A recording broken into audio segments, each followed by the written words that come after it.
Here. Humphrey. Here. Lontine. Excused?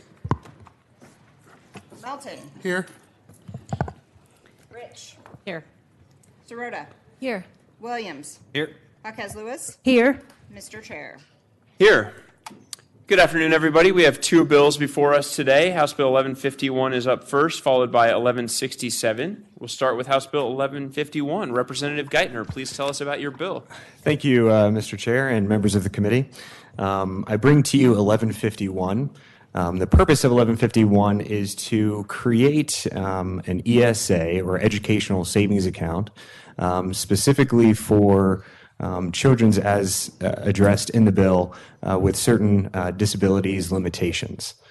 I think it's important that before I start to say that there may be a desire to lean towards saying vouchers. There is a distinct difference between a voucher and an ESA, or Educational Savings Account. And that really is that vouchers are primarily provided to put a kid in an alternative schooling or an alternative brick and mortar school, whereas ESAs are designed to allow the parent the discretion to procure the services, the tutoring, maybe it's equipment or curriculum and such. So there's a little bit more autonomy on the parent and not necessarily sending dollars to a private institution. So I just want to make sure that that is clear, that this is not a voucher, that this is an educational savings account. And I think that would help us as we go forward. So what I'll do is I'll lay a little bit of some background as to why we're here. And then I do have a few folks that are willing to testify and share with you some of their experiences, and maybe you'll glean the need and the purpose in this. And let me start actually with a report that will be highlighted in one of the testimonies that you'll hear here shortly. In 2009, the United States Government Accountability Office released a study. It's called the Seclusions and Restraints, Selected Cases of Death and Abuse at Public and Private Schools and Treatment Centers. The report kind of goes into statistics where students have actually become injured and in some cases killed as a result of restraining students that may otherwise have a difficult time in the classroom just due to the nature of a particular disability that they have. If we look in Colorado specifically, we have two recent cases. This is just a little bit of the verbiage from the article. A special ed teacher sues after a violent attack. This is a Thompson School District where a teacher was eventually let go due to handling students that had reactions or just due to the nature of their disability. And in the attempt to control or bring back some sense of calm, the teacher herself was actually injured. Now, this teacher was actually let go. The article goes into some of the claims that the teacher has about trying to seek assistance, seek help from the actual school district, and feeling that she wasn't provided, the training that she would probably otherwise need in order to address situations like this, but ultimately kind of left alone to do it by herself, which is a grave undertaking for these types of students. The second one references Adams County, specifically 14 resignations here. This had to do primarily with administrators that were leaving due to a lack in training and accountability, these sorts of things. It was better to leave. What we have found is that some of these schools where there are upwards of 60 kids that have these individual education plans because of the nature of their disability, there's only one teacher left in some of these schools that can actually render the education that these children would need, and that has some level of training to deal with the students and these disabilities.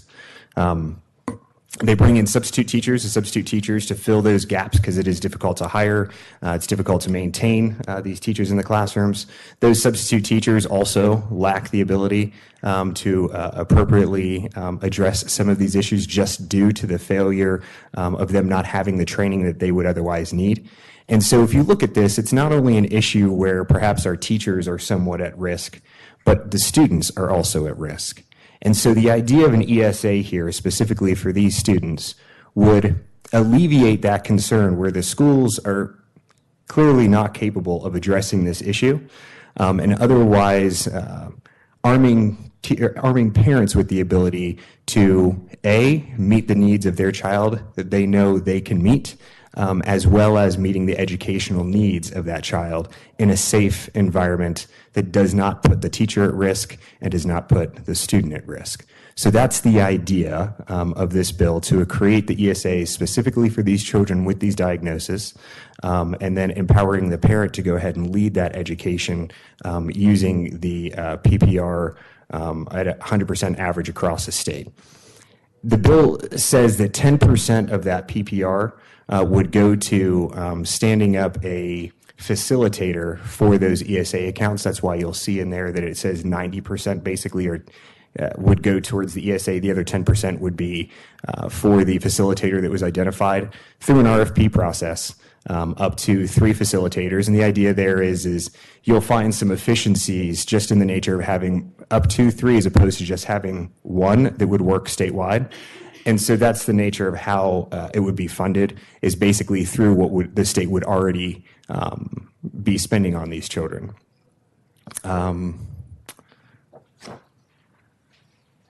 So I think I've covered the background as to why this would serve students. There are 2 states that are currently doing something very similar to this. Florida was the first one where they actually looked at these types of children with what we would call IEPs and these disabilities, and they have seen great success in the program. Arizona is the other state. They've actually seen returns on their investment where the money that they would otherwise spend to educate a child is far reduced because the parents have the ability to find these efficiencies, as opposed to a school necessarily having to go into some sort of a contract in order to meet the needs of across the board of these students. So those are the 2 states that have recently done this. They use it with a electronic debit card that has restrictions. The facilitator does monitor how the dollars are spent. There is limitations as to what the dollars can be spent on.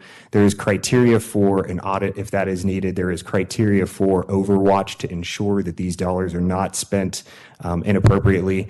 The bill even has a provision where if a certain, let's say a certain curriculum was purchased and failed to meet the need of the child, that it could be returned.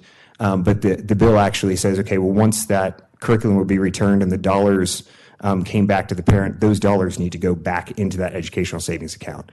So it has a lot of mechanisms that would provide overwatch of those dollars for the ESAs, where there should alleviate concern that it could either be misappropriated or misused. And I think that's a significant piece of what this does. The intent here was to try and make it as pure as possible. So if a parent was to apply for the ESA account and was awarded the ESA account, the parent would be responsible for the education of their child for that calendar year. And they would not go back necessarily to the state and say, we need more, or we need this additional contracted service. So it does address simply the means of the 100% PPR statewide and nothing more. The only way around that is if a parent did not apply, and then of course they would go through the regular school system of their locality. So I think the nature of it is pretty simple. It's not complicated. It just says 100% of the PPR that would otherwise go to the school districts from the state goes to the child through facilitators. The facilitators are, act as the overwatch, to ensure that the funds are used correctly. And then the parent has the option of identifying what services would best meet the needs of their children, whether that is some sort of equine therapy that would work for certain kids with autism on the autism spectrum, or other. Maybe it's some sort of a device that would enhance their ability to learn a digital platform, curriculum, and these sorts of things. We will hear, I have got the fiscal analyst here as well.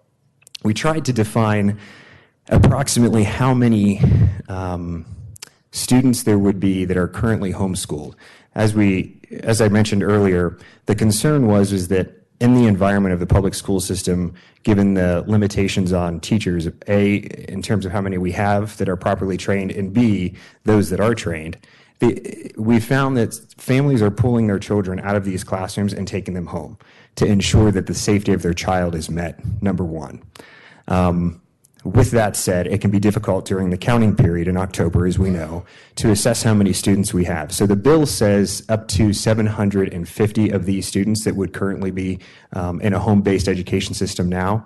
When we ran the numbers from the fiscal analyst, she was able to identify that there's probably only 300, up to 350 of these students currently. So I do have an amendment that will address that, reduce the number from 750 to 350, and she can speak more about that once we have questions around that area.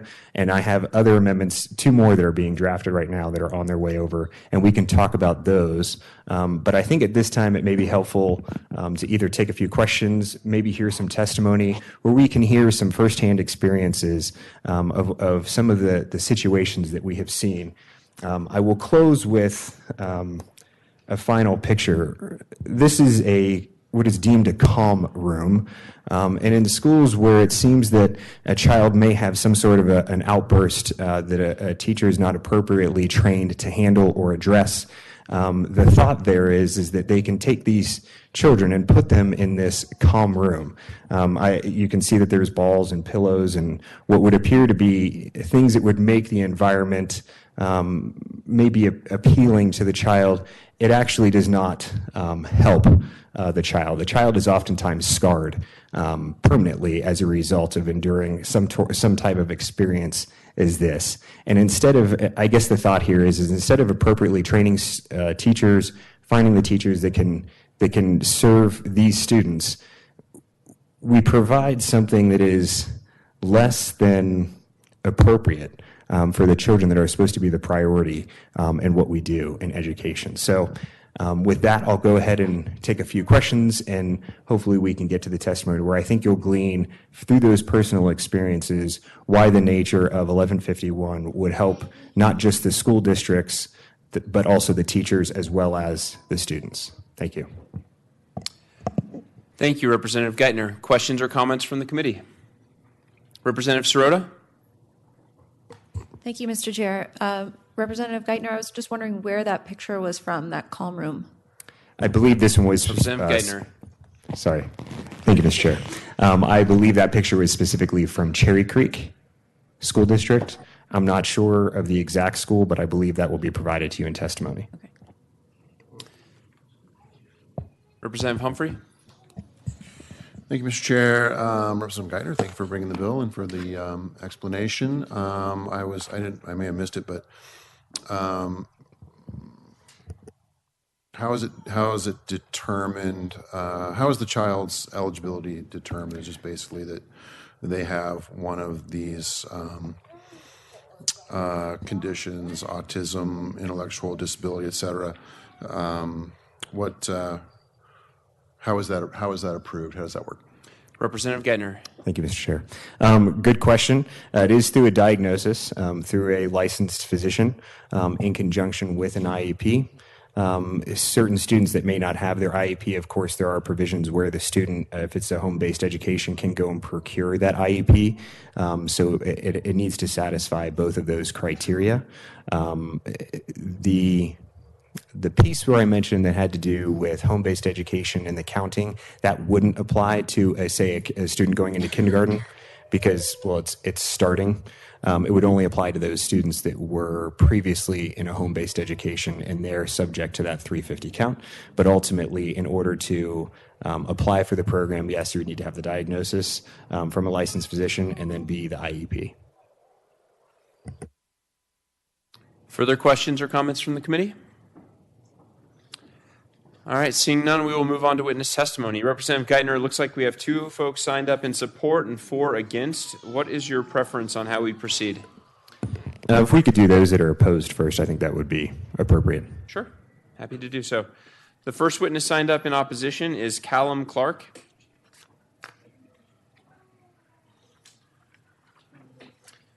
Welcome, Ms. Clark. As soon as you're ready, please give us your name and who you represent, if anyone, and begin your testimony. And make sure the microphone's on. There we go. There you go. All right. Thank you, Chairman Kennedy, members of the committee, and Representative Geithner for the opportunity to provide testimony today. And happy Valentine's Day. My name is Callan Clark. I'm the Executive Director of Student Services for Inglewood Schools, and I'm representing the Consortium of Directors of Special Education formed in 2004 as a resource for policymakers to better understand issues related to children with disabilities. Our membership consists of 100% of the school districts and administrative units in Colorado. I'm representing the Colorado Association of School Executives, Colorado Association of School Boards, the Colorado BOCES Association, the Colorado Rural Alliance, and the Colorado Education Association in this testimony. The consortium has had many in-depth conversations about this bill. As a result, we have taken a position of oppose. There are multiple reasons for our opposition, some of them grounded in federal and state special education law, and some grounded in Colorado's systems of accountability for public schools. Fundamental to state and public education law is the requirement for public education educators to provide a free and appropriate public education, referred to as FAPE. As a condition of receiving federal and state funds, school districts must ensure that FAPE is provided to all students with disabilities ages 3 to 21. Under the model proposed in this bill, a parent would take public funds intended for students with disabilities to receive FAPE and use those funds to purchase privately provided services for their child with a disability. Under this scenario, the district would have received the funds but could not ensure that the child is receiving a FAPE. Therefore, we have great concern that this would put the district and by extension the state in jeopardy of violating federal and corresponding state laws. A second requirement of receiving special education funding is for use on allowable costs and using those monies appropriately in our schools. In order to receive state special education funds and by extension federal special education funds, a school district must demonstrate compliance with specific requirements such as areas of evaluation, identification of disability, and resulting written plans to meet the student's needs. If a school district receives the funds but must transfer them to a parent for purchase of educational services, there's no way for the school district to ensure compliance with these requirements, again, potentially causing legal exposure to the school district. A fourth concern is around accountability. Public education in Colorado has significant requirements for accountability and transparency around use of our funds. Private providers would have no such accountability requirements, and yet, under this bill, they would receive public funds. I want to mention two other concerns. Currently, there is a significant gap in special education funding, requiring school districts to annually cover approximately $615 million in costs using their local funds. Special education funding is designed to create economies of scale to build capacity for school districts to serve all students. It is not designed as a backpack funding to follow a specific student. Our last point is about equity. If this bill were to pass, individual funding would not cover tuition fees for most private schools. Parents with the ability to pay could make up the difference. Those without the means would not. This creates an embedded system of potential inequality that is opposite of the purpose of public education, including FAPE. Thank you for your time and consideration. Thank you very much, Ms. Clark. Do we have any questions from the committee for this witness? Seeing none, we appreciate your being here. Thank you. The next witness we have signed up in opposition is Jennifer Levin.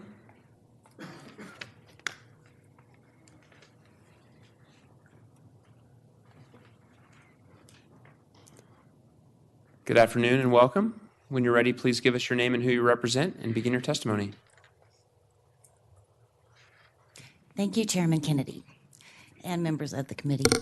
My name is Jennifer Levin. I'm an attorney with Disability Law Colorado. And I have to say, I'm a little surprised to be on the same side that the district is today, because normally we are in opposition, but today we are both pretty much going to say the same thing.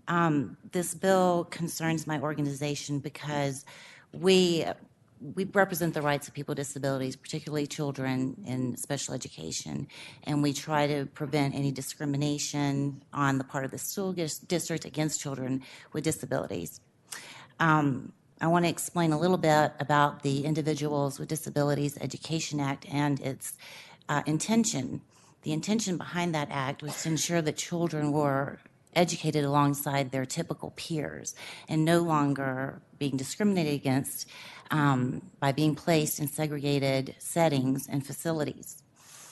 Also behind that law are many procedural protections and safeguards in place for children who are experiencing discrimination. In particular, children have the right to a free, appropriate public education, a FAPE, in the least restrictive environment possible. We, as an organization, try to make sure that happens for all students with disabilities in the state of Colorado as the designated protection and advocacy organization for the state.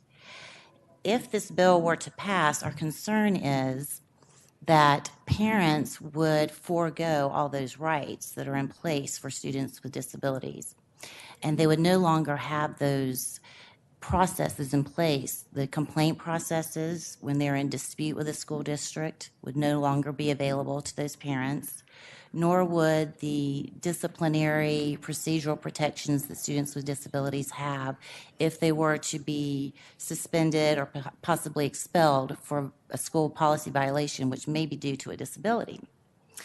And in addition to that concern is the cost to the parent. The amount of money that a school district receives to implement an IEP is not going to come anywhere near the cost of a private school tuition or the services that a parent might need to ensure that this student would receive their FAPE, such as assistive technology, devices, occupational therapy, speech therapy, physical therapy.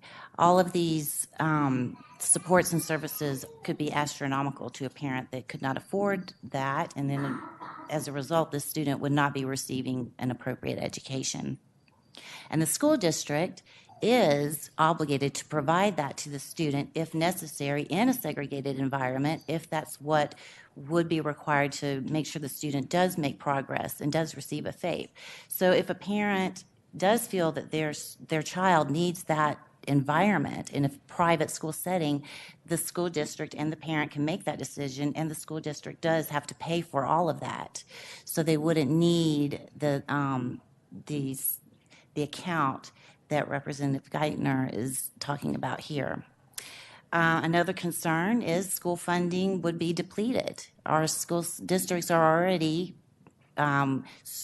not doing very well as far as money goes, as we all know, and to try to take away more money from a school district concerns me, because that would impact the students that are remaining in the school district, not only the special ed students, but most likely also general ed students as well.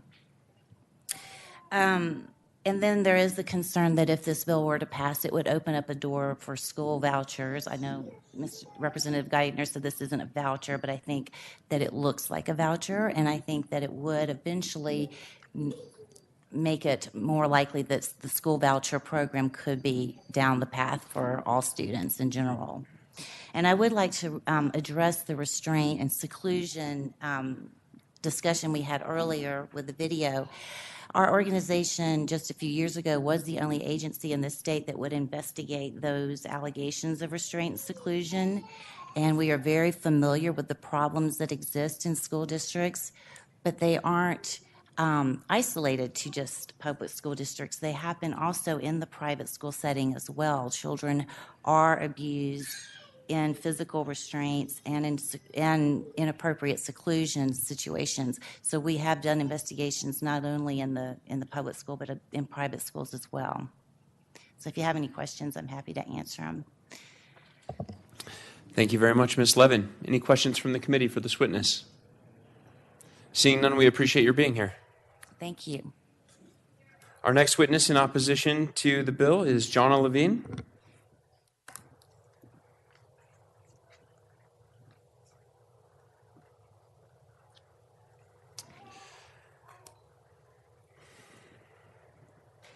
Good afternoon, Ms. Levine, and welcome.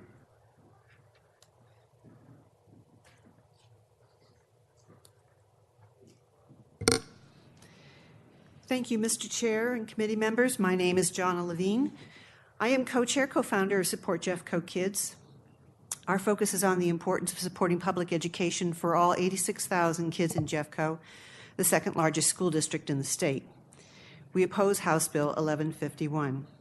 We hold as a basic principle that public taxpayer dollars for public education must stay in public schools, and that our students who choose public schools be funded adequately and equitably with sustainable funds, a goal our state has yet to accomplish.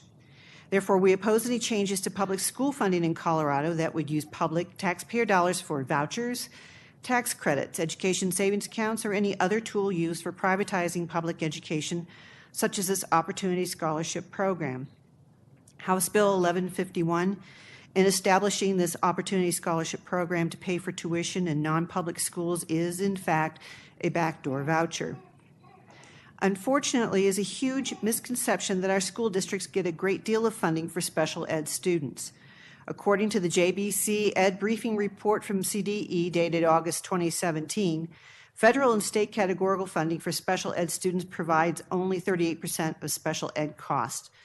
The state share is really just barely at 20%. Districts are actually spending significantly more dollars than they receive for providing these services. Suggesting that taking that small amount of money to another institution will buy more than current services seems unrealistic and does not truly address the root cause school districts are facing, which is lack of funding. We have worked and advocated tirelessly for increased public school funding so that schools can provide the necessary programs, specialists and staff, and training to meet students' needs. Funding desperately needed, especially when districts carry the extra burden of providing services like special ed, where they are responsible for 62% of the cost, or 79.5% of ELL costs because the federal and state funding combined covers only 20%, or 69% of GT costs where there is no federal funding and the state provides only 31%. Considering the budget stabilization factor sits at $672 million, dollars owed to our public schools, the last thing we should be doing is finding ways to redirect dollars away from our public schools. I'd also like to point out singling out or segregating a population of students and giving the impression that K-12 isn't an inclusive community is disingenuous and disrespectful. This is Colorado, the land of Tabor, after all. Surplus dollars in the general fund are an anomaly, limited, and there are always competing priorities for those dollars. As elected officials, you are the stewards of our taxpayer dollars. It's your responsibility to protect and fund our public entities and infrastructures such as K-12 public education first. We ask that you continue in your support for public K-12 education and vote no on House Bill 1151. Thank you. Thank you very much, Ms. Levine. Any questions from the committee? Seeing none, we appreciate your time. Mr. Chair, Evie Hudak signed up to testify for Colorado PTA and left me her testimony. She's across the street in House Ed. Okay. Can I read her testimony? Yes, that would be fine.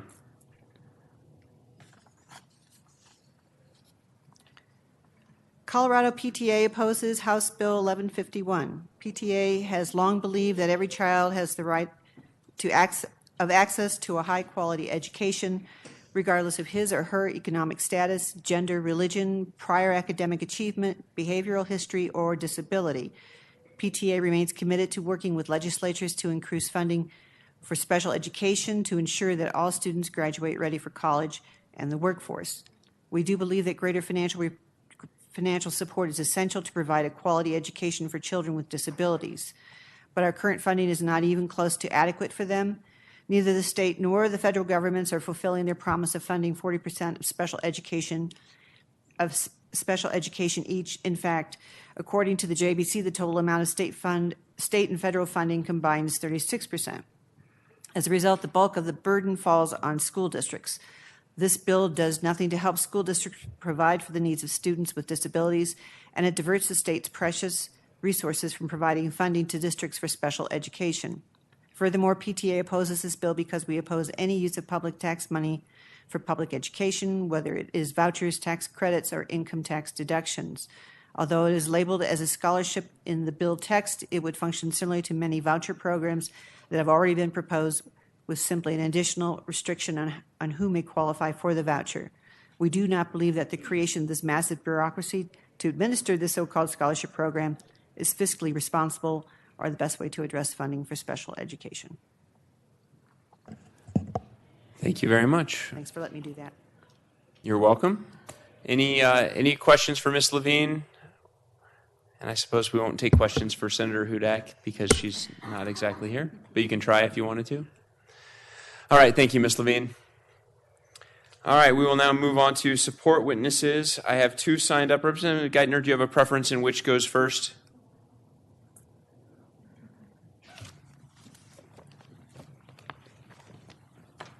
Good afternoon and welcome. As soon as you're ready, please give us your name, who you represent, if anyone, and begin your testimony. Sure. My name is Melissa Atchley. I'm representing myself. I am a homeschool mom of a special needs child, right there. I would like to start with just kind of overviewing special ed.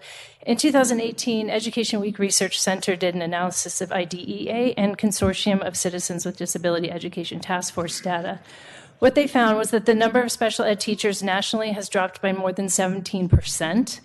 In the past decade, which is a worrisome trend in a career path that has seen chronic shortages for decades. For the 2015-16 school year, they also found that there was a one special ed teacher for every 17 students with disabilities ratio, which is actually more than the 1 to 16 for overall students.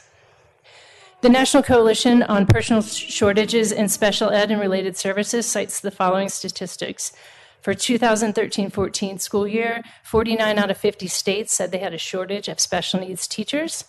Special ed teachers leave the profession nearly double the rate of gen ed teachers, and 82% of special education educators and aides from across the nation report that there are not enough professionals to meet the need of school districts and with students with disabilities.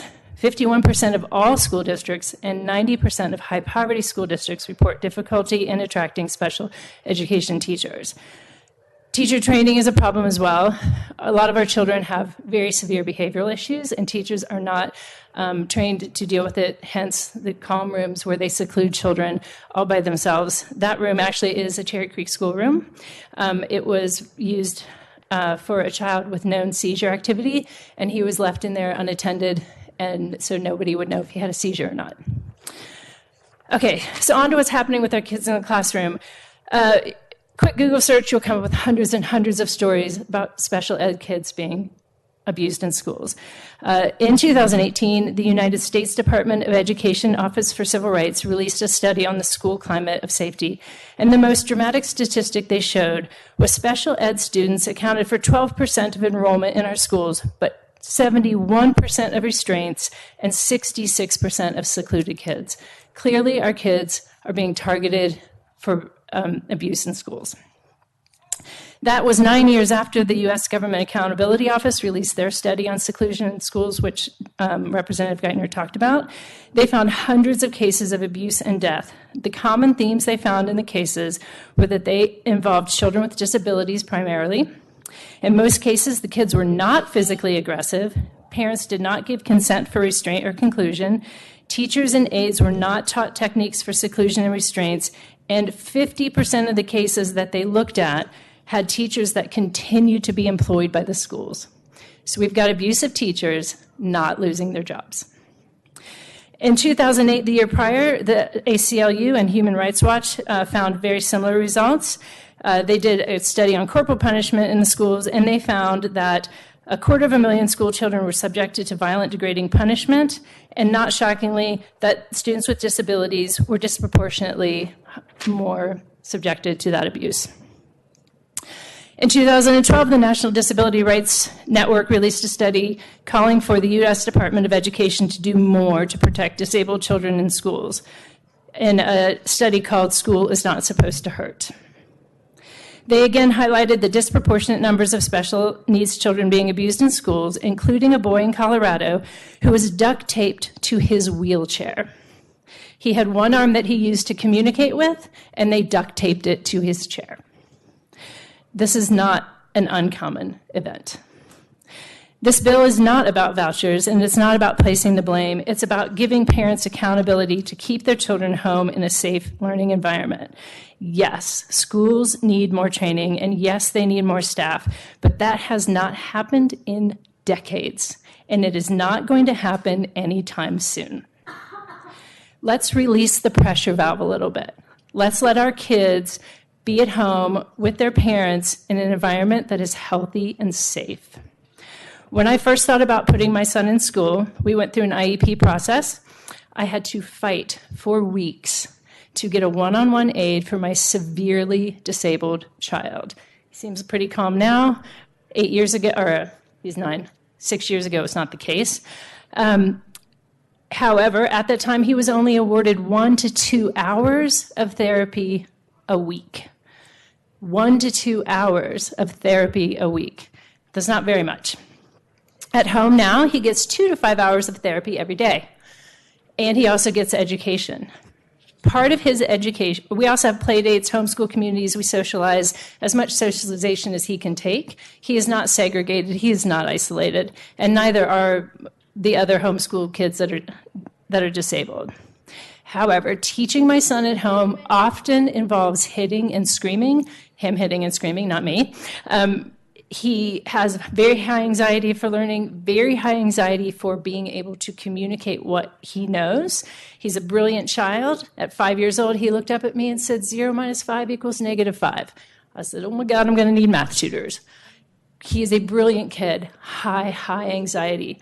Do I believe that teachers and educators would deal with the daily screaming and yelling of my son? Douglas didn't take off class. He likes airplanes. I do not believe that teachers would have the patience that I have with him. My son is doing 6th grade level math. He is on grade level in curriculum for all other subjects. He's very smart. It's very, very challenging to get school into him. I do not think that schools do a good job of it. That's my opinion. And I know there are schools that do. But the studies have been showing for over a decade that our kids are getting abused in schools.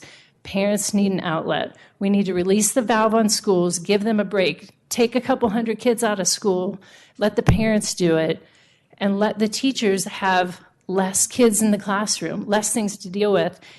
If, as Jonna said, if the school district is spending 62% of their budget is on these kids, well, our program comes out of state budget, so they're saving 62%. I don't understand how this costs schools money. Thank you. Thank you, Ms. Ashley. Any questions from the committee? Representative Williams. Mr. Chair, if I may, I need to cast a vote across the street, and then I would come back. Certainly. Is that? Yes, thank Okay. you, Representative Geithner. Representative Williams. Thank you, Mr. Chair, and thank you for your testimony. You touched on it a little bit, but I was wondering if you could expand on your own personal experience in homeschooling your own child and how specifically this bill would help. Yeah, so... Ashley. Thank you. Fine. Chair Kennedy. I'm unaware of what I'm supposed to say. You're just fine, thanks. Representative Williams, yeah, so I use a communication method with my son where he points to letters on a board to communicate to me what he knows. I gave you food, baby. And it uses a different part of the brain than language. His language, he can clearly tell me when he wants to eat. He can tell me when he needs to go to the bathroom, but he can't communicate. If I say, how are you feeling today? He'll say Dassault Falcon taking off, which is an airplane, right? So that's the language ability. So this pointing method is a way for him to communicate to me what he knows and what I'm teaching him. Airplane taking off. And the airplane's taking off. But it's very, it's one-on-one. It requires absolute one-on-one schooling with him. And schools do not like this form of education. They don't like this form of facilitated communication. I have many friends that are using this with their kids, and schools won't use it. And we have kids in autism who, once they get, we call it fluent on the letterboards, once they get fluent on the letterboards, they say things like, oh my gosh, I feel like I've been left out of prison. And I'm doing this because they're spelling out on the boards. I have friends who had twin 6th graders that were in special ed classes where the teachers were looking at them going, triangle. They were 13 years old. They started spelling on the letterboards within 6 months. They were in their classroom at grade level, doing grade level work, but mom was in the room with them with the letterboard, and the teachers still wouldn't let them use the letter. Like, they were just like, no. And so mom took them home, and now they're on grade level every day, but it's hard because of the behaviors. I mean, there is screaming. There's lots of screaming, and there's lots of hitting. There's lots of breaks. There's lots of humming. There's lots of singing. He's humming and singing and screaming while I'm teaching. That's not going to happen in a school, right? Teachers aren't going to allow that. And so, but he's learning because he's humming, screaming, and singing, and I'm teaching, and I ask him a question, and he answers it. So he's listening. It's like it's an auditory processing thing where he needs to be making noise in order to channel what I'm saying into his brain. And sensory processing disorder, I don't think anybody really knows exactly what's going on, but that's what he does. Schools won't do that. And he has high anxiety around noises and kids. We can't go to church. We can't go to daycare, at church or at the gym or anything because he can't handle it. And he just ends up laying on the floor screaming and crying. So homeschool is my only choice. Representative Humphrey. Thank you, Mr. Chair. Well, thank you for being here to share and help us understand better what's going on. Representative Geithner mentioned, he said it was significant, this a GOA report from 2009 or something. Could you hit some of the highlights on that? Ms. Ashley. Representative Kennedy. Just you don't actually have to respond to me if you don't want to. I just need to recognize you for the people who might be listening at home. All right, yeah, it was the United States Government Accountability Office, and they did a study on seclusion and restraints in schools. And I did kind of go over my testimony. They studied severe cases of abuse across the nation, and they found disproportionately it was disabled children that were being abused in schools. Kids are being sat on and smothered to death. A kid in California died 2 or 3 months ago for being sat on. I have a friend in Ohio who's in the middle of a lawsuit because 5 people restrained her 6-year-old son for wanting to walk around a room. He had bruises on his limbs, and they crushed his chest. And he wasn't even being aggressive. And that's what the GAO study said. It was like these kids weren't being aggressive. They were just being behavioral. And you can't... But the teachers aren't trained to know what to do with them, right? Like I said, he's singing, screaming, humming, hitting, gets up, he's on his swing, he's going, doing all this stuff while I'm teaching him. He's learning. Schools don't do that. They don't know what to do. They throw them in seclusion rooms, they restrain them. And this study, the GAO study, found hundreds of these cases. And there are more. I mean, there's hundreds more every year. And teachers aren't trained. So, Representative Humphrey. Thank you, Mr. Chair. Could you just give me the name of the report one more time? It is. Ms. Ashley. Thank you. It's called Seclusions and Restraints. Actually, let me get the cover page. The GAO, United States Government Accountability Office, testimony before the Committee on Education, Labor, and House of Representatives, seclusion and restraints, selected cases of death, abuse at public and private schools and treatment centers. And the list that they have, they highlighted a lot of cases that they went over, but most of the ones they highlighted that were severe were public schools. Further questions for this witness?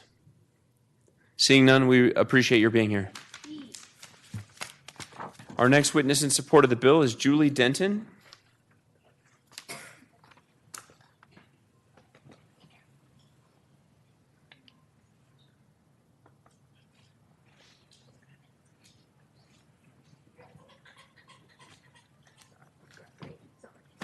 Take your time. No rush.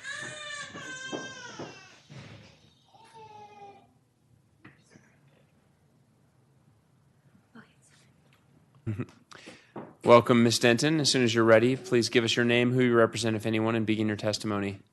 Okay. Hi, my name is Julie Denton. I'm here representing myself and my kids, my daughter Emily specifically. She was born with a very rare genetic condition. It is a life-limiting illness. We just found that out in August of this last year. We've been testing for a while since essentially birth. She is not going to make it to 12th grade, ultimately. I want to spend as much time with her as I can. I want to give her opportunities that we might not get to do in public schools. For instance, when we study national forest, I want to take her to the national forest. I want her to see the sequoias. With her condition, it's degenerative and progressive. It's not going to improve. It is going to go downhill. They anticipate that will be in the next 5-ish years. I want to give her as many opportunities as I can. You know, she's my kid and I love her. I know all of you who have children involved in your lives, you love spending time with them.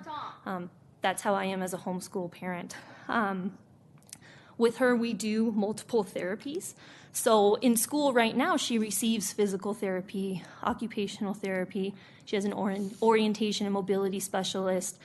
She has a teacher of the visually impaired because her eyesight is affected. With that, though, she gets 30 minutes a month of physical therapy. Physically speaking, she has peripheral neuropathy and ataxia. That means she has muscle pain and weakness. She's not very strong. She cannot walk long distances. So 30 minutes a month, I've advocated for more, but they can't justify giving her more because she can get in and out of a chair. She can get up and down off a floor. She can't run. She can't ride the bikes. Those are things we're working on, but they can't provide more for her right now because she meets a certain criteria. Recently, we decided to take speech off of her IEP. That's because she's not more than 30% deficient in speech. So while she still does have some speech barriers, it's not bad enough.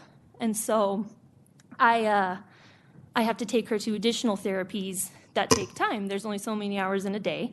Luckily, it's half-day preschool that we do right now. Next year, we'll do half-day kindergarten. So I still have afternoons and things like that to take her to therapies.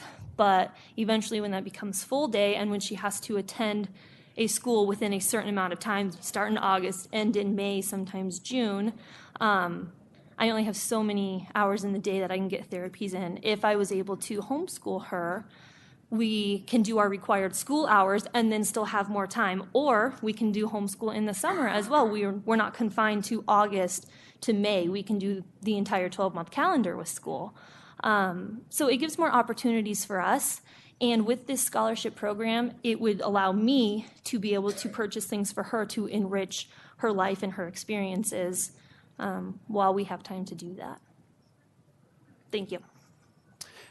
Thank you very much, Ms. Denton. Any questions from the committee? Seeing none, we appreciate your being here. Thank you. That exhausts the list of witnesses who have signed up in advance. Is there anyone else in the audience who'd like to testify? Mr. Neal, it looks like.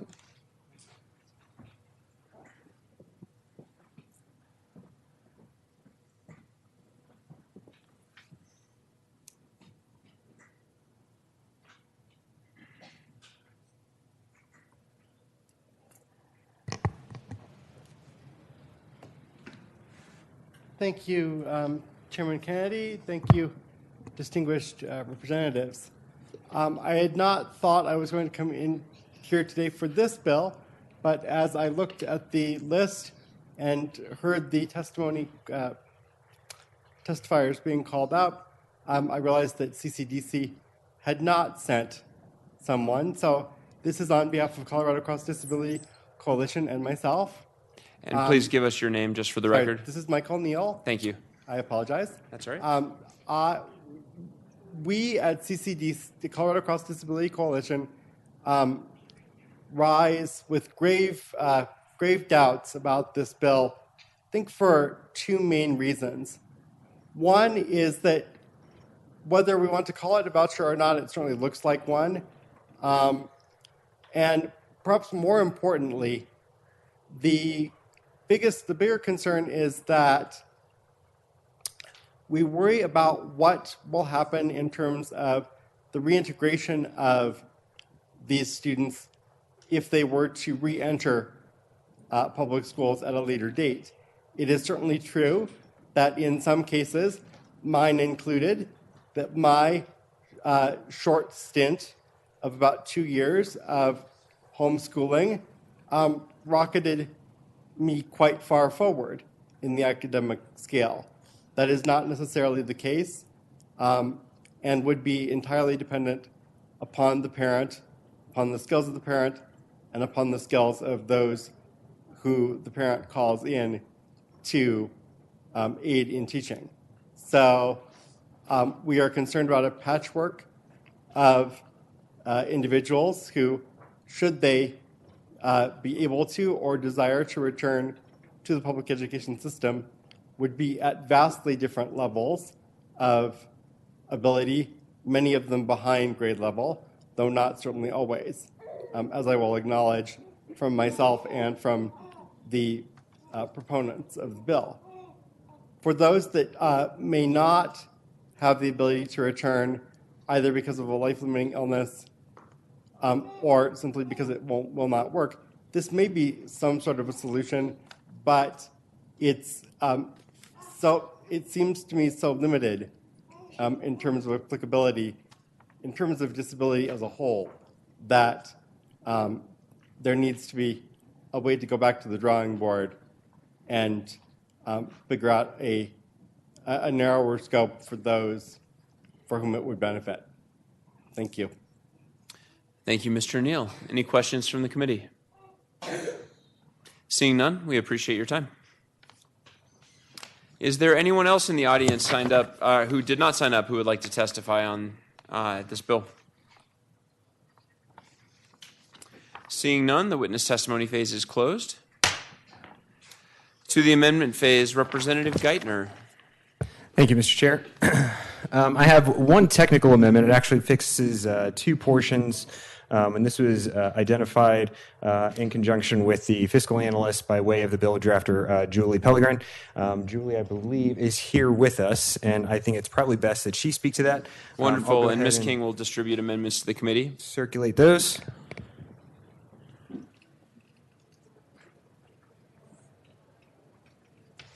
You can continue. Like I said, I think it would probably best if we hear from Julie in the technical manner in which this amendment actually addresses. Certainly, Ms. Pellegrin.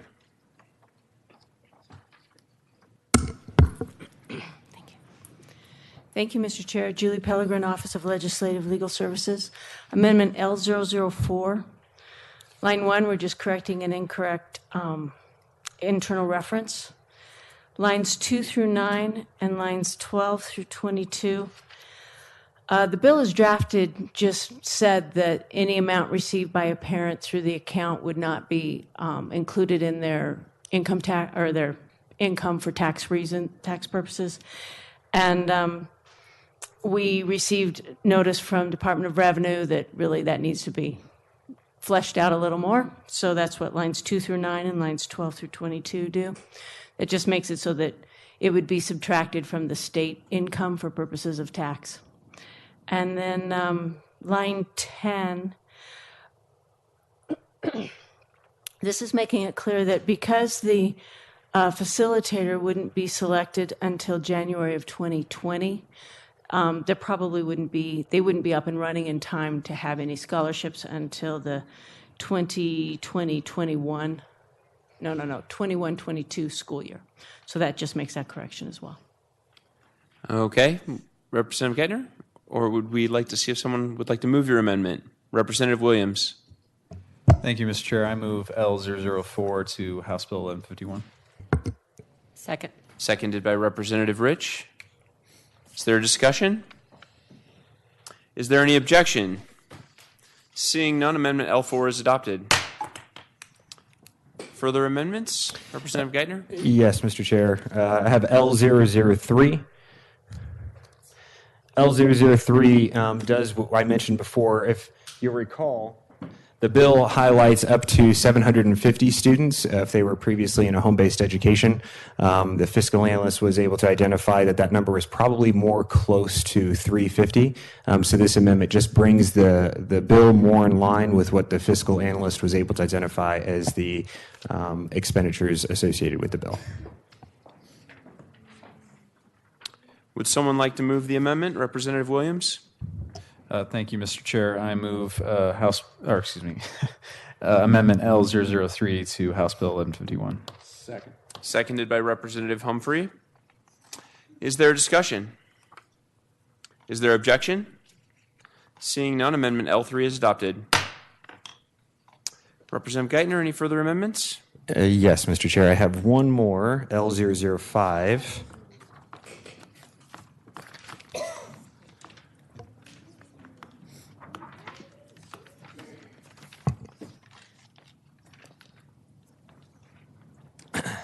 The purpose in L005 is that it alleviates some concerns that we had with the stakeholders, and that was that perhaps there would be additional regulation policy adopted that may curtail the function of home-based education and/or private education. And so this amendment seems to address and alleviate their concerns, and that's the purpose of the amendment. I would encourage a yes vote. Representative Williams. Thank you, Mr. Chair. I move Amendment L005 to House Bill 1151. Seconded by Representative Humphrey. Is there discussion? Just taking a quick look at where this plugs in here.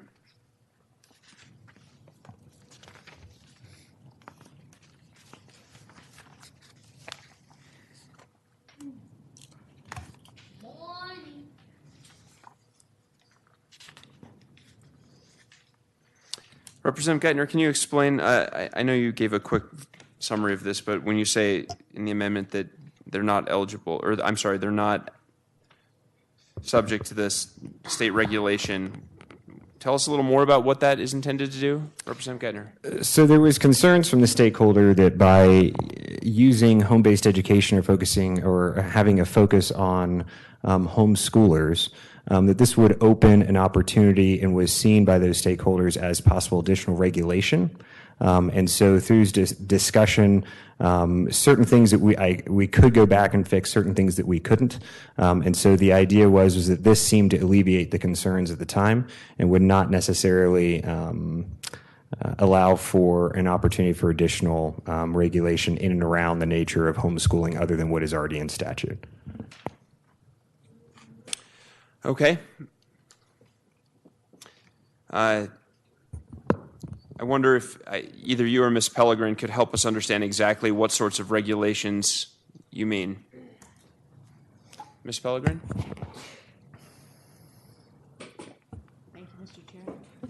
Thank you, Mr. Chair. Existing law for homeschools, there's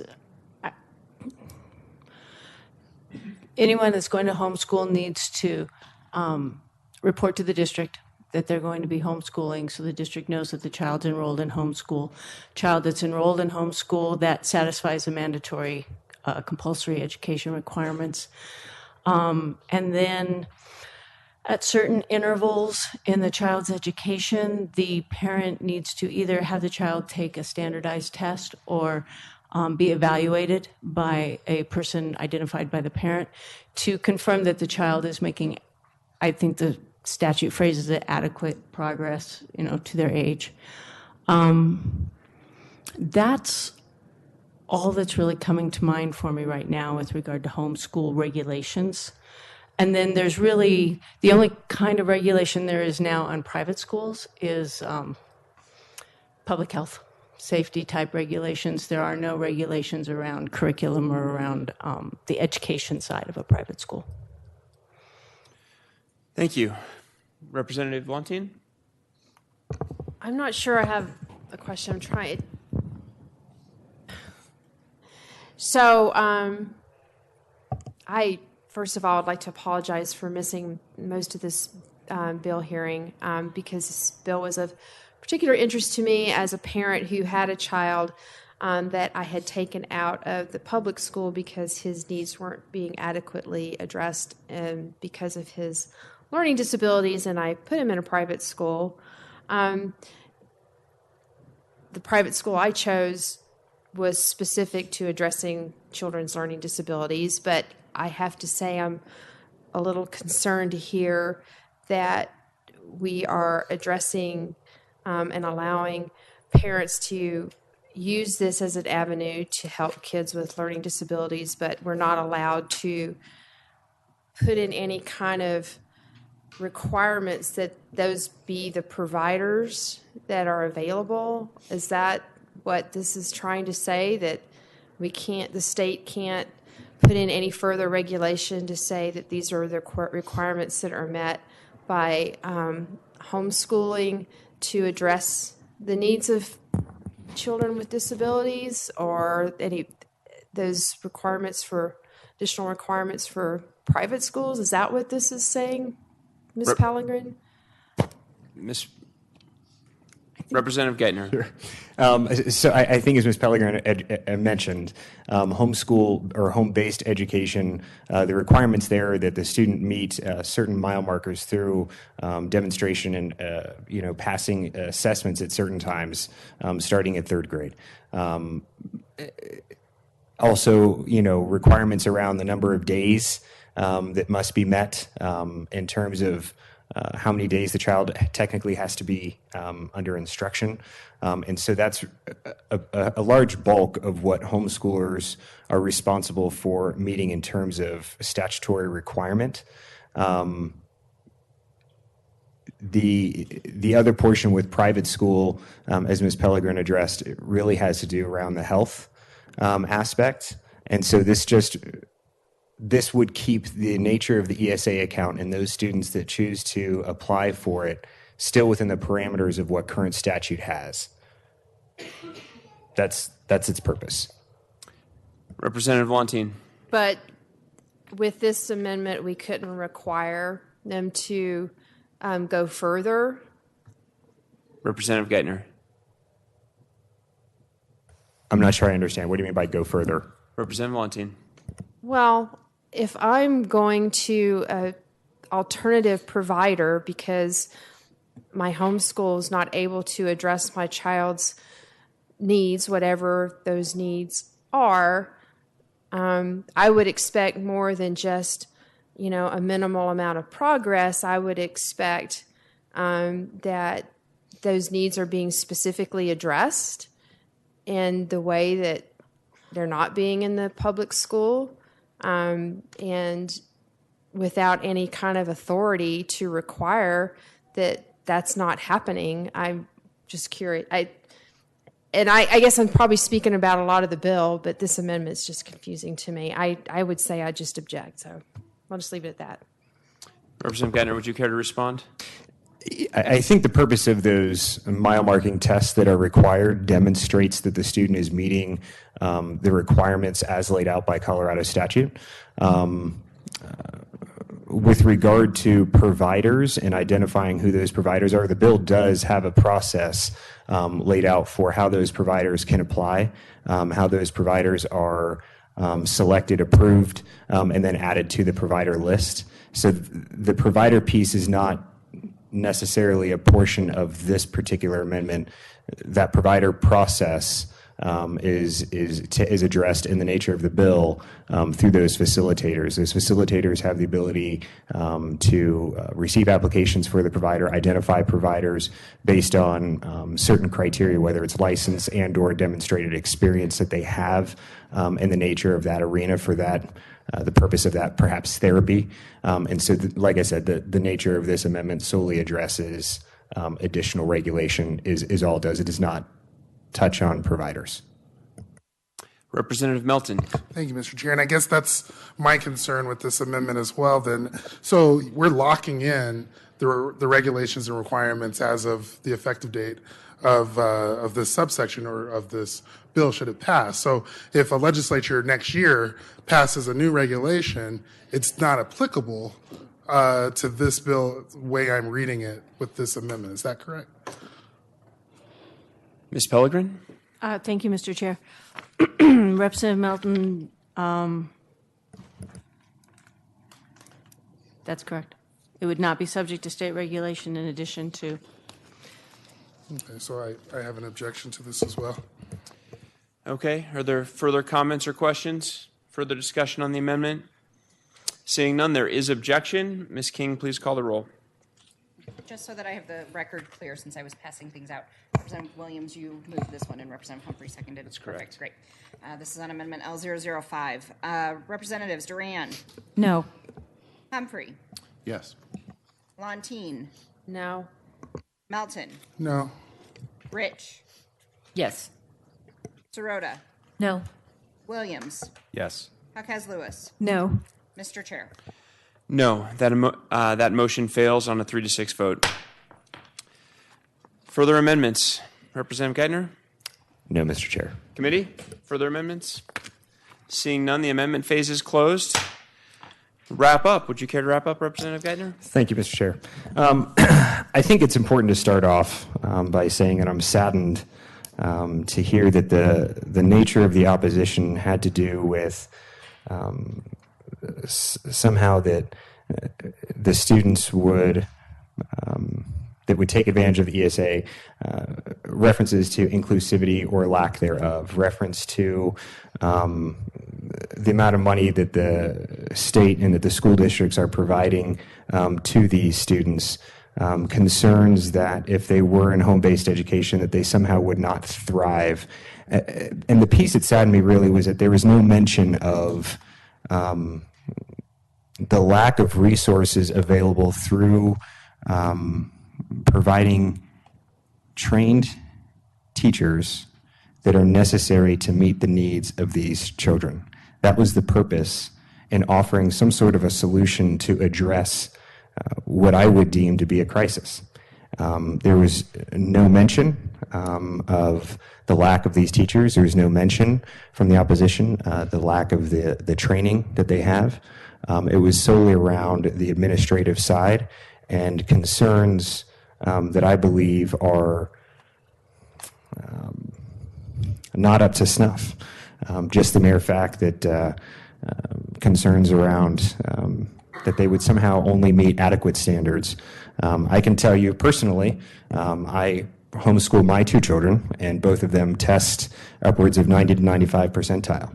I think most parents, maybe even perhaps most especially these parents, want the absolute best, and to insinuate anything else is just very sad. There was no mention from my part that the opposition seemed to raise, referencing that that there was a lack of inclusivity. That was not the purpose. Again, the purpose of the bill was solely to address the lack of resources that our school districts have on hand to address the needs of these children. The other purpose was to highlight the risk, the safety of both the teachers that go into work every day to work with these children, and the safety of these children. I would have liked to have seen that piece highlighted. I would have liked to have seen something offered that said we are making strides, that we are dedicated to making strides and improvements in this area. Unfortunately, that wasn't provided.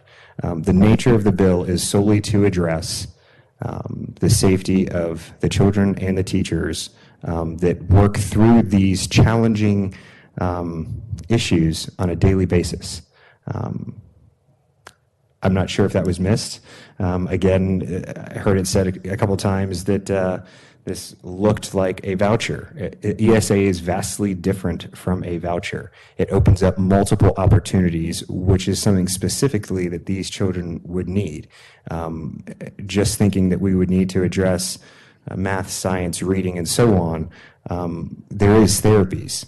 Some of them complex therapies, some of them unique therapies that are emerging.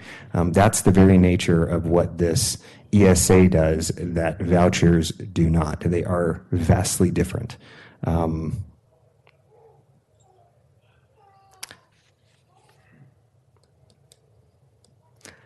With that, Mr. Chair, I would urge a yes vote from the committee. Is there any discussion from the committee? Representative Luntien. Sure, Mr. Chair. And I apologize for missing most of your presentation of your bill. I did read it.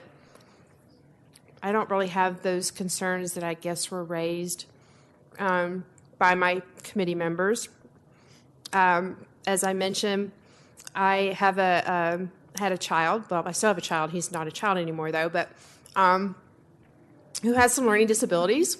He's dyslexic and pretty severely so, and was really struggling in our homeschool. And I took him out and put him in a school that we were fortunate enough to live nearby, called Havern. I don't know if anyone in the audience has ever heard of Havern, but they were founded by the Sisters of Loretto back in the late 60s to help kids with learning disabilities. This wasn't religious-based. It was just solely focused on that. I think they did a great job in helping my kid.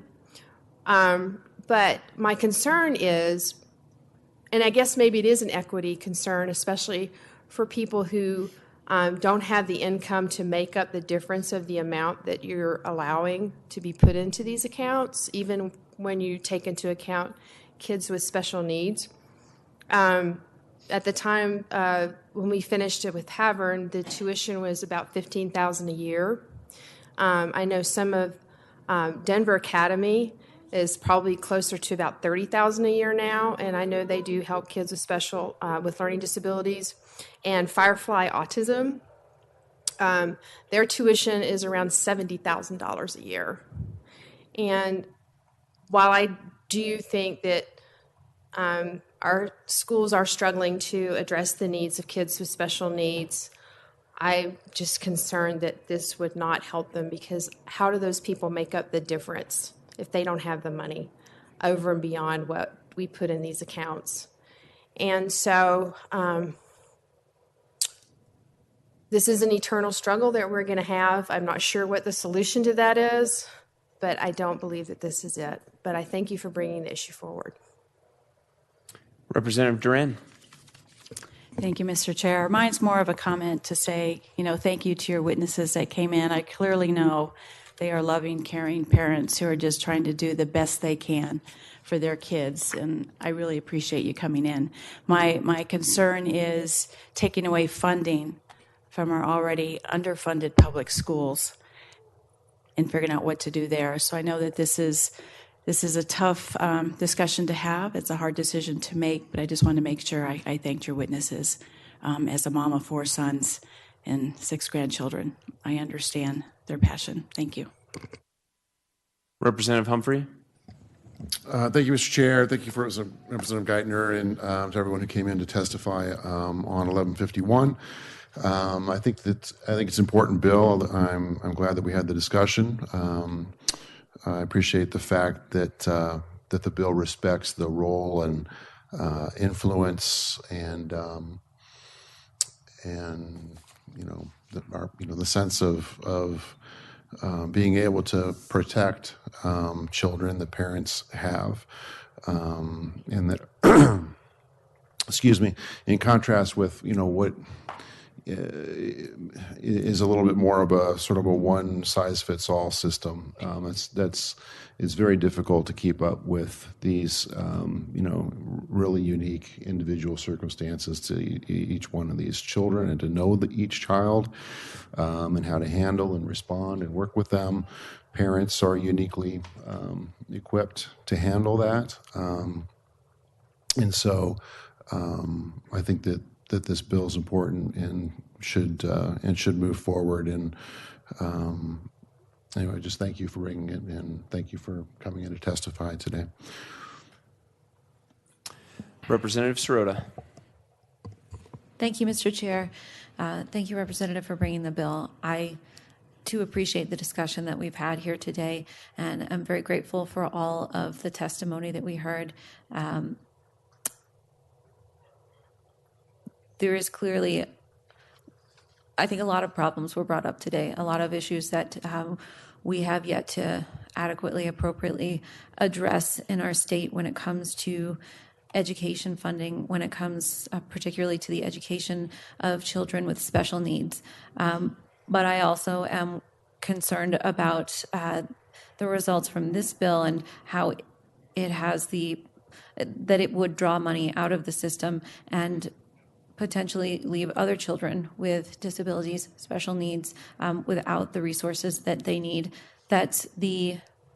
There is a current pathway through the Department of Education for children who are not currently being adequately served in their school setting to find an appropriate school setting. And I look forward to continuing a conversation with everyone about how we can adequately and appropriately address this issue of funding, address the issue of the workforce, the teaching workforce, and the pipeline of educators that we have. but I don't think that this bill is the proper solution, so I will respectfully vote no on this. Representative Jaquez Lewis. Thank you, Mr. Chair. I don't know if I could say it any better than that. Representative Sirota, you basically summed up my thoughts, but please, I want to extend my appreciation to you, Representative Geithner. This is a very thoughtful bill. I can tell you put a lot of your own personal interests and effort into it, so I thank you for it. And I was really impressed with the testimony of the families. Thank you for coming. I too have the same concern about where is this money going to come from. I mean, we know we want to do so much more for these children. My brother has a special needs child who, that his family has struggled with. So I understand the situation somewhat, but I'm just worried about, even the recent, what we see with teachers and Denver school system. It's all about money, and that's really what I'm concerned about here. So, but thank you for bringing this forward. I will add that, contrary to your assertion, Representative Geithner, I actually did hear from the opposition witnesses concerns about the way the resources in schools have not gone far enough to create a learning environment that is adequate for these kids. And I do think that that's a commonly held view that is on the sides of both folks supporting and opposing this bill. I also really appreciate the testimony of the families that you brought forward, and I have no doubt in my mind that these scholarship funds would be very helpful to families like that. But the question we always have to ask as we look at the state as a whole is, what about families that don't have an opportunity to homeschool their own children? Does this scholarship get them far enough to get an adequate education for their child? And if not, then they're still in the situation where their kids are going to be in the public schools, but now with less resources than those schools have now. And so while undoubtedly this bill would help some families, my worry is that it would hurt more. Is there any further discussion? The proper motion would be to the Appropriations Committee. Representative Humphrey. Thank you, Mr. Chair. I move House Bill 19-1151 to the House Appropriations Committee with a favorable, as amended, with a favorable recommendation. Second. Seconded by Representative Rich. Ms. King, please call the roll. Representatives Duran, No. Humphrey, Yes. Montine, No. Melton, No. Rich, Yes. Sirota, No. Williams, Yes. Jaquez Lewis. No. Mr. Chair. No, that motion fails on a 3-6 vote. Representative Jaquez Lewis. Thank you, Mr. Chair. I move to postpone indefinitely with the use of a reverse roll call. Second. Seconded by Representative Melton. Is there objection? Seeing none, House Bill 1151 will be postponed indefinitely. Thank you, Representative Geithner, and thank you to the folks you brought to testify today. Thank you to the committee. Thank you. The committee will stand in a brief recess. Please return by 3 o'clock. The committee will come back to order. The next order of business today is the consideration of House Bill 1167 by Representatives Duran and Carver. Who would like to begin? Representative Carver. Thank you, Mr. Chair. Thank you, members of the committee. The remote notarization issue has been under discussion in Colorado basically since 2017. And in 2017, the broad range of stakeholders, including title insurance companies, realtors, mortgage bankers, the Colorado Bar Association, as well as companies involved in providing remote notarization, had a series of stakeholder meetings in 2017. 5 full-blown stakeholder meetings. And in those discussions about remote notarization and the issues associated with remote notarization, the data privacy issue was raised and discussed. And of course, I think most of us have had documents notarized, right? Where we go to the bank or the post office. and we need a document notarized, or perhaps we're closing on a house, and the notary pulls out their logbook and jots down our address and our driver's license, and we press on. And our expectation when we do that act of notarization is that the information we're providing is going to be used for purpose of fulfilling the Notarization Act, as well as the transaction itself, as if we're closing on a house and we're notarizing various documents in furtherance of that transaction. And so the data privacy discussion on remote notarization is very much around a recognition that going this route on remote notarization, which is very important to have in Colorado, totally support having remote notarization as an option, but it does involve additional data privacy issues which need to be addressed in the public interest. And that's really what this bill does. It is an attempt in a long process of discussion by stakeholders on how to do remote notarization in Colorado and meet those data privacy concerns. And our witnesses who have been involved in this stakeholder process are prepared to bring the details to the committee and to answer your questions. Representative Duran. Thank you, Mr. Chair and committee. House Bill 1167 does two important things. First, it makes clear that Colorado is embracing remote notary technologies.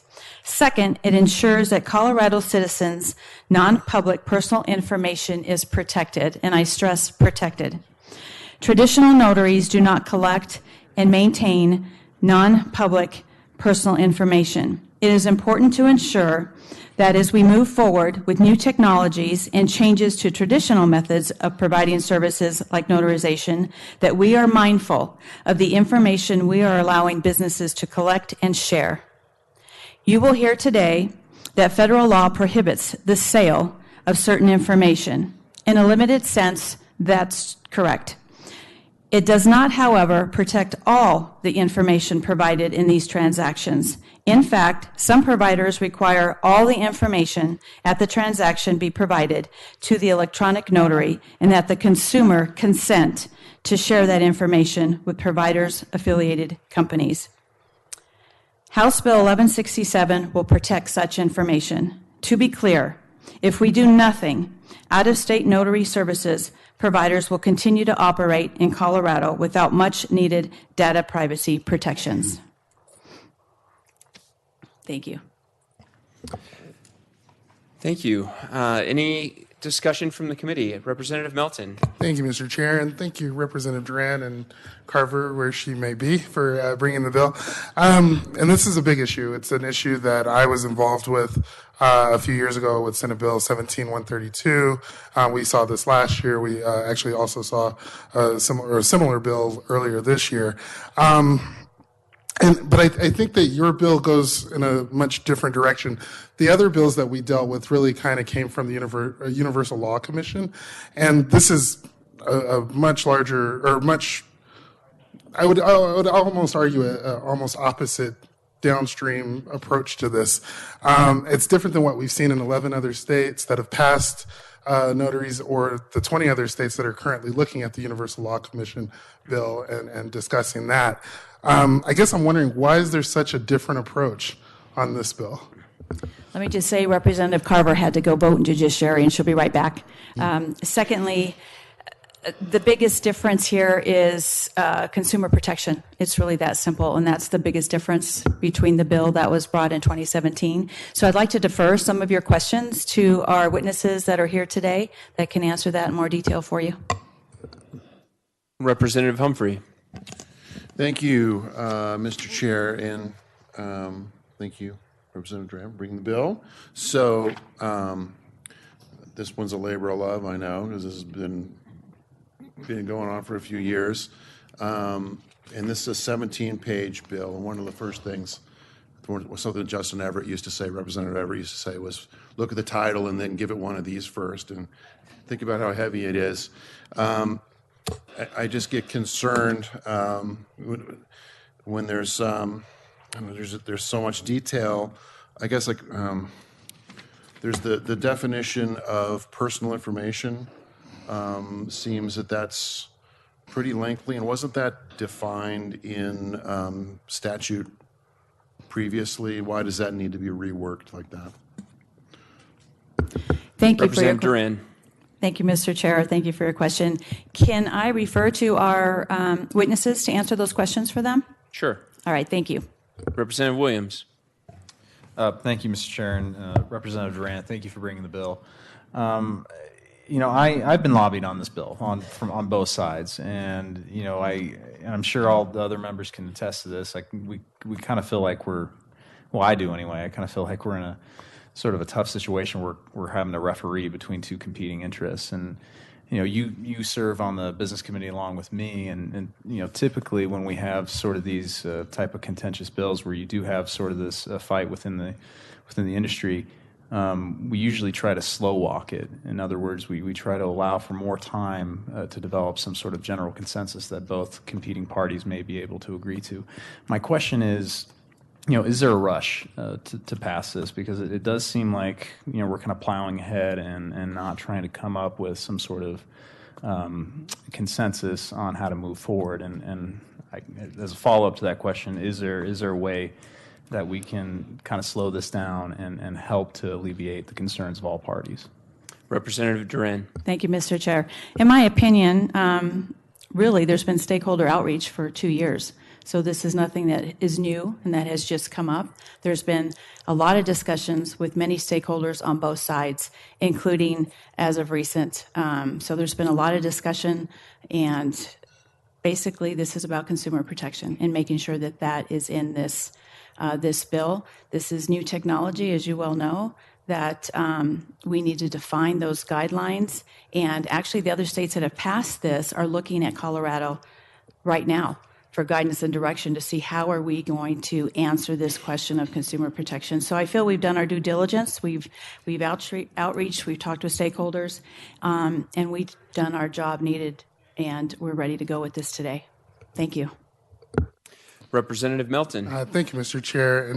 And I agree that a lot of states look at Colorado for data privacy, especially after last year when we passed House Bill 1128, which I think was a groundbreaking data privacy bill.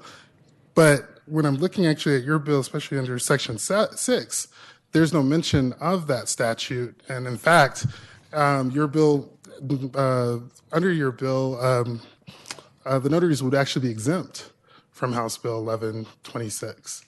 Is there a reason for exempting us from, or do you realize that you're exempting them from the current law? Representative Carver. Thank you, Mr. Chair. Thank you, Representative Melton. Well, I guess I just respectfully disagree. 1128 did not deal with collection and who that information was shared with. 1128 dealt with breach of databases and how that breach was to be addressed. So my reading of 1128 is that what this bill is doing is not in conflict at all. So, and certainly our expert witnesses from many sections of the Colorado Bar Association who are very familiar with 1128 and who have worked on the data privacy piece for remote notarization for now going on close to 2 years, I think could also perhaps address that area more fully.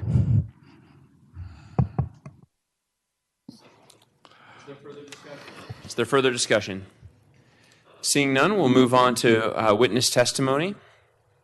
We are going to bring up a panel of supportive witnesses to start with Chuck Calvin, Tori Bance, and Terry Jones.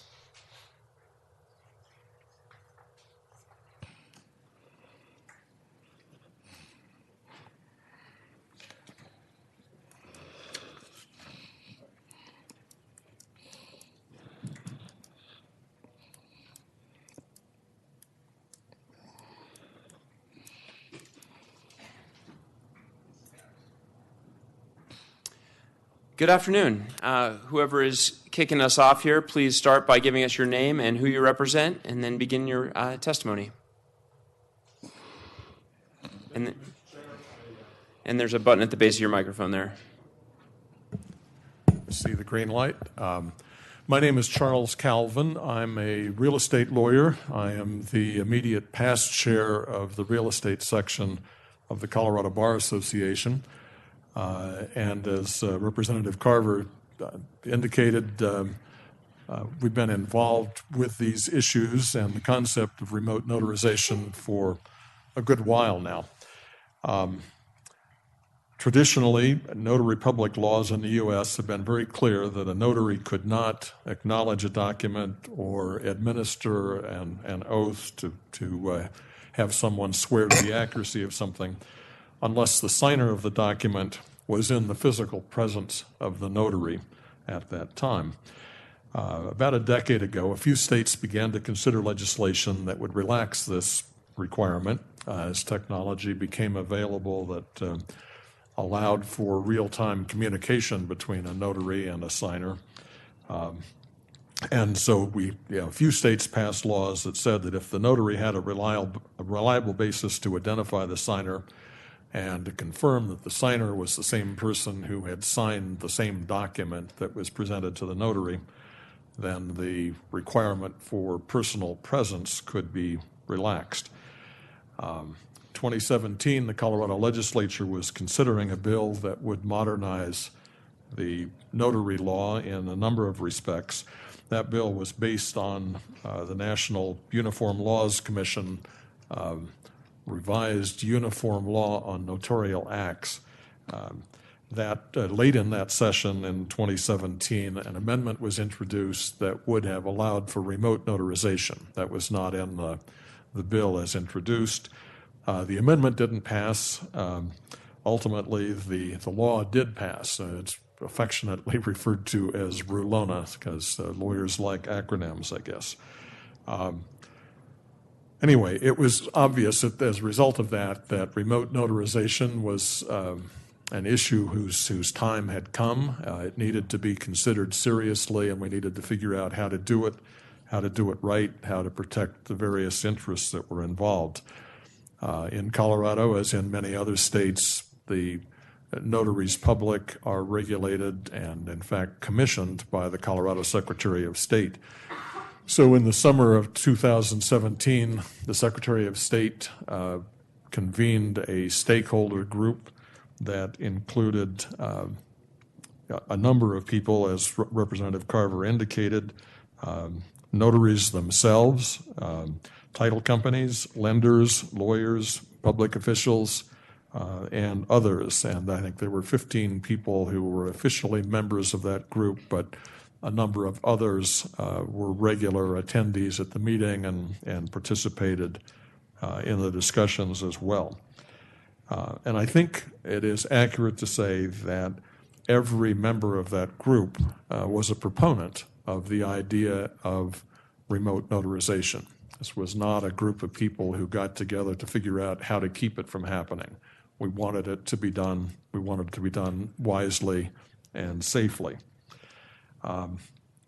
Toward the end of that process, a draft bill was circulated by one member of that group. That happened to be Senator Bob Gardner, who was a very strong proponent of remote notarization.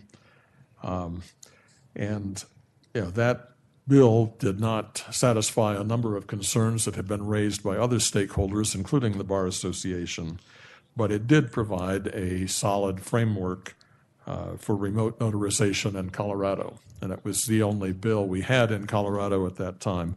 And that bill is the nucleus for House Bill 1167. We think House Bill 1167 is a much better bill than that one would have been because it has been worked over and reviewed over the intervening time, and it addresses a number of concerns that were not addressed in that original bill. I go into this history just to dispel any impression that people may have that this bill was cobbled together quickly or without a lot of thought, or that it was something that was created by opponents of the concept of remote notarization. That bill was debated at length last year. Ultimately, I think the decision on the part of many people was that the Uniform Laws Commission was working on a bill and was expected to come out with that over the course of the summer, and so we should wait and see what the Uniform Laws Commission did. They came out with a bill, and as other witnesses here can testify in more detail, efforts were made to include data privacy protection concepts in the uniform bill, and the response was basically that ship had sailed.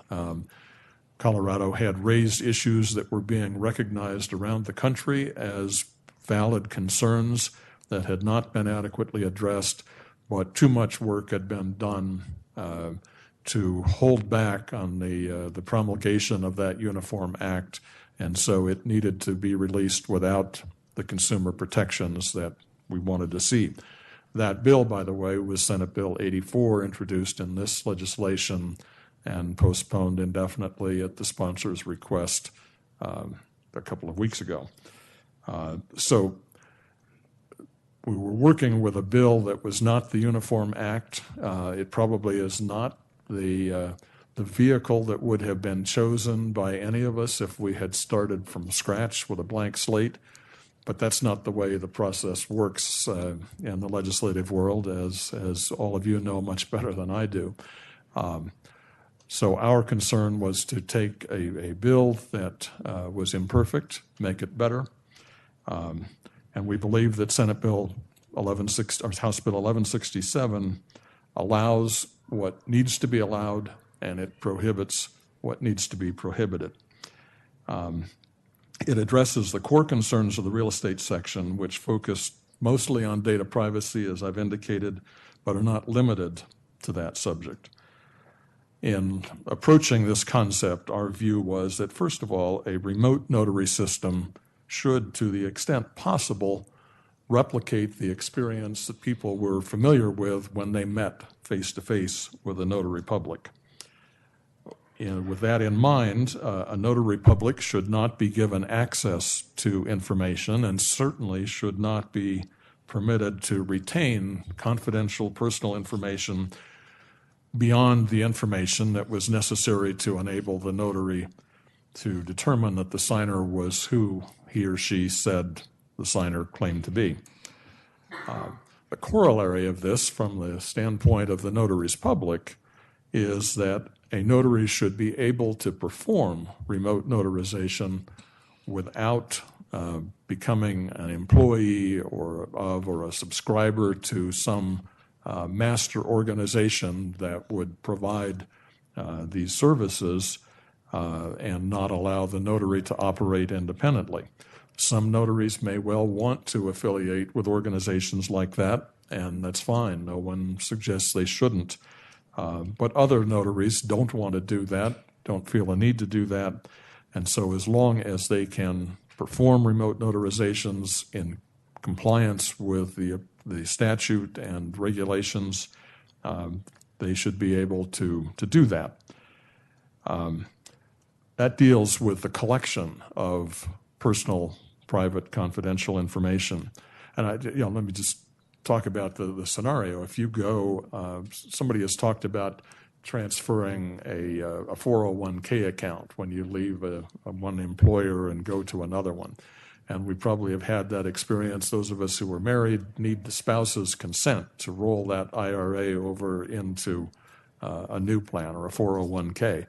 And so you have to sign a form which contains a lot of personal information, social security number, account numbers, financial institutions, and that form has to be notarized as a matter of federal law. when you go to a notary and you say, I need to sign this form, I need you to notarize it for me, you do not intend that the notary is going to copy down your Social Security number or your bank account or the financial institution. That information is your information. There is no reason for the notary to collect it, and certainly no reason for the notary to share it with anyone else. And anyone who goes to a notary to have that done would go there with that expectation. No information should be recorded or retained by the notary beyond the information necessary to confirm the identity of the signer. And that's very clear in 1167 that cannot be done. Obviously, any information that is recorded and retained should be held securely to minimize the risk of data breach. And the law that was passed last session, I believe it was 1123, clearly does apply to data that is collected and retained and that sort. But our concern is with the collection of unnecessary data in the first instance. You don't have to worry about a data breach or loss of confidentiality if the data is not collected and retained in the first place. Third, we think that it's important that personal information that's obtained by the notary in the course of performing the notarization should not be permitted to be sold to or shared with any third party. As in the case of the face-to-face notarization, if the notary said, well, this is very interesting, I see that you've got a lot of money in this account and my brother-in-law would like to sell you a bigger house, you would certainly not consent to the brother-in-law having that information. And so there's no reason for remote notaries to share that information with others who want to market goods and services to you on the basis of the information you have inadvertently shared in the course of having your document notarized. By restricting the sharing of information, you also eliminate any incentive to collect information unnecessarily. If the notary or the notary system can't do anything with the information, then there's no reason to collect more than is really necessary. Fourth, we've accepted the fact that some information relating to the remote notarization process will need to be recorded and retained, and that there's potential value in doing that. If that's to be done, and if that information is to have value to the signer and others who are affected by the transaction, then it's important that the relevant affected parties have access to that information in a legal proceeding if it comes to that. Our concern is that in general, if that information is stored outside the state of Colorado, then in order to compel the production of the information in a legal proceeding in Colorado, one would actually have to file a lawsuit in the custodian's home state and get a court order there requiring the production of the information in Colorado. And so 1167 contains language stating that a notary, an out-of-state notary or an out-of-state notarial system who collects information or stores information is deemed to be doing business in Colorado and is subject to court orders in the state of Colorado. Fifth, we know that technology will change continuously. The market will change continuously, and so it doesn't make sense to put a great deal of detail in the bill. It's important that the Secretary of State have broad rulemaking authority to regulate what the notaries do, what the operators of systems do, and in anticipation of a question that was asked to Representative Duran, I think, or the comment about the length of this bill, I think there are 4 entire pages of this bill that lay out the forms of certificates to be signed by a notary. Remember that the origin of this bill predated the adoption of Rulona in Colorado. Rulona has those same 4 pages with the same text of the language of the certificates with minor variations. And so We think it would be appropriate to delete that from this bill, 1167. I could point you to particular language on the page, states what additional language needs to be added in the case of a remote notarization. We think that can be done, and the bill could not be detrimentally affected by eliminating the text of those certifications. Because of the history of the bill, where there was not anything else to refer to, that language got carried over. Finally, in situations where either public or private stakes are especially high, it's probably appropriate to rely on face-to-face notarization, and the bill does that. In the public context, the requirement is that remote notarization not be used on documents relating to the electoral process. Obvious examples would be petitions for ballot propositions or to get a candidate on the ballot. When the circulator of a petition signs the affidavit regarding the authenticity of the signatures on the petition, that has to be done with a face-to-face notary, not remotely. On the private side, we think it's important, and 1167 does carve out wills and related documents. Wills have always had special precautions associated with their execution for witnesses, for multiple people to attest not only to the identity of the signer, but also as to the capacity of the signer, the apparent ability of the signer to engage in a document that's going to affect the disposition of property. And so we believe that wills are also appropriately excluded from remote notarization, and 1167 does that. So the conclusion, we believe this bill satisfies all of the concerns that we set out 2 years ago when we began looking at this process. Thank you. Thank you very much, Mr. Calvin. We'll go ahead and have the testimony of all three of you, and then we'll send some questions your way together. Who'd like to go next? All right. Thank you, Mr. Chair. My name is Terry Jones. I am the chair of the Legislative and Regulatory Affairs Committee of the Colorado Mortgage Lenders Association. I'm here before you in strong support of House Bill 1167. We firmly believe that remote notarization is a concept whose time has come. And as the age of fully electronic transactions comes to fruition, we think that modernizing Colorado statutes to enable those transactions, which certainly include mortgage lending, is necessary to allow those transactions to proceed seamlessly for Colorado consumers. We firmly believe that Colorado can and should be a leader in how to do remote notarization properly. We're proud to be a part of the stakeholder group that Mr. Calvin referred to, and that we worked hard on the language of what you see in front of you as 1167 over the course of the past several years, and we very much thank Representatives Carver and Duran for bringing this important legislation forward. We believe that 1167 contains the right amount of protections for the consumer's personal information and finally deals with two critical issues this body has been grappling with for the last 2 years.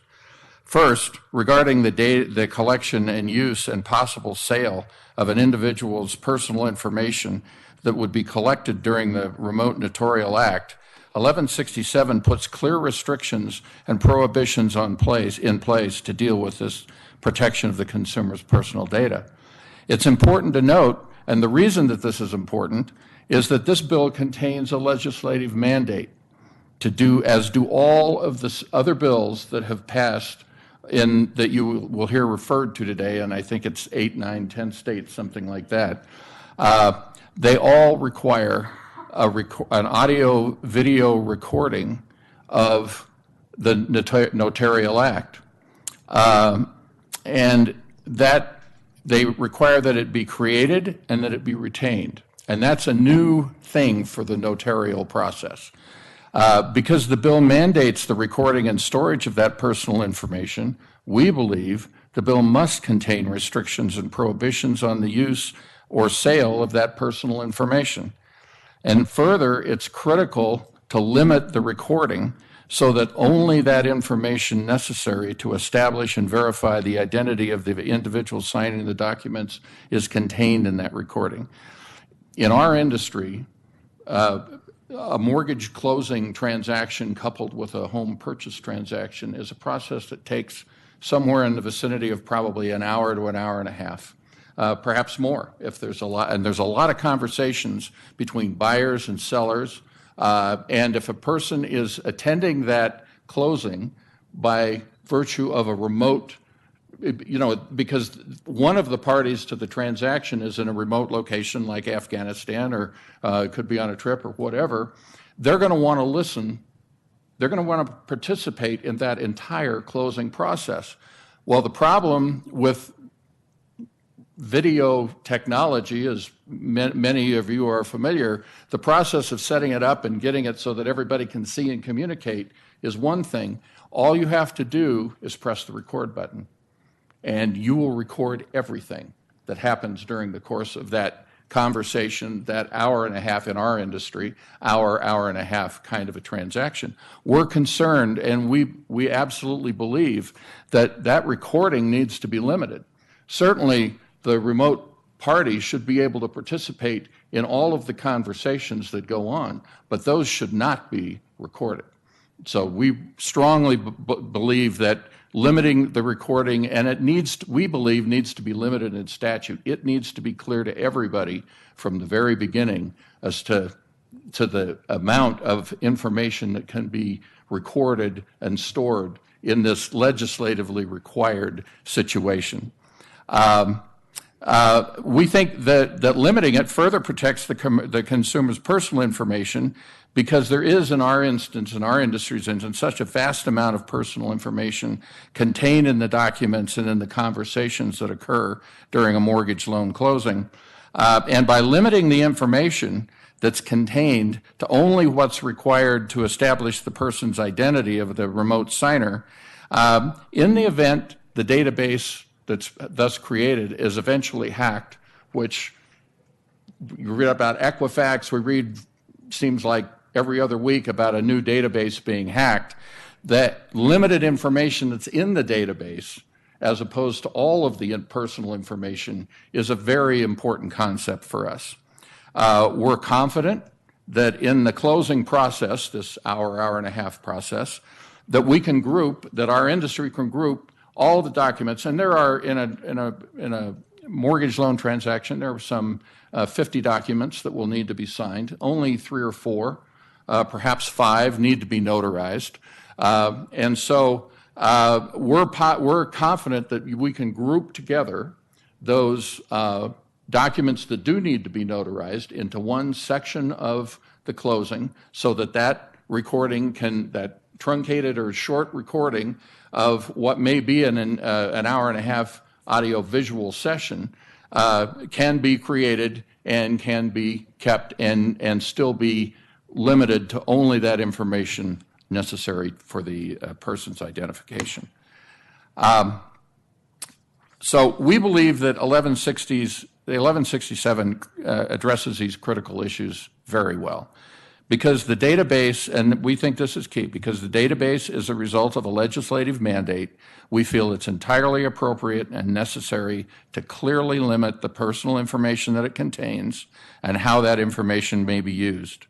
In an age where data breaches occur like Equifax, or data is aggregated and then sold like Facebook and Cambridge Analytica a year ago, and those kinds of things that we see all the time, we believe that a law like 1167 that requires a consumer's personal information to be collected must limit the collection of that data and must deal with how it can be used. I appreciate the opportunity to appear before you today, and I'm certainly ready at the conclusion of our panel to answer any questions that anyone might have of me. Thank you, Mr. Jones. Next. Hi, my name is Victoria Bance. I go by Tori. I am an at-large member of the Business Law Section's Executive Committee. I also sit on the Legislative Policy Committee at the Colorado Bar Association. I have been working with the stakeholder group since the idea of remote notary came up. At first, it was about 3 years ago. It was, oh, we don't need this, we don't want this, and it's now evolved to it makes sense to have it, but let's have it, and let's have a bill that protects the residents of Colorado. One of the questions I think Representative Melton, you asked why this bill and why not the Uniform Law Commission bill, and it's simply because the protections that we wanted to have in this bill, which are present in this bill, were not in the Uniform Law Commission's bill. And I think that even though there are other states that have passed bills that do not have these protections, I honestly think those states have not stopped to think about what the ramifications are of this kind of data collection. I mean, there's been a lot of news, obviously, about data breaches. We have the privacy data breach law that just went into effect last September. I'm well aware of that bill since I just had to write a policy for my law firm as to what do we do with all this information, and now what are the requirements we have with personal information, keeping it locked up, keeping it redacted, that kind of thing. And I think what this bill tries to do is avoid the collection of the data in the first place to what needs to be done. If this is a remote notarization is going to require more personal information than if you were to go to a regular notary and say, here's my driver's license, I'm going to sign this, and you can notarize my document and I get it back. Because the way that they authenticate, at least some of the software platforms authenticate, they pull information from your credit report, such as you have to verify who you are. And I think we've all done some of those questions, especially if we try to get our credit report, like out of which one of these addresses have you been living in the last 5 years, that kind of information. And so that's information that's required to authenticate who that person is. But the point of this bill is to limit that information and limit it from being used in any manner other than the remote notarization. And I want to emphasize probably about 3 points. One is that this bill is not aimed at vendors. It is not aimed at notarize, because there is some of the vendors, because they get information from financial institutions, are subject to the Gramm-Leach-Bliley Act. And that is an act that requires in certain situations that if they get personal information, they can't use it. They can't sell it. They can't use it for other purposes. The important point here is that it may not just be software vendors that are getting information from financial institutions or other parties. It may be, and this is where the Secretary of State comes in, but it may be, our goal was to make this accessible to other people and not have to sign up with a software platform. And so we want to make sure that that data is covered by them as well, because those people are not financial institutions. Even Notarize itself is not a financial institution. And so the point is to cover a broad base of this and make sure everyone's property is protected, whether you're notarized or you're an independent remote person doing a remote notarization. The second point I want to point out is that the Gramm-Leach-Bliley Act does not prohibit disclosure of personal information. I know a lot of you, and me included, I'll get a notice in my credit card statement that says this is what we do with the personal information, and I never read it. Basically, the federal law gives consumers the right to limit some but not all information. And and I won't go into the details and the nitty-gritty of the Gramm-Leach-Bliley Act, but there's still an ability to share that information with other parties, to use it for marketing purposes. And the way that the Gramm-Leach-Bliley Act works is essentially you have to opt out. So when you get that little note from Wells Fargo in your mail that says, this is what we do with your information, it then says, you have to let us know within 30 days if you don't want this to happen. And that basically by not responding, you are letting them do. We can share it with affiliates. We can use it for marketing purposes.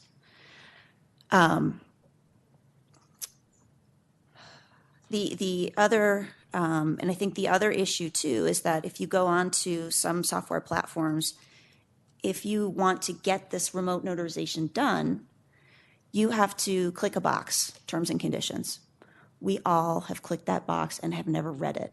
We all know we should read it, but we don't.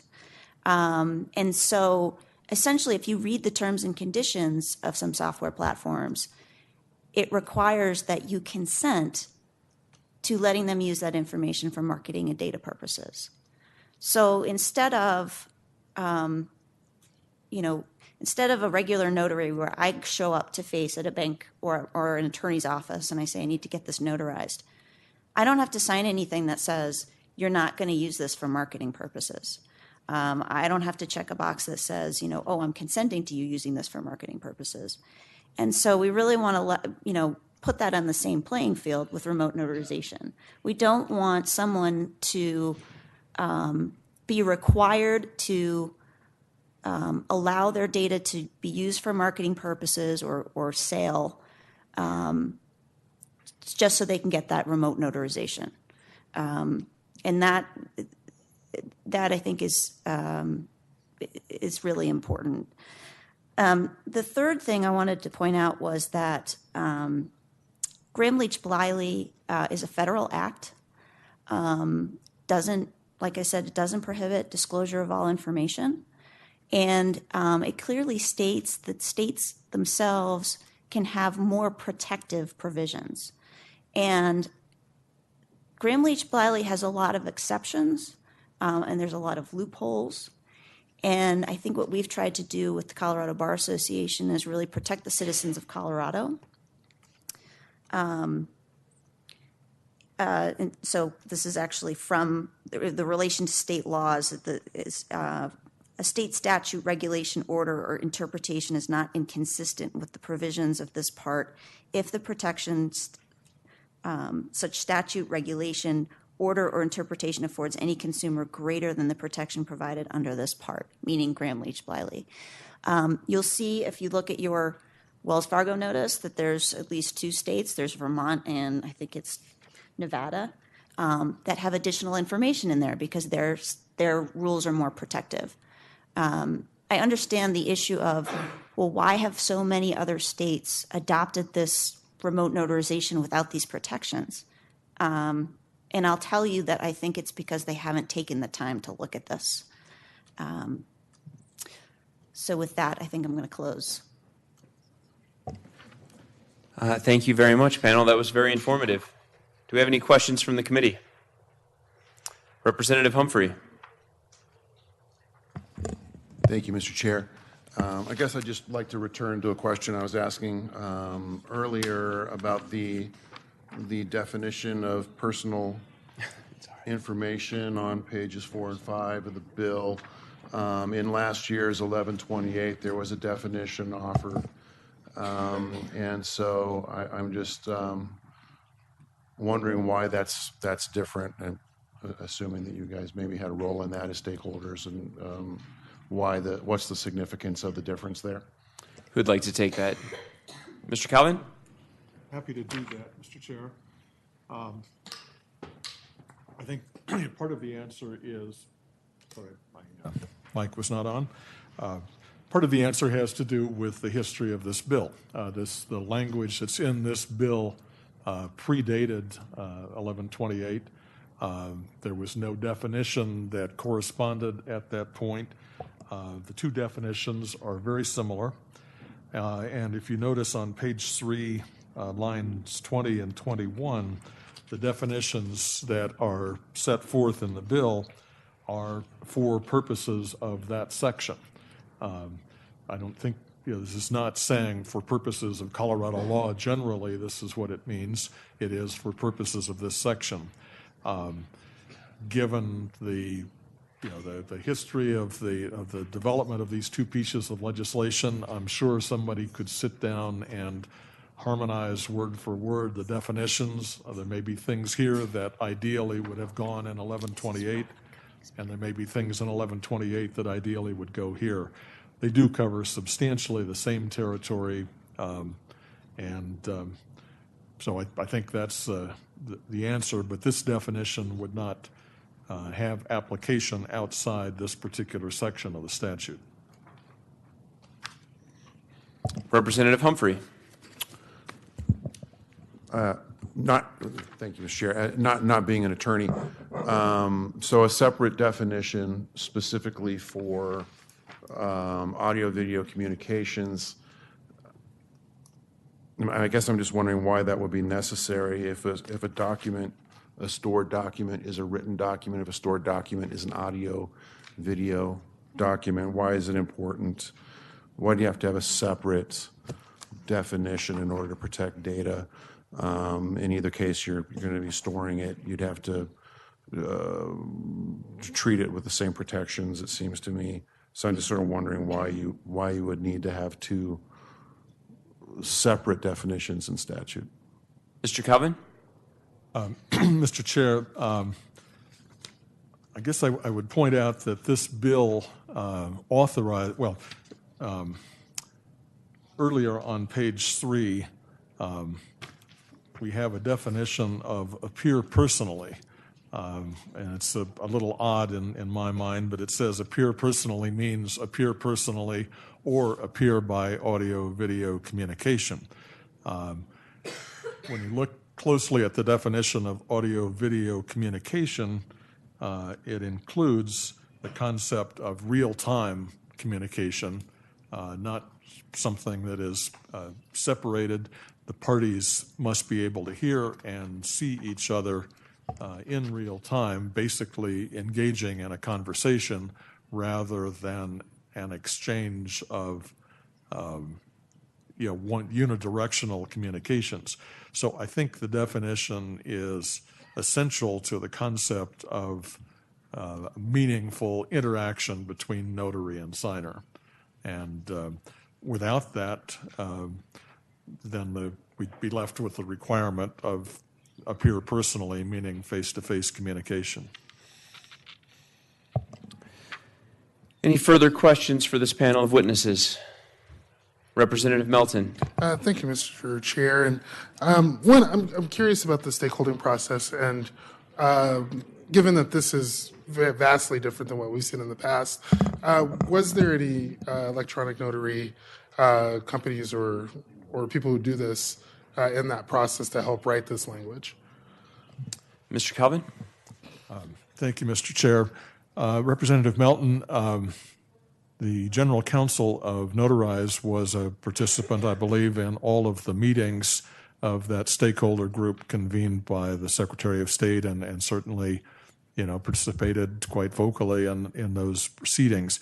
I don't know, my own knowledge, whether he participated in the drafting of the bill that I've described as sort of the nucleus of this one, but I assume because the bill was introduced by a proponent and did not include the privacy protections that the bar and other stakeholders had asked for, I'm assuming it met with his approval, but I don't know that. Representative Melton. Thank you, Mr. Chair. And one other question. Just given that people are using remote notaries in Colorado right now, even without this provision, they typically are out-of-state notaries. Should this pass, possibly companies won't use Colorado notaries. They'll continue to use their out-of-state notaries to conduct business.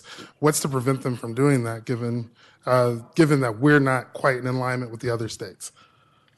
Mr. Calvin? Thank you, Mr. Chair. That's an issue that was of concern to us from the beginning. Early on, we wondered whether Colorado should take the position that a remote notarial act that did not comply with whatever standards Colorado came up with should not be recognized in Colorado. We didn't go with that position because our concern has been for the reasonable expectations of Colorado residents and consumers.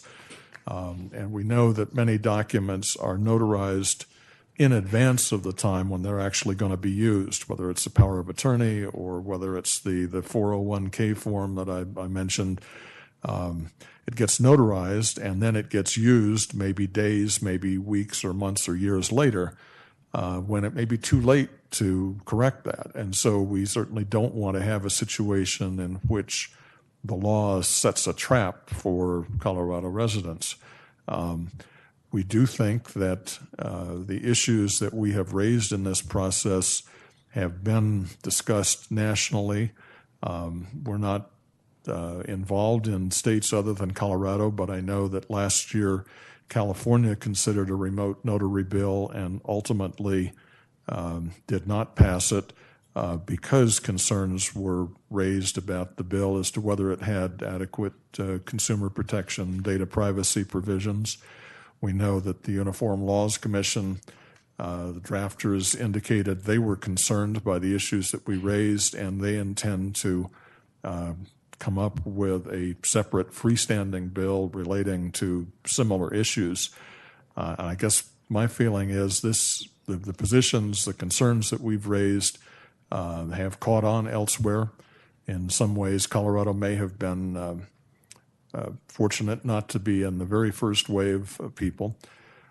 Lastly, I'd say this is not a business transaction.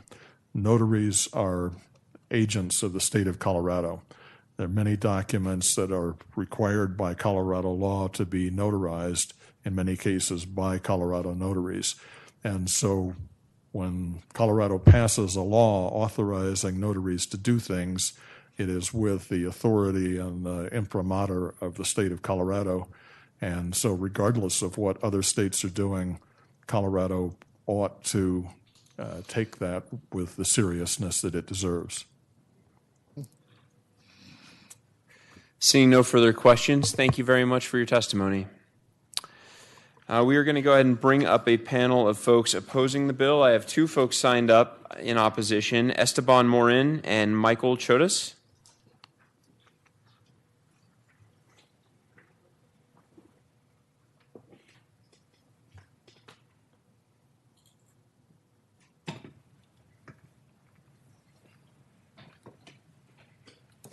Good afternoon. Welcome to the committee. Whichever one of you would like to begin, please start by giving us your name and who you represent. Sure. My name is Esteban Morin. I'm here of my own volition. I'm a privacy, cybersecurity, technology transactions attorney at Brownstein Hyatt Farber Schreck. And I'm here because in the past couple weeks, a lot of clients I work with in the technology space have heard about this and had a lot of questions. And because this does, I think, affect my livelihood and the industry that I work in, I wanted to speak on this. As a little bit of background, I have 4 certifications from the International Association of Privacy Professionals, and I previously worked as counselor to the chairman of the Privacy and Civil Liberties Oversight Board under President Obama and was an appointee on the Federal Privacy Council. So information governance and privacy is kind of my bread and butter. At a high level, I haven't heard, and I personally don't think that remote notarization is an important thing. I'm very much in favor of regulating it. I'm very much in favor of the substance and what this bill is trying to attain. However, when looking at the provisions and how it defines and references concepts related to privacy and information, I am deeply concerned about those because they're not consistent with how any federal, as far as I'm aware, any federal, state, or even foreign entity has addressed or defined these terms. And the concern that I've been hearing from people in the technology space in the state is that not that this bill will make Colorado appear as if it is cutting edge when it comes to consumer protection, but it will make us look as if we don't fully understand these concepts, because we are kind of going off of what has been standard practices and how these terms and concepts have been conceived of in legislation, especially in the past 5 or 6 years with the inception of the additional data protection laws, including the one here in Colorado, the European Union General Data Protection Regulation, and the new California Privacy Act. And there are two main issues that I noticed that do raise some concern for me personally. And one is with the definition, and they've actually been already identified and discussed to some extent by other committee members. The first one is the definition of how personal information is defined, even if it only applies to the, and that's in Section 3, I believe, in regards to this bill. And having non-uniform definitions of personal information in a state can cause real chaos down the road. But at a high level, some of the terms in this are not considered to be personal or personally identifiable information in any other context. Most notably, it includes birth date, telephone number, and street address independently as personally identifiable information. And that's simply not true. If you have an address of an apartment building, lots of people can live there. If you have a phone number and people can share a phone number, that's not considered personally identifiable in any other context and in any other bill that I'm aware of. And the fact that we are kind of lumping that in there and making that protected information by itself without any other data paired with that is scary. Setting that precedent is scary for any company that deals in data and any company that handles personal data in any way, shape, or form. The second provision that I really kind of has been getting some buzz is in Section 6, which is a limited list of the uses of data. And I am very much in favor of consumer protection. I'm very much in favor of respecting individual rights and data subject rights. I mean, that's what I did with the federal government for many years. But the issue here is that this is inconsistent with how pretty much every other legislative body has been addressing information sharing. Generally, there are some big picture concepts like consumer consent, or kind of general, or deferring the ability to make additional rules or regulations to existing bodies, which are not present here. And the issue here, which was referenced by the previous panel, is technology evolves. Whenever we do try to set very strict limits on how information or technology are going to be used, it's going to come back and haunt us. It's happened again and again at the federal level. And at a fundamental level, you need to have some flexibility there. Even right now, when it comes to any kind of online transactions, including in the notarial space, you're dealing with platforms, you're dealing with APIs, you're dealing with information exchanges that exist now that did not exist 5 years ago. And 5 years from now, we may have different technologies that may technically violate these very strict prohibitions. The way that most other legislative entities that have addressed this have been to set some very rigid restrictions, for example, no selling, no bartering, etc., and then generally allowing the Attorney General or some other body to implement additional rules as they come up. We can't foresee what technology is going to be like in 5 years. We can't see what issues are going to be facing consumers in 5 years. But at a fundamental level, we need to have some kind of flexibility and authority to address that rather than being shackled to these very strict limitations. And one other issue with limitations that I haven't heard a satisfactory answer to is I think that it would put companies in a catch-22. And that's a lot of the feedback I've gotten is if it can happen to notarial companies, it can happen to us too. Under Section 6, you are not permitted to disclose the information if you are the target of a data breach. There are exceptions. I know there are exceptions for, I believe it is, complying with a request from a regulatory agency or when responding to a law or subpoena, but those don't cover data breaches. I mean, I'm dealing with 2 data breaches in the greater Denver area right now, and neither one of those would be complying with a request from a regulatory agency. that's a legal mandate we're required to follow. And I can think of a number of other situations. We talked about references to Gramm-Leach-Bliley earlier. There are over, I believe it's 12 other federal privacy laws, each of which do have their own requirements in many circumstances to report instances of security breaches or instances of sharing information. You have the Children's Online Protection Act, the Fair Credit Reporting Act, HIPAA, which covers medical information. And this would not allow you to meet those requirements. And at a high level, and to conclude, there are three things that I'm concerned about. One, I'm concerned that this would deter technology companies from moving into Colorado. This is on the radar of a lot of big companies, and it's not drafted in a way that's consistent with what they've seen before, and it's not drafted in a way that can even be complied with. And as I said, if companies can see this, they ask, well, if they're going to pass this binding certain online entities or certain companies, why won't this affect us?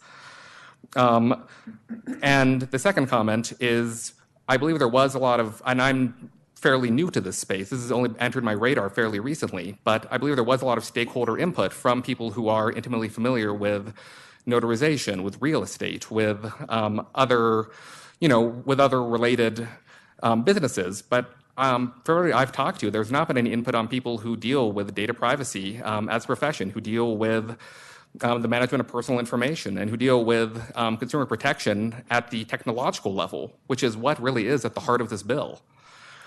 So fundamentally, I think I fully support a vast majority of this bill, and I support what it's trying to do. But I do have deep concerns that this will be a shackle with us around Colorado, and that it will not reflect that Colorado is an innovative state, and that we are both trying to protect consumer information, but we're also willing to encourage innovation and new technologies. Thank you very much, Mr. Morin. Mr. Choudos? Thank you, Mr. Chair and members of the committee. Thank you for the opportunity to come and speak today. Would you make sure your microphone is on? Do you see the green light at the base there? There sorry. we go. Let me start again. Thank you, Mr. Chair and members of the committee. My name is Michael Chodas. I am the General Counsel of Notarize. Notarize is one of the remote notarization platforms that provides these services to businesses and individuals around the country and beyond. Notarize has been in business now for roughly 4 years. This is a robust and growing sector in which small and very, very, very large companies already participate. It's like all of the other technology sectors that you're aware of. It has venture-backed companies. It has very large institutional companies that are participating. Essentially, this is a technology evolution that is happening in what has traditionally been an analog act.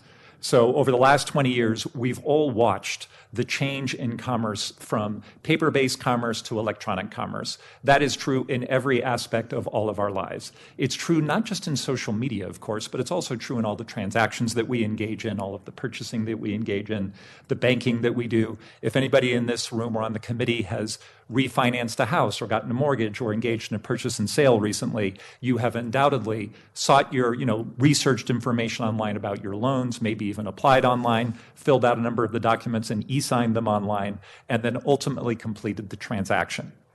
But what you may have noticed is that when it came to the part of completing the transaction, everything had to be printed out and taken either to a mobile notary or to a notary in an office, usually an office in a title company. If you have a permit application for a state agency, or if you have some government license or any other document you're trying to do, or a minor consent to travel form, now, in the past, you've had to print that document out and take it to a notary once you find them at a UPS store or otherwise. But it is difficult, and it is, as I said, an analog process in a world in which we don't do things that way anymore. It is almost as if you bought something from Amazon, every time you purchase something, they said, that'll be great, but just go ahead and take this sheet of paper from the website, print it out, go to a notary, get it done, mail it to us, and then when we receive that, we'll ship you your document, or we'll ship you your product. What has happened over the last 5 years is that notarization has become part of the digital workflow for commerce and transactions across the country, on our platform and on many other platforms. So that means that customers who want to get a mortgage can now apply online, fill out all their documents online, provide all their information online, and when the time comes to actually close that transaction, the title company, the lender, all of the parties that are participating in that transaction can accumulate the documents, put them on a platform like ours using APIs and other automated platform mechanisms. They can connect with a real notary commissioned in the state where they are operating. They prove their identity to a dramatically higher and more robust standard than has been the case in the traditional notarial context. They go through the normal notarial process, where the notary, by the way, does three things, not just one thing. The first thing the notary does is confirm that the person has satisfied, to his or her satisfaction, their identity through proof. And the law specifies how that proof must occur. And in all of the laws that Colorado has been considering, there's a very heightened level of proof using digital and database-driven tools for online notarization. Then the notary confirms that the signer knows what they're signing, just as they do in the traditional paper context. And then the notary does a gut check just to basically confirm that the person is doing so of their own free will. In other words, it's the exact same notarial act that notaries have been doing for 200 years in the paper context, but just now with digital tools and with the ability to integrate that whole process into a modern digital workflow. But because the notarial act is integrated into the modern digital workflow, we need to think differently about how the data moves back and forth through that workflow. A notary does not obtain a body of information from a signer in the notarial act other than simply their identity information. All the information in the documents that come before the notary has been accumulated by the bank or the title company or by a permitting agency or by a business that needs to have something notarized like a private lending institution or your bank down the street. All of the documents themselves have information that the notary doesn't collect. So the key point is, when you are thinking about data privacy and security, and we are enormous proponents of data privacy and security for consumer protection, you have to think about it in an overarching way of general application so that it touches all of the people who have the data and who use it during this workflow. That is why every law that every state has enacted at the state level over the last 15 years on data privacy, and why all of the federal laws that address data privacy are laws of general application. What they say is, if you touch data, you may do this, you must do this, you must keep it secure, you must give notices if there's a breach, you must comply with these other requirements regarding use and disclosure and consent, et cetera, et cetera, et cetera. And it equally governs a lender, a title agent, a notary, or a notary platform, or anyone else who touches the data along the way. Just by way of example, as soon as a notarial platform finishes one of these transactions, 15 different parties get copies of documents from the transaction. So the lender, the title agent, later on the title recorder. Here in Colorado, virtually every county e-records. Documents are sent through electronic processes to the county for e-recording. Various other parties who have participated in the process, including the title underwriter, all get copies of parts of the document as part of being part of that digital workflow. Trying to single out and put different rules that apply to the notary is essentially a poison pill for commerce. What it does is it means that different rules govern the documents in the notary's hand than governs the documents in everybody else's hand. But it's the exact same documents that move through the process. So we were enormous supporters last year of HB 1128. It's a tough law. HB 1128 says you must keep data secure. By the way, you must also destroy it when you're done using it. So it is a data use law as well as a data security law. It says if you don't, you must give notices to everybody who's been affected. They have all kinds of rights and remedies after the fact, and there are even potential criminal penalties if you haven't made good faith efforts to protect that data. We supported that law. Right now, we track 142 laws, new laws that have been introduced across the country for data security and data privacy. After Facebook and Cambridge Analytica, there is no issue that is more important in the technology world than data security and privacy, and we wholeheartedly support those laws of general application across the board. We comply with an existing regime of probably about 60 to 70 data laws at the state and federal level right now, which relate to use of data, flagging of data, control of data, and most importantly, consumer awareness, disclosure, and consent so that they can know how their data is being used and to say yes or no. What I'd like to say specifically about this law is this. There was a stakeholder process about earlier versions of this law. What happened is that the Uniform Law Commission, the Mortgage Bankers and American Land Title Association, the National Association of Secretaries of State have all conducted extremely elaborate stakeholder engagement processes over the last 2.5 to 3 years, involving literally 80 to 100 stakeholders at each meeting. All of those meetings have resulted in national principles for how to do remote notarization safely and securely from the National Association of Secretaries of State, model laws from the Uniform Law Commission and the Mortgage Bankers and Land Title Association. The reason those laws do not contain separate or unique privacy provisions is not because they didn't think about it. Of course they thought about it. These are the most capable policymakers and lawyers across the country. What they said is, a notarial action is part of this broader ecosystem.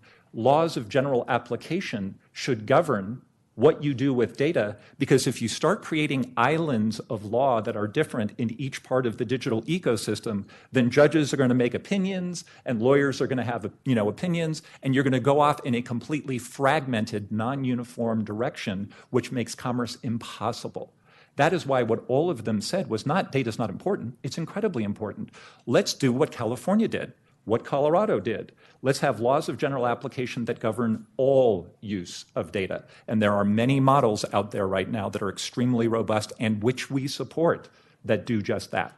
So the last two things I want to say about this bill, and I think it's extremely important, is that this bill is two things. Of course, we support the enactment of notarization in Colorado and beyond. There are currently 11 states that have already enacted it. Actually, Utah is waiting for the governor's signature, but 10 that have enacted and one more that has passed the legislature. 20 to 25 more are considering bills right now. They are all based on these national models, all of them. The issue with this bill is not the remote notarization piece.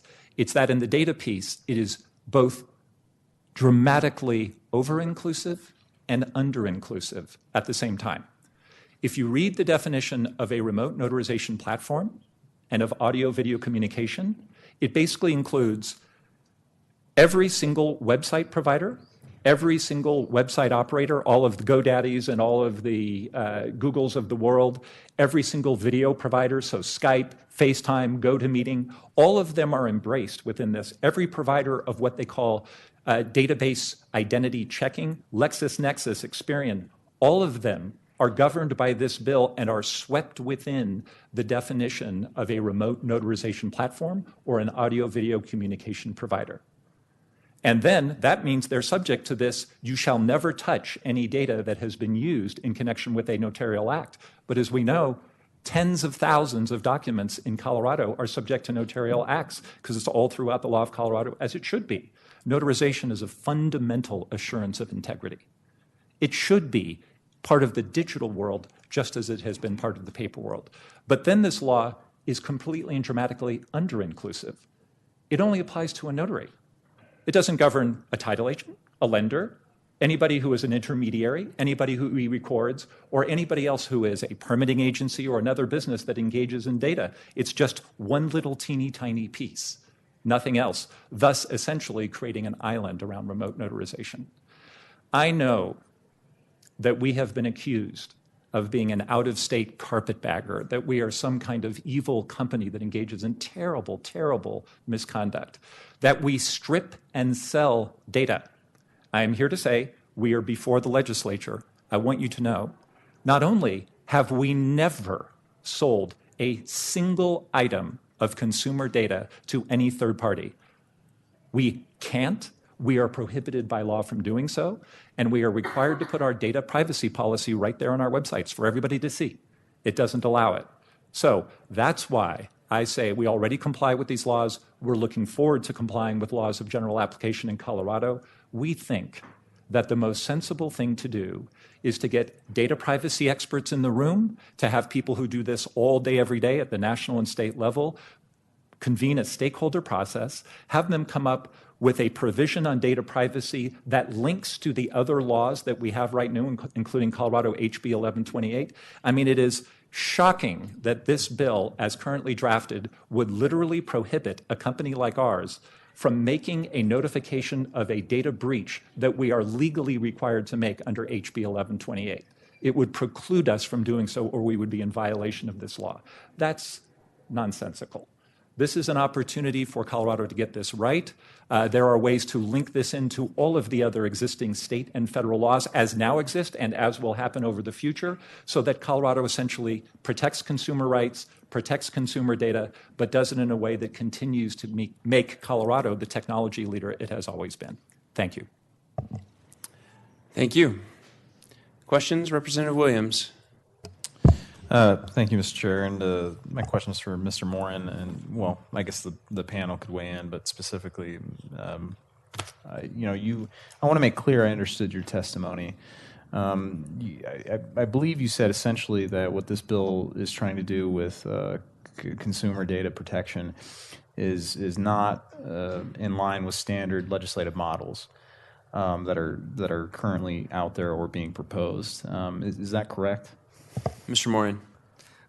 Yes, it is, and I apologize if I was confusing in any way, shape, or form. I only decided to provide this testimony earlier today, so I apologize if it wasn't as streamlined, but that is correct. Representative Williams. Okay, thank you. I just wanted to make sure I understood that correctly. I guess my question, again, this can go to the panel, but certainly, because you touched on it in your testimony, Mr. Morin, you said that there were I think that there were unintended consequences if this bill were to pass with other, I believe you said, technological platforms apart from the remote notary industry. Is that correct? Mr. Morin. Yes, that is correct. And the real concern here is twofold. Number one, as I referenced from a consumer protection standpoint, new technologies will develop, and the way that even online notarization and what tools we have and what are the common platforms for that are likely to be different a few years from now than they are right now. And the problem with having a very rigid system as opposed to a system that has some general prohibitions, but then more general rulemaking authority, specific authority to impose fines, set additional rules, to do something like that at either the Secretary of State level or the Attorney General level, that gives a lot more flexibility. Because the issue here is if there's a new technology that does develop and becomes widespread in a few years, one, they may not be able to operate in Colorado based on this law. And number two, if they do under this law, my big concern would be that that if there were unintended consequences for consumers, there are other issues, ones where we cannot foresee now based on how that platform operates, we would not have any kind of nimble way to address those. There's not express authority here for anybody within the state government to quickly make a rule or to issue a fine or to offer additional guidance, which is how the Federal Trade Commission works. That's why the Federal Trade Commission and the federal government got out of the business of passing very specific legislation when it comes to technology, and why, in a lot of ways, some of the bills from the early 90s are considered to be some of those disastrous bills, overbroad, borderline unconstitutional, kind of across the board to anybody who operates in this field. Representative Sirota. Thank you, Mr. Chair. I have a few questions. I guess maybe can I first follow up with Representative Williams' line of questioning? I just wonder if, Mr. Morin, you can just elaborate. I'm still not clear about what in this bill would potentially become problematic as technology evolves. Mr. Morin. Certainly. Give me 1 second to go back to Section 6 again as a reference. So there's two things. One is at a high level, and I believe that Mr. Chodos mentioned this. It is, as somebody who deals with data breaches, under the current language of Section 6, it is literally impossible to comply and give the necessary disclosures under any of the 50, there's now all 50 states do have data breach notification laws, and that would not be possible, as well as a number of federal protection laws. In terms of forward-looking and how this could impact technology, The big issue here is that it sends a signal. The fact that it says you can only use information for these purposes and no other purposes, and doesn't offer any kind of flexibility to potentially interpret the other bases for using this information. It does not allow any other bases for potentially sharing it. As I said, the way the technology works, it's oftentimes a lot of different platforms and technologies and entities kind of transferring information. That's necessary for security in a lot of circumstances. I won't get overly technical, but even as it stands, there already are a lot of protocols and a lot of APIs and a lot of platforms that do involve passing information around for many purposes. And the fact that this says you can only use it for this purpose, and with no exceptions, it doesn't allow any exceptions for consumer consent, which is almost the universal standard now. You look at how California is doing it with their law, which is considered the broadest, most protective privacy law in the country, the California Consumer Privacy Act. You look how Europe has been doing it with the GDPR, which has been the single biggest and most protective privacy law that's ever been passed in the history of the world. It's all consent-based, because that's based on the notion that if you try to define it, it's always possible that something could be developed that would not fit within that definition. Or, there could be a situation where consumers might want to consent not to have their information sold, but to have it used in other ways that could benefit them or streamline the process in the future. So, as I said, it's not just about consumers consenting to have their information sold or bartered or anything to that extent. But a lot of times when it comes to data privacy, everything is a transaction. You use an Amazon Echo or an iPhone and give up some personal information in return for other benefits. Geolocation. You give your location, in return you get to use maps. That's how information governance works and has been conceived of consistently for the past 5 years, and particularly in the past 2 years. And this doesn't have any of that flexibility to either kind of allow for other potential uses, accommodate future technologies, or to address issues that might emerge that we can't contemplate now. That's my concern. Representative Humphrey. Thank you, Mr. Chair. Thank you, gentlemen, for being here. In terms of notarize, I believe that you said that the provisions specifically with regard to the Notarial Act were a poison pill for commerce. So I was wondering if you could elaborate on that a little bit, and how would that affect your ability to do business in Colorado? And then more generally, for both of you, in terms of the importance of consistency of data privacy laws across state borders, what are some of the sorts of principles that guide, that should guide this sort of law in your view in order to protect consumer data? Mr. Chodos? Thank you, Mr. Chair. I think to answer your second question first, there are some fundamental principles that govern all data privacy and consumer protection laws across the country. The first is clear, unambiguous disclosure. Consumers have a right to know how their data has been used, what's been collected about them, and what uses you propose to make of it. Second, consumer consent. Consumers need to have the absolute right to decide when or where their data will be used, and to withdraw it or to add it or to do anything about it. And a company should need to have to go back to the consumer and ask for further permission if they want to do something different. So consumer disclosure and consumer consent are the first two principles of essentially every federal and state data protection law across the country.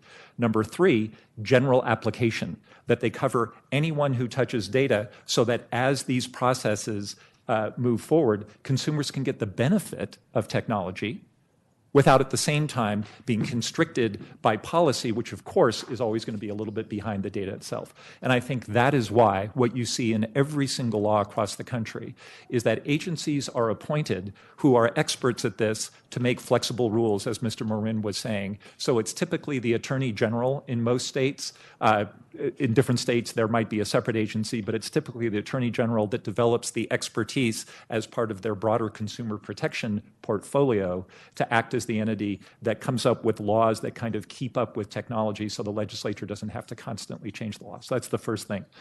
In answer to your second question about poison pills, the law as currently drafted, and I think it's important to state, there was an extremely extensive stakeholder process, but the bill that was submitted and moved through the legislature last year was not this bill. The bill that moved through the legislature last year did not have the provisions in it that are the poison pill provisions in this bill. They have been put back in for this purpose. So, for example, there is a lengthy set of requirements and scripts for a notary to use and state in connection with a notarial act. As anyone knows, that is what my father used to call a ticket to the courthouse. It is a plaintiff's full employment act. The notarial act exists because of the power of the notarial seal, which is a self-authenticating public act. Once you see that notarial seal, you know that the notary did their job. If you impose 27 requirements on a notary, each of which is specific, any lawyer who goes through there and finds a foot fault on item 13 can invalidate the entire notarial act. That is a disaster for consumers who rely upon the certainty of their notarized documents. If the mortgage to your home has a foot fault in the notarial act that invalidates it 10 years later, no detailed policy discussion is required to know that is bad. And most importantly, you will notice that this set of data privacy provisions is not amending the consumer protection laws of Colorado, laws of general application. It has been added to the list of prohibited notarial acts. That means if a notary does anything that violates or even is alleged to violate any of these data provisions, which we know a notary would violate if they had to give a data security provision, that isn't just a violation of the data security provision. It invalidates the underlying notarial act, once again, creating unintended consequences that are dramatic. If a notary lies, engages in fraud, pretends to be a lawyer, or does any of the other prohibited acts, that is a potential ground for attack on the notarial act itself. We want to protect consumers in a way that is good policy. We participate and support all of those efforts, but injecting completely unintended consequences into the validity of the notarial act itself is what I refer to as a poison pill. It means that nobody will engage in remote notarization in Colorado. Representative Humphrey. Mr. Morin? Yeah. Any thoughts in terms of principles for good legislation governing data security, privacy? Mr. Marin. I think it is important to look at what other entities have been doing. As I said, we can look to other states. Regardless of uniform legislation, consistency is really important here. To kind of echo what Mr. Chodos just said a second ago, I've had a lot of clients who have refused to do business in Europe, refused to do business in California, et cetera, because they either have inconsistent or confusing privacy regimes. Not necessarily because they don't want to abide by certain protections, but because they're confusing or inconsistent, or they're concerned that they will fall into a trap. I've seen that happen on multiple occasions with multiple clients on multiple jurisdictions. Fundamentally, when you're dealing with electronic or remote notarization, as well as many other issues, you're dealing with the internet. And the internet has no borders. And at this point, we are getting into an age where states are asserting jurisdiction on anybody who touches their residents' data. That is how the Colorado data protection notification law is structured. That's how the GDPR is structured. And generally, these laws are looking to each other. They are building off general best principles. For example, the notions of express notice and express consent became kind of the go-to thing, and about 4 or 5 years ago. And since then, at the state and the federal and the foreign level, those have been the principles that have been built up. And over time, those have been perfected. So I think that generally, you want to make sure that your laws are consistent with, or at least comprehensible to people who are in this field and who are operating in other jurisdictions, since this does involve the internet inherently.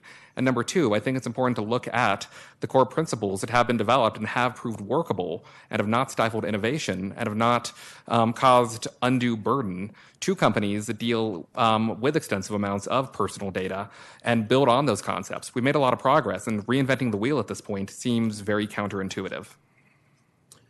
Representative Melton. Thank you, Mr. Chair. And Mr. Chodos, I had three questions. One, you've already kind of touched on a bit, which is that you can't sell the data by law already. If you can just kind of explain why you can't, and then I'll follow up my next question.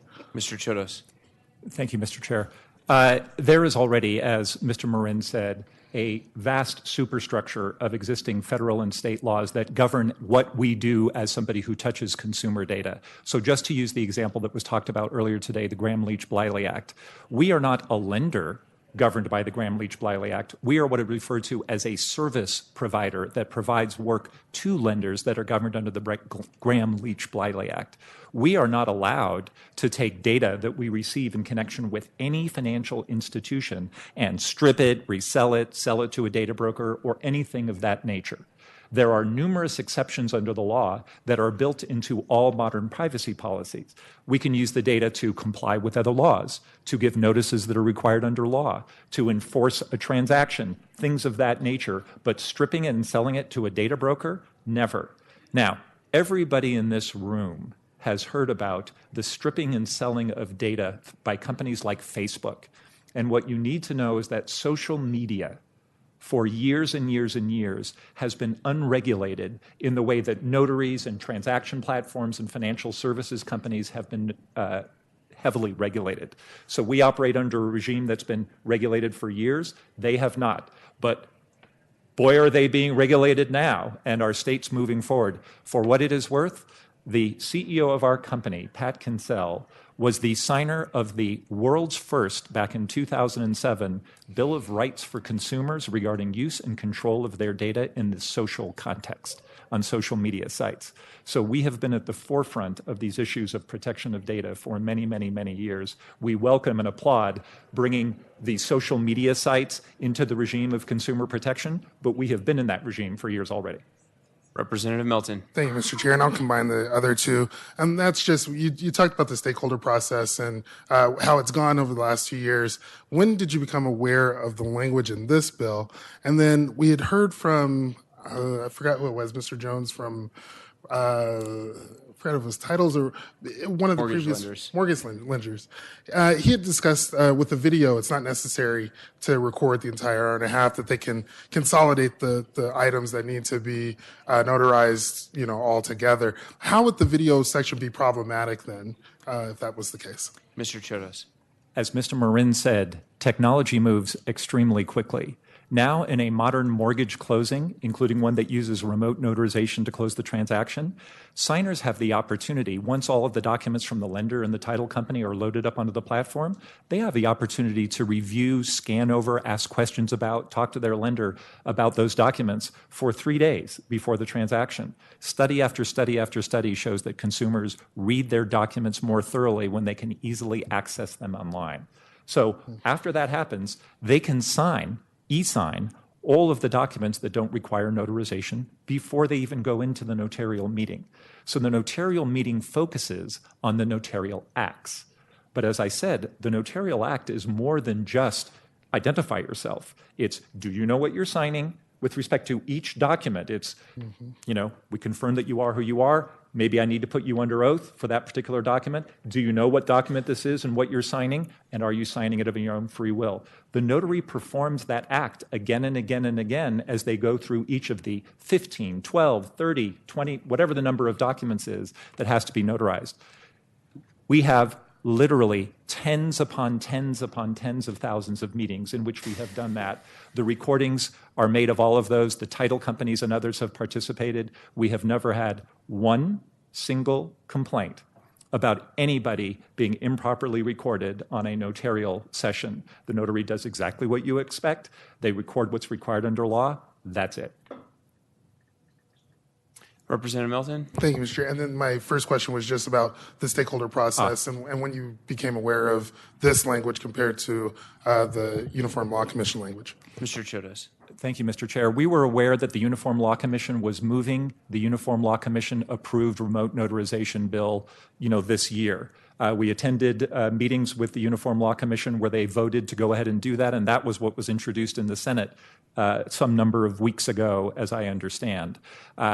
We also learned quite recently that Representative Duran has been drafting this bill that is before the committee here today, but we were not involved in those processes. And when we learned of it, we have been doing what we can to connect with Representative Duran, and she has been extremely gracious about since, listening to us and hearing our concerns, but this has just been in the last, I would say, week, I think. Representative Sirota? Thank you, Mr. Chair. Two questions for Mr. Chodos. First, am I correct in understanding that California voted down remote notary? Mr. Chodos. Last year, I think we had 15 introductions of remote notarization bills across the country. Roughly 6, I think, of them passed last year. This year, we have now up to 11 that have passed, and I think roughly between 20 and 25 that have been introduced.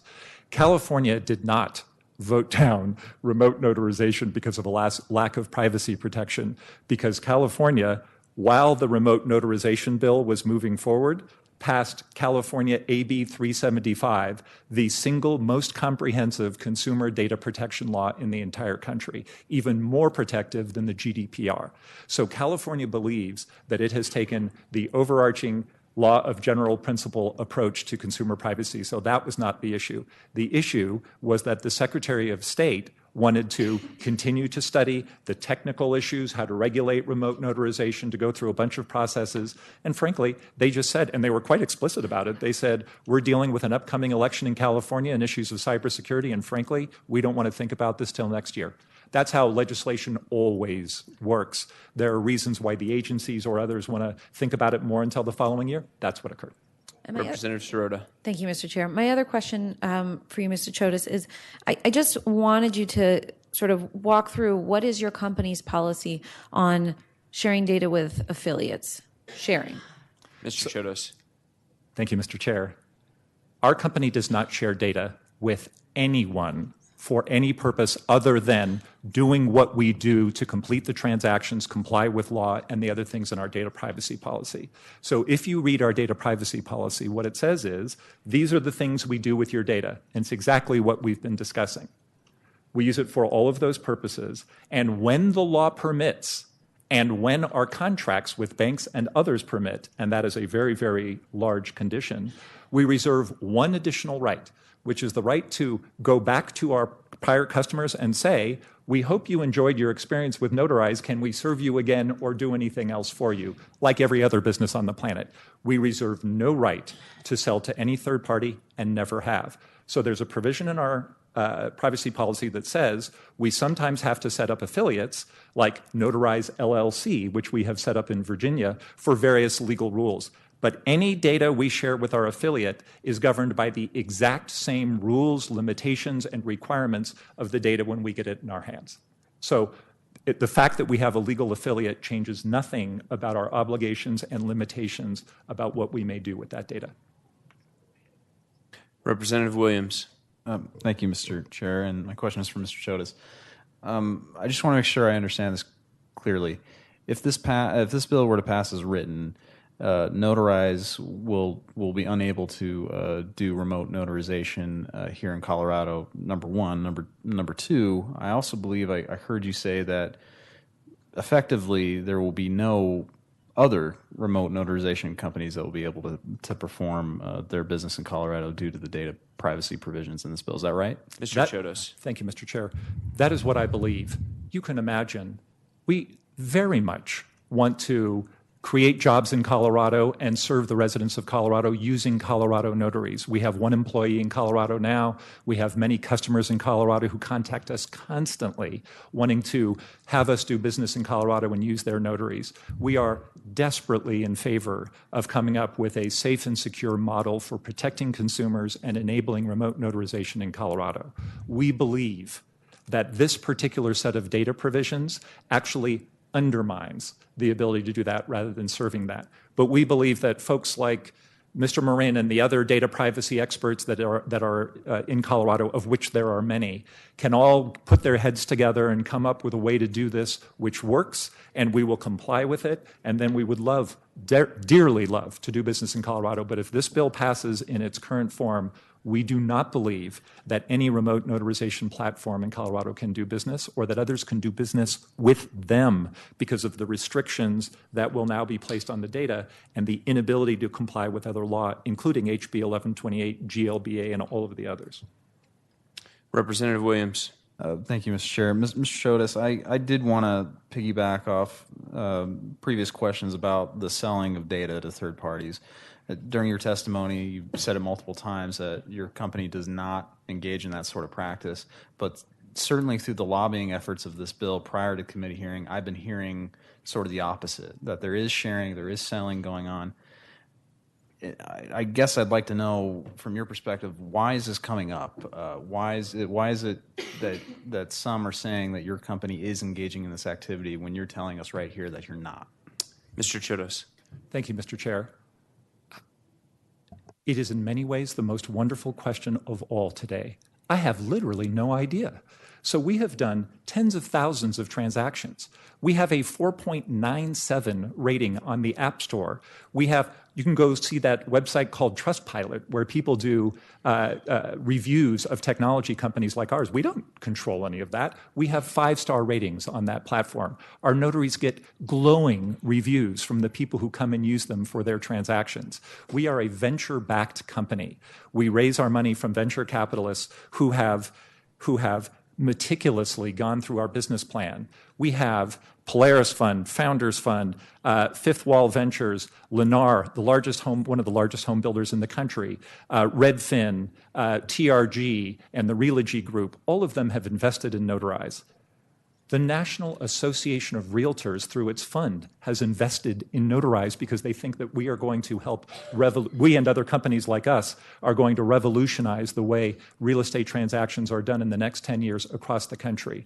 We have never scraped or sold consumer data to some third-party data broker, and yet I have heard repeatedly through the grapevine over the last 2 to 3 weeks that people have said, Notarize claims that it makes money off of transactions, but that is a lie. It actually makes money. It doesn't make any money off transactions. Its true business model is to scrape and sell data to data brokers. It's never occurred. It's never happened. It's not in our privacy policy. It's prohibited by law. I literally don't know where it's coming from, except that if people say really, I'm not sure what the right word is to use about it, but if they attack you, in the law, there's an old saying, if you don't have the facts, you argue the law. If you don't have the law, you argue the facts. And if you don't have the law or the facts, you attack your opponent. And I think there is a certain degree to which there's a little bit of, we're from outside the state.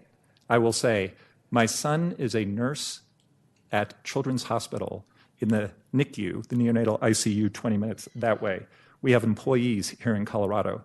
My grandchildren are almost certainly going to grow up in Colorado. I love Colorado, and the idea that we are coming in here and scraping people's data and selling it instead of making money by doing remote notarizations, which is what we actually do, is inexplicable. I have a question. Both of you made reference to the idea that this bill would stop you in the event of a data breach from sharing the data as might be required by the laws governing such data breach. I'm looking at page 16 of the bill, lines 16 through 18. Roman numeral 1 appears to be an exception from the prohibition on sharing data that is targeted at that very thing. I'm curious if it's a specific thing in the wording there that makes you feel like that's not covering you, or if it's something else. I'd like to hear from both of you on that. Mr. Marin? Yeah, so as I said, I'm dealing with 2 data breaches right now, and technically This is just an example of how that you would technically not be able to facilitate that, but the way it's phrased right now, under the exact phrasing, is that the only exception is if there is a request from a regulatory agency or supervisory agency, or when responding to a lawful subpoena. Data breach laws are triggered automatically. It's not a request from an agency. If you are subject to a breach, you're required, depending on who's affected, you are likely going to be required to submit notices to residents of every state in which you're required to provide notice to every individual that was affected and comply with the state law of where they reside.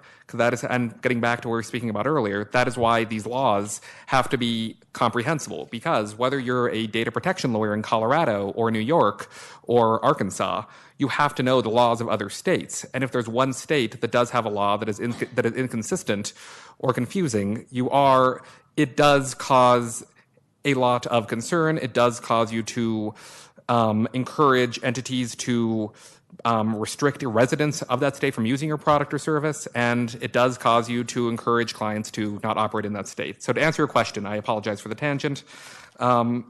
A data breach notification is a law that's triggered automatically under legislation, including the legislation here in Colorado. It is not a request from a supervisory agency, et cetera. And the same goes for a lot of the disclosure notification laws under federal law and also under European law, which we would be subject to. Colorado businesses here are subject to the European and California laws as well, if they are a Colorado company that has European or California data.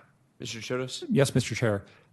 Not only would we not be able, since requirements for notification are self-executing under all of the laws across the country and federal law, not only would that is not a use that is permitted under this statute as currently drafted. That's the first thing. Second of all, there are notification requirements that go vastly beyond data breach. Just by way of example, under the Federal e-Sign Act, which governs every electronically signed instrument in the entire country, if a platform like DocuSign or HelloSign or any of those have a customer sign a document, they are required under the e-Sign Act to later inform the customer if the technology has changed, which the customer would use to access or verify that electronic signature. It's one of literally countless notification requirements that we have that we would be unable to do under this law because it's not a regulatory requirement, it's not a subpoena, it's not a court order. The issue with the way this is drafted is it's a complete prohibition, and then a few things were added back in as objections were raised, but you can never add back in all of the things that are required. What you say is you can do the things that are required by other applicable law. That's how these are typically handled in well-drafted privacy bills. Okay, that seems like a reasonable perspective. I have another question for you, Mr. Marin. In the definition section of personal information, looking at page 4, line 27, and on to the next page, I believe you said when it talks about information such as birth date, telephone number, street address, or any legal description of property, I believe you said that is simply not accurate to classify that as personal information. So I'd ask if you could elaborate on that a little bit and tell me whether that information, there's a reason that it should be allowed to be shared. Mr. Marin. Certainly. So if you look at almost any data privacy law and how it defines, there's different terms for it and different, usually it's PII, personally identifiable information. In some cases it's PHI. It's defined in different ways. But in laws, you always have to look at, when it comes to privacy, what is the harm? What is the potential harm and the data subject rights that could be implicated if this information is misused, mishandled, disclosed inappropriately, et cetera. And typically what you look for there is what information actually identifies that individual as a person. So obviously the social security number is the prime example in the United States. We each have one. It's very unique to us. The way that the data breach law here in Colorado does it is a very standard way of doing it too. You need two pieces of information. One which can be kind of generic paired with another one which is more specific. And together, those two pieces of information are considered. And that's in subsection, let me find it.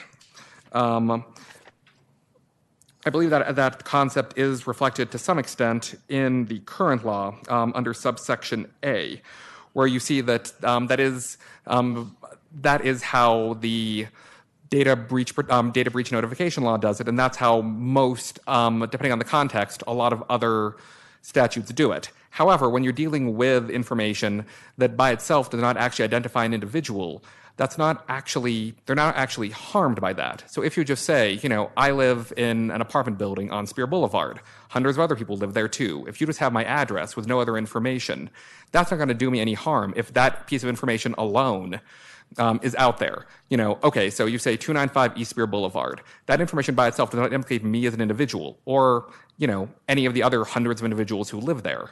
However, if you do pair that with other pieces of information, it can be. If it's, the name Esteban with that address, yes. And in this case, by having overexpansive definitions, it causes problems down the road. Essentially, you're regulating more information than you need to, and you are causing restrictions in how the data can be used to the benefit of consumers as well, because it is covered in here and it is very carefully regulated. In this context, once more, I've only begun thinking about this in the notarial context fairly recently, but my concern is that it sets bad precedent.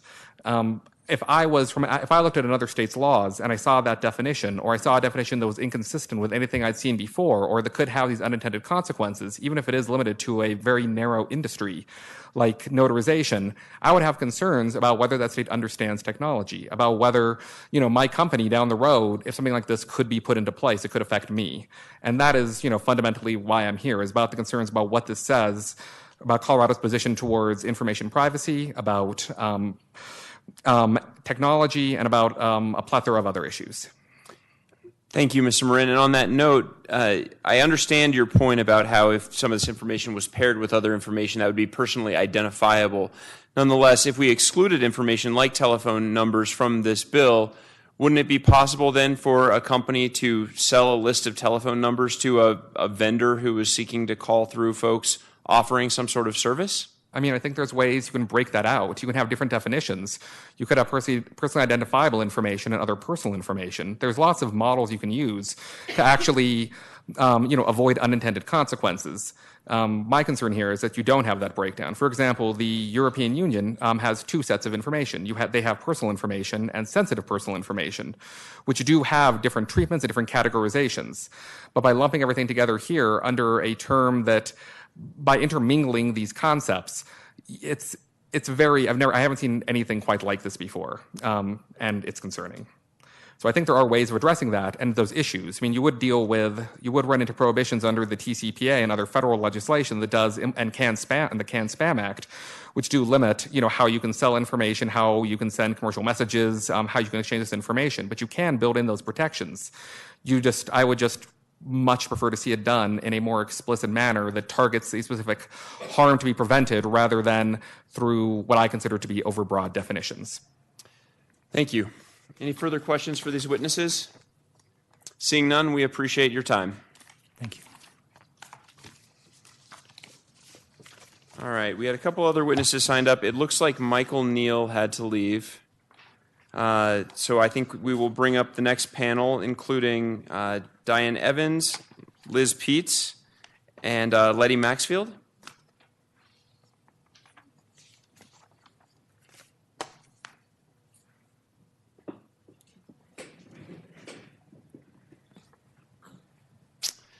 Good afternoon. Whoever intends to begin, please start by giving us your name and who you represent. Good afternoon. My name is Letitia Maxfield, and I am a trust and estate and elder law attorney, past chair of the Colorado Bar Association Elder Law Section, and here on behalf of the Colorado Bar Association.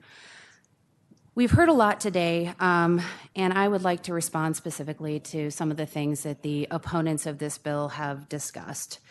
I think what I've heard from them, or perhaps what you've heard from them, is that the data privacy protections that we are trying to ask that be attached to remote notarization in Colorado are outside of what we've seen anywhere else in this country, right? That the standard is, and I think Mr. Marin said it, that we will provide a service, and in exchange for getting that service, you agree to let us have your data. That is the standard. Or the standard, as Mr. Chodas said, is that you can click the box, and with your consent, we can use your data as it's laid out in our privacy policy or our terms of use Notarize's privacy policy is over 20 pages long. At one point, their terms of use policy was 112 pages long. So the idea that Mr. Chotis and his company are representing, that it's very easy for consumers to clearly understand their terms of use, to understand their privacy policy, and then consent to the use of that information, and that they clearly understand how that information will be used, is a bit of a misnomer. We've also heard that the sky is falling, that no remote notary company will come to Colorado and use remote notarization if these prohibitions are in place. We have received an email previously from NotaryCam, which is indeed a leader in providing remote notary services throughout the country. And in response to our request that they weigh in on those prohibitions, they said this section of the law means we cannot sell user data for our own benefit. Seems totally reasonable to us. So NotaryCam is willing to come to Colorado and provide remote notary services to citizens of our state. And they have absolutely no concerns about the prohibitions that the state of Colorado is trying to put in place to make sure that consumer expectations are met and that Colorado residents understand that they are being recorded and that they are consenting to that recording, and that the scope of that recording truly only includes the information that is necessary to identify who they are and that they are who they say they are. The entire purpose of notarization that is a state commission function here in the state of Colorado. We heard from Mr. Chotis that if there's one mistake in the remote notarial process, the notary forgets to use the magic words that we have so scripted here, that it will call the entire notary transaction into question, that real estate documents and mortgages will fall apart. Well, that's a bit disingenuous because Mr. Chotis, I believe, as an expert of remote notarization, would be aware that there is a savings clause in almost every state. In Colorado, it is 24-21-529 that says that even if there is a mistake in the notarial act itself or the notarial process, that does not invalidate the notarization in and of itself. And indeed, that type of a savings clause would apply to both the notarizations we have today in paper as well as to remote notarizations. We heard from Mr. Marin that technology will change. And technology will change so rapidly that we won't be able to respond to it. We can't possibly know what new remote technologies may be in place in a few years. Well, if you look at page 9 of our bill, which specifically delineates what types of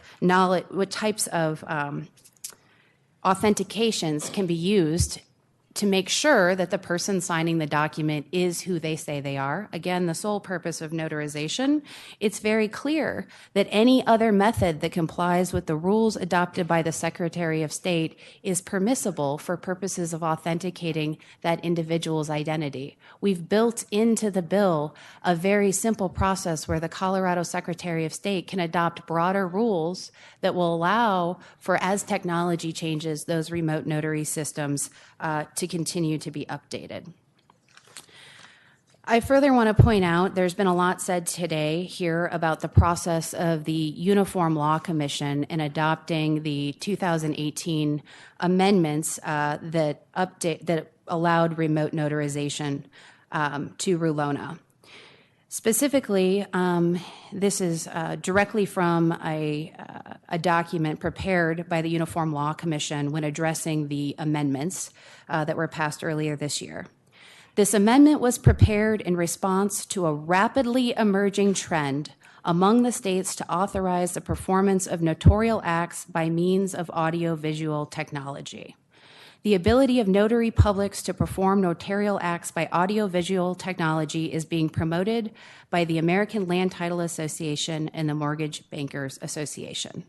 I point that out because the Colorado Bar Association sent myself, Ms. Diana Evans, who will speak, also attended, and Jeremy Schubach, the Colorado Bar Association's legislative relation. We all went to Kentucky this summer, and we engaged in conversations with the chair of the Uniform Law Commission's drafting committee for remote notarization. And the chair of that committee was extremely sympathetic to Colorado. What she expressed to us is that she has heard our concerns. She has the same concerns on behalf of many states who are looking at adopting legislation that authorizes remote notarization. What she pointed out is that the Uniform Law Commission is in a race right now. Technology is advancing. They promote uniformity of law. If they spend too much time thinking or drafting specific bills that address all of these concerns, they risk that states will adopt their own laws that are not uniform. And so therefore, the Uniform Law Commission that drafted the amendment that allowed remote notarization acknowledged the concerns but said we can't do it at this time, because if we stop and we try to address data privacy now in the context of remote notarization, it will be too late to promote uniformity. So we are proposing a bill that is of general applicability. And she applauded us and said, please, we are looking to Colorado to see what you might do in this area. We recognize your concerns. And indeed, here in the state of Colorado, Colorado Land Title Association, which was the leader in promoting this, as well as the Colorado Bankers Association, is a part of the stakeholders group that has been involved and engaged in drafting this bill and is a proponent of this bill and is supporting this bill. So the very people that were the proponents of remote notarization on the national level are here in the state of Colorado and promoting and supporting this version of the bill as well.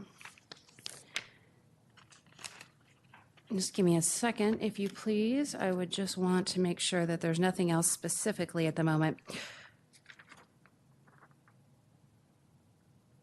So with regard to the issue that was raised about the fact that this bill would not allow a remote notary company to report a breach as required otherwise by Colorado law, 24-21-525 prohibited acts in no way prohibits reporting. It does prohibit the sale, the offer for sale, the use or the transfer for use of any personal information collected in the course of performing a notarial act. It does not prohibit reporting breaches of data. There is nowhere in this bill that says that you cannot report a data breach. The only other thing I really wanted to point out is that we have a tendency to think of remote notarization as applying to contexts such as real estate transactions, mortgages, and those are really sort of business transactions. But notarization applies to a whole host of other types of documents that really do contain perhaps even more sensitive and personal data. While this bill does not allow remote notarization of wills, it certainly does not prohibit remote notarization of instruments such as trusts, beneficiary designations, premarital agreements, powers of attorney, separation agreements for divorce purposes. One example would be a premarital agreement. Not only does a premarital agreement include extremely private details about the marriage of or upcoming marriage of a husband and wife, often a premarital agreement will include other confidential information about the assets of third parties who are not entering into the marriage. For example, it may include copies of trust documents or detailed information about the wealth of the people who are entering into the marriage or the wealth of their families, which all must be disclosed in that prenuptial agreement and are often subject to their own confidentiality provisions. Those documents are always notarized. To the extent that you are getting one of those documents remotely notarized, I would want to be made aware that that information is not only going to be recorded, that it is going to be stored, but also that it may be, to the extent that it is, used or sold or otherwise aggregated or disseminated, because I'm not only sharing my information through this remote notarial process, I'm sharing the information of my family members and very private information about their assets and their location. And there's nothing in the uniform law version of RULONA that would protect that information or that would make sure that there is consent from the third party whose data may be included in my document that I am choosing to have remotely notarized. In fact, in Notarize's terms and conditions, at least the past versions that I've looked at, we have been working with them for several years, their terms and conditions say that you actually indemnify them to the extent that you have a document that is notarized through their organization, and that document includes the data of a third person, and that person has not consented to the use that Notarize has asked you to consent to in their privacy policy and their terms of use, that if there's ever any claims that arise as a result of the fact that that information has been used inappropriately, that you are in fact liable, and you agree to indemnify Notarize in the event that anybody makes a claim that you've improperly shared their data through the notarization of your document. This bill has been extremely well thought out by all of the stakeholder groups. And specifically, I'll just point out a few pieces, or at least one piece that was very important to the elder law section of the Bar Association that's not included in many of the bills that have been introduced in other states. And that is that our bill requires that one of the pieces of the authentication puzzle, proving that you are who you say you are, requires that you provide a state government-issued ID, photo ID, and that ID undergo a credential analysis. The reason why that's so important to those of us who deal with elder abuse, fraud, and exploitation is because often, even though somebody may be subject to, for example, a guardianship or conservatorship because they've been found to be at risk for exploitation or otherwise incapacitated, that doesn't mean that people still do not try to take advantage of them and to have them sign documents or enter into business transactions or change their estate planning documents. Often all of those documents need to be notarized. One of the ways that guardians and conservators, professional fiduciaries, and family members protect those vulnerable adults from exploitation is by taking away their driver's license. Because by taking away their driver's license, they can't get a document notarized. That is the type of detail that the state of Colorado and these stakeholders have focused on in coming up with this bill. True provisions that make sure that when we venture into this new world of remote notarization, that we are keeping its purposes and its intent close to the real purposes of notarization that have existed for over 100 years within our country, but also making sure we're protecting those people who could be at risk if the system is not properly implemented. Thank you, Ms. Maxfield. Who would like to go next? Ms. Peets. Thank you. My name is Elizabeth Peets, and I'm here on behalf of the more than 27,000 members of the Colorado Association of Realtors across our states. CAR supports 1167 because it does protect consumers. The Realtors strongly support efforts to protect consumers' sensitive personal information. In fact, it's actually near and dear to my members' hearts because it's actually part of the Realtor Code of Ethics and Standards of Practice. Those standards of practice explicitly acknowledge that a realtor's obligation is to preserve confidentiality of personal information that's provided by clients in the course of business, both during and after the termination of that business relationship. Trust is actually at the heart of a real estate business. In this digital economy, trust has taken on new dimensions that impact how real estate professionals collect, store, most importantly, protect. And that information that they use on behalf of their consumer clients, that data is critical to their ability to continue to operate in their business environments. And that information in a real estate transaction is highly, highly sensitive. As consumers are demanding increased transparency and control over how their data is used, I want to reference our National Association of Realtors and their policy, because that's actually what guides our state association as well. The National Association of Realtors have strict data privacy and security policies. Those policies require 1, collection of personal information has to be transparent. 2, prohibited, the information is prohibited by, you can't reveal personal identifiable information to a third party unless that consumer has been informed about the possibility of that disclosure and is given an opportunity to opt out. And third, when a realtor provides personally identifiable information to a third party on behalf of a consumer, that third party also has to adhere to privacy principles similar to the realtor to keep that information confidential. So the reason that this is important to our members is because it's part of our practice and it's actually part of our National Association data privacy rules. We think this form of this legislation is more in line with the National Association's standards on data privacy, and that's why we're supportive of it. And we respectfully ask for your yes vote on this legislation. Thank you, Ms. Peets. Ms. Evans? Thank you very much, Mr. Chair and members of the committee. My name is Diane Evans. I'm employed by Land Title Guarantee Company, who is a large title insurance agent here in Colorado. Through my career, I have served as the president of the Land Title Association of Colorado and also served as the president of the American Land Title Association, which is our national trade association. Why do I bring those up? Those bodies have been identified through the course of testimony today. I currently serve on the E-Technology Committee for the American Land Title Association.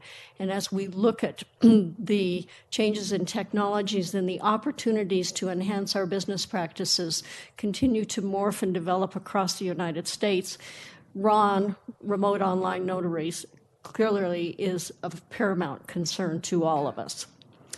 I came today to testify about a remote online notary.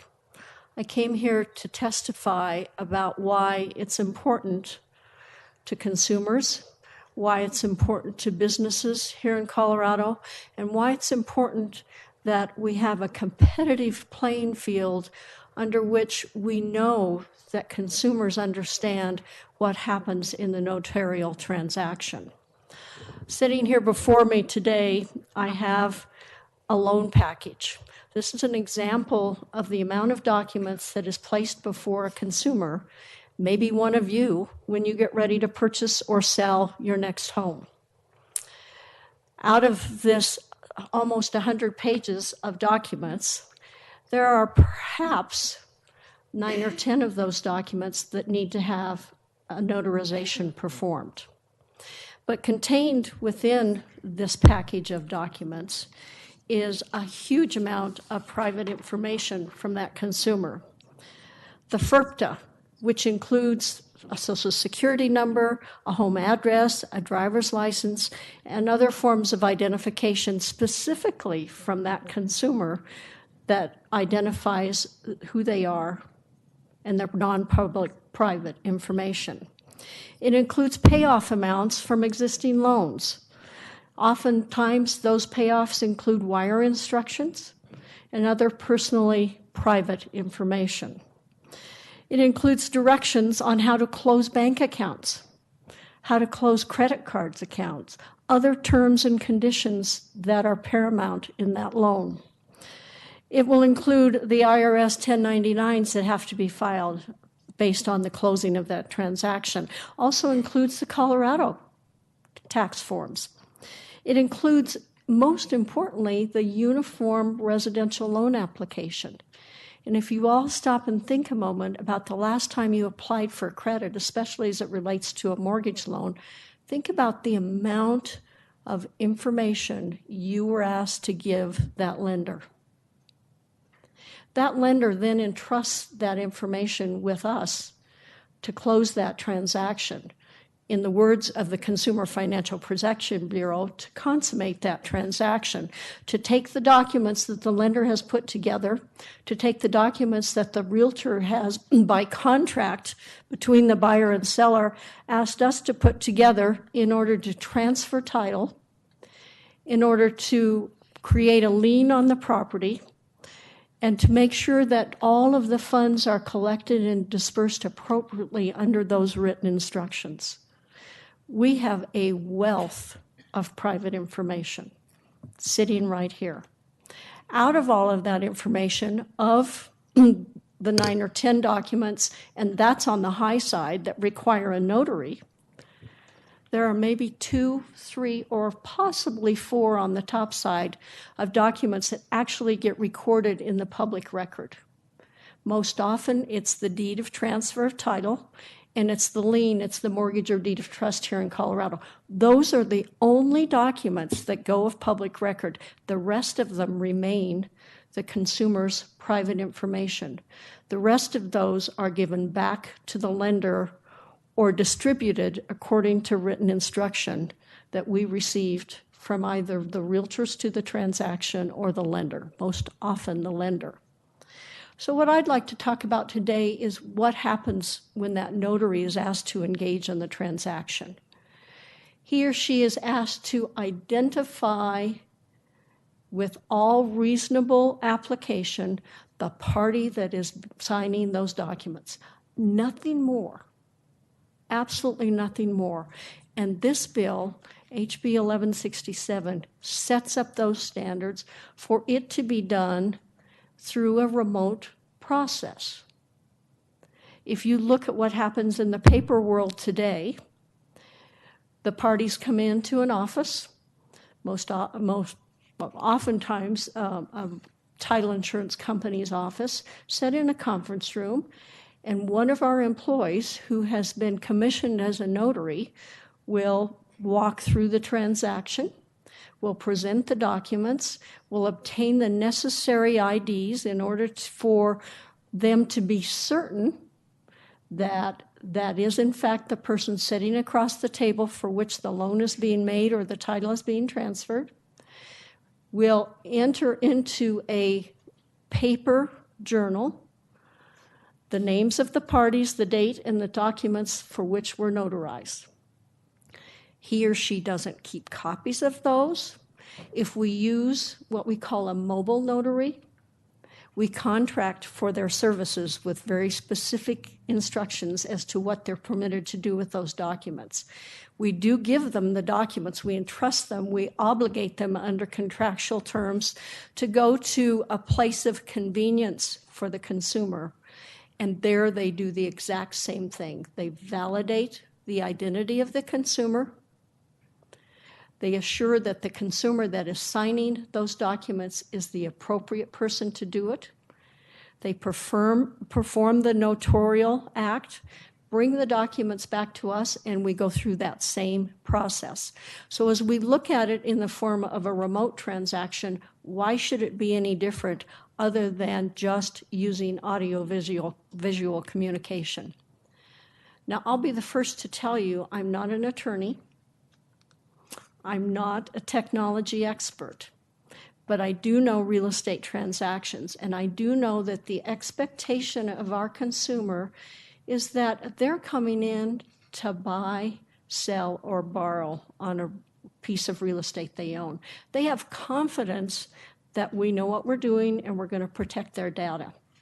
If they're sitting in Arizona and one of my closers connects with them via an audio-video technology, they have that same level of expectation and that same level of confidence that I'm going to do the same thing, I'm going to protect their data.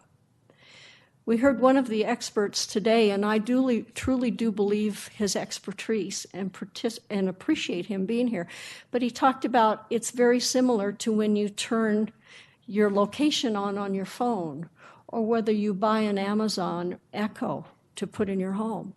Well, I beg to differ with him because that's a choice the consumer has made, knowingly made. They had to turn their phone on. They had to go buy the Amazon Echo. In a real estate transaction, consumers are thinking forward about, gosh, I've got to get moved because my children are starting school next week. I need to make sure that the carpet gets torn out or hardwood floors are put in my house, a whole variety of things. And they're not knowingly thinking about, do I need to check the box to make sure that my consumer data is being protected? Or do I need to make sure that I read the terms and conditions of the software platform that's being used to perform this transaction? That's our job. We're the experts in that arena, and we want to make sure that consumers' data is protected.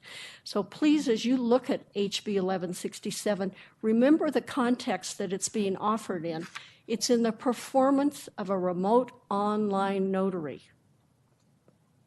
Just changing notarial standards in the state of Colorado to advance towards the use of technology. And yes, technology is changing every day, and I believe this bill has done a great job in looking forward to how flexibility in technology changes can be adopted and to move forward. I'd like to just correct one statement that was put on record. NotaryCam is currently reviewing the bill and has not given us a formal position. But the other large competitor in the space, whose name is Pavaso, it's a company based out of Texas, actually had a statement from Nancy Pratt, who is their vice president and in charge of government affairs for Pavaso, states that in reviewing the Colorado RON bill, I see nothing in this bill that would prohibit Pavaso from doing business in Colorado. We've been approved as an e-closing vendor to offer face-to-face e-notarization as well as remote online notary in all states that require such approvals. We have successfully e-notarized thousands of documents with respect to the security and the privacy of our customers. Through the use of our technology and audiovisual communication, we do not sell, use, or transfer any of the personal information collected through the course of performing the notarial act. That's what we're talking about, is the notarial act. Respecting the privacy of our customers' data does not create challenges for Pavaso to do business in Colorado, but rather Colorado's RON bill supports Pavaso's philosophy around the protection of data. Sincerely, Nancy Pratt, Vice President, Relations and Government Affairs. Lastly, I'd like to remind you all that the Land Title Association is made up of agents and underwriters all across the state that have been duly authorized and licensed to transact business here in Colorado. We are a very regulated line of business. We represent small rural agents, we represent large companies, and we represent large national insurers. And the trade association as a whole has voted to support this bill, asked you to support this bill, and believes that the bill before you is a collaborative effort from a great many people beginning 2 years ago and looks nearly identical to the amendments that were offered last year in the bill and were laid over the last day of the session.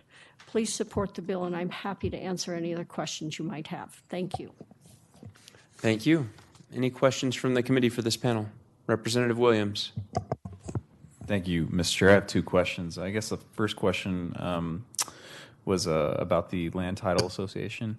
You said that your organization voted in support of that. Was there unanimous support, or was there a split in that support? Ms. Evans. Thank you, Mr. Chair. The Board of Directors is charged with supporting or making policy decisions, for our association. And when the vote took place, there were actually 2 dissenting votes. One was a large national insurer and one was an agent here in Colorado, but the rest of the board voted to support it. Representative Williams. Thank you, Mr. Chair. Okay, so I want to get back to this issue of selling and sharing data. Mr. Chodas testified earlier that his company doesn't do it, but it seems like one of the underpinnings, or at least impetus, of providing this bill is to prevent remote notarization companies from selling and sharing data.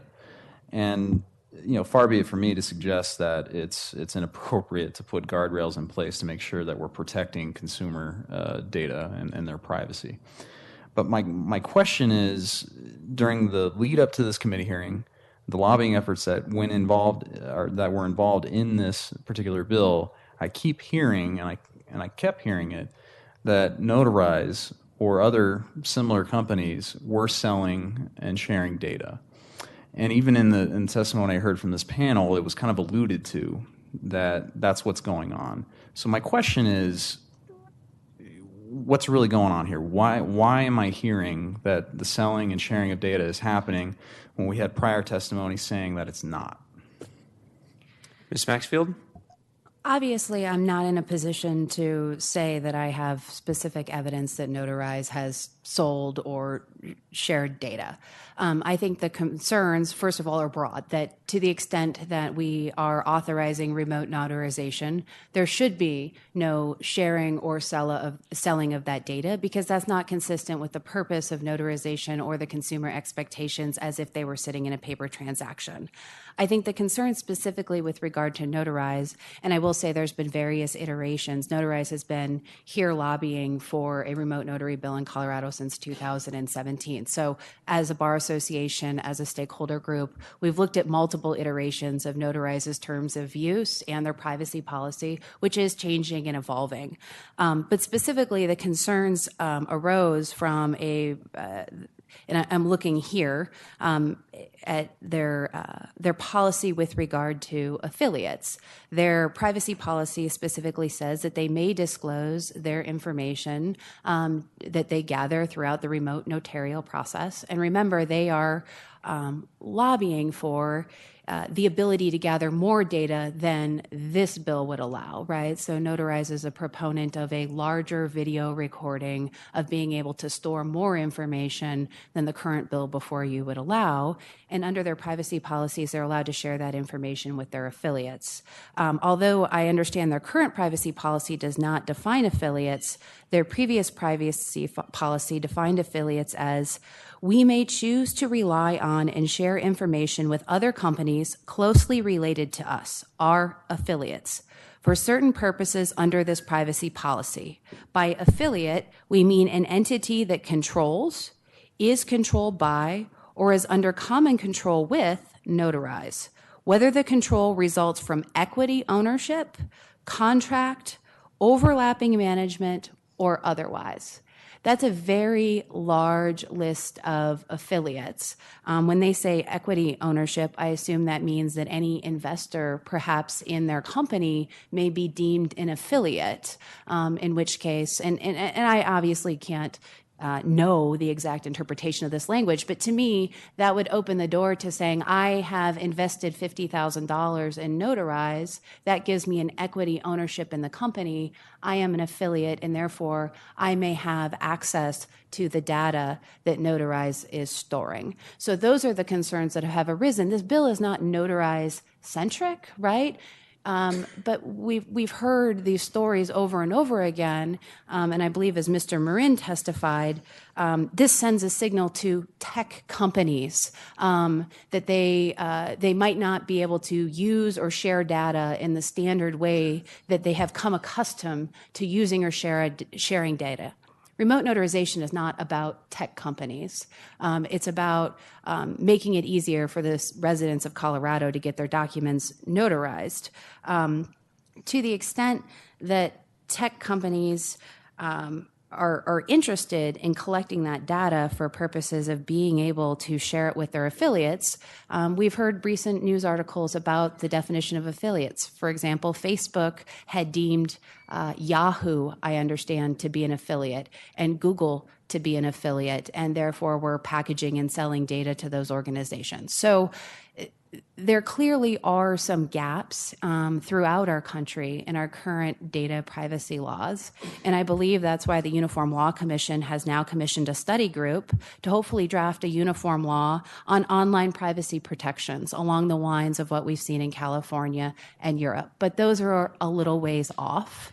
And that's why in this very small segment of the world where we're talking about officers commissioned by the Colorado Secretary of State who are going out to perform a function that consumers have expected or are familiar with, and that their expectations are that that information will be used to verify who they are and then not be used for any other purpose.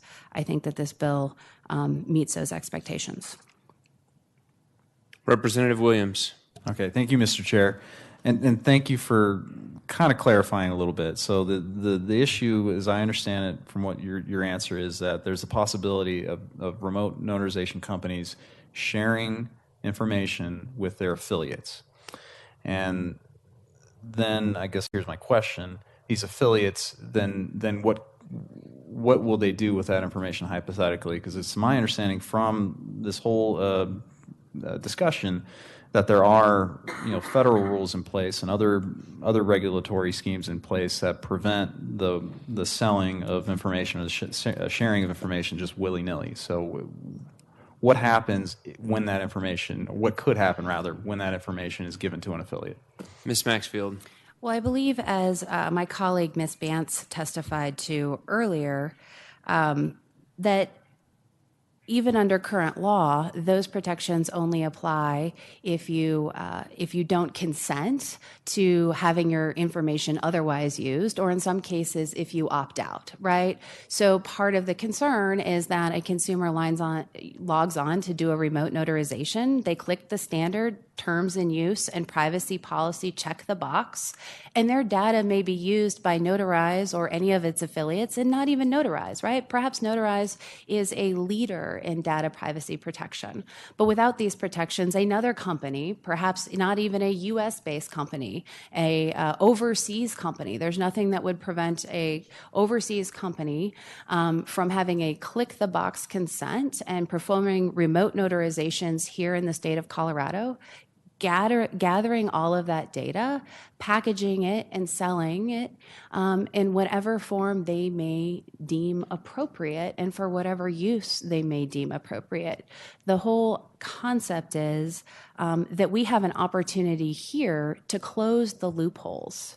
Our imaginations can run wild with all of the ways that data may be inappropriately used, packaged, and resold that may not comport with consumer expectations. But in this small corner of the world, we can close that loophole by making sure that people are consenting to their recording. They are consenting to the storage of that recording.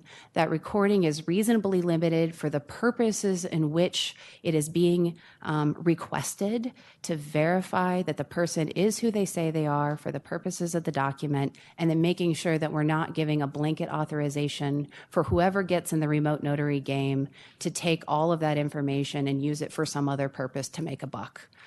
I don't understand. I'll stop there. Representative Williams. Yeah, Mr. Chair, I guess I do have a request. I suppose after we exhaust all remaining witnesses, I would like to call back Mr. Chodes and get a response with respect to this issue of sharing information with affiliates, because I think it's certainly important for me when deciding how I want to vote on this bill. And if that's okay, I'd like to have that entertained. Sure. Ms. Evans. Thank you, Mr. Chair. Representative Williams, my comment is not focused on the specific practices, if you will, of any given provider. My comment is more focused on Colorado has an opportunity here to make sure that it's creating the highest possible standard for remote notarization, and that we create rules that all companies have an opportunity to comply with. But even more importantly, we provide a sound basis for competition in the marketplace that looks at one of the core principles as the protection of the consumer's data through the prohibition of reuse or resale or sharing in any way, and the limitation of what that audio-video transmission would maintain, and nothing more or nothing less than that. It's about what does Colorado do to lead in protecting a consumer while putting a great new technology in place for businesses and consumers to use in their transactions. Representative Melton. Thank you, Mr. Chair. I just have one quick question. It's actually for the Realtor Association. You had mentioned that the the National Realtors Association uses remote notaries and kind of has guidelines that they look at. Given that 1167 is really kind of a new model that's being put forward, the other bills that the National Association has supported have been more in line with the ULC model. Is that not correct? Ms. Peets. So I think I would actually correct that assumption. I think that's in that question. What I said was the National Association has a strict data policy, and that I believe this legislation is in compliance with that strict data policy.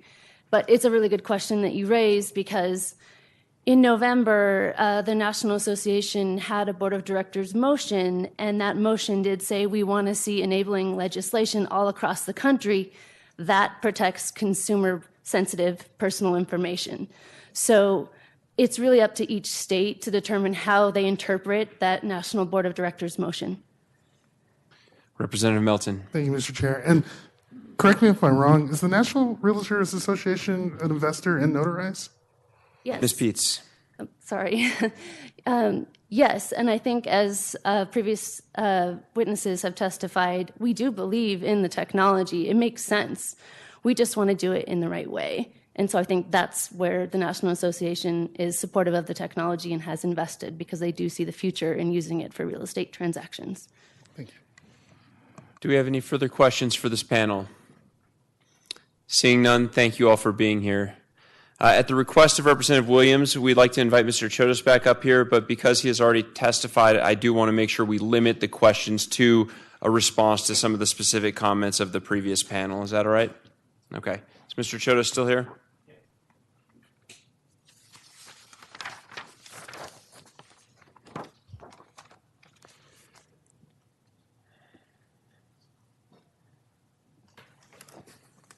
Mr. Chodos, if you wouldn't mind just repeating your name and who you represent to the panel, and then I'll have Representative Williams ask you the question one more time. Yes, Mr. Chair. My name is Michael Chodos, and I am the General Counsel of Notarize. Representative Williams. Thank you, Mr. Chair. Mr. Chodos, we just heard the previous testimony with the previous panel that that specifically, I think your company is able to share data with affiliates. And I guess my question is, one, is that correct? And then two, what are the constraints that go along with that? And you know, I guess that's my question. Mr. Chodos. Thank you, Mr. Chair. Yes, the answer is from time to time, Notarize sets up affiliates as required in order to comply with other laws or meet business needs or whatever.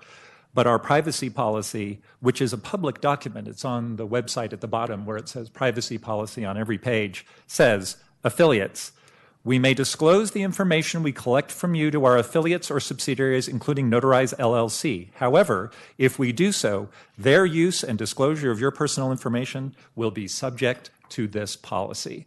So the implication clearly is that if we lateral data to an affiliate, that is somehow a nefarious scheme for them to somehow then do something with an affiliate which is wrong or different.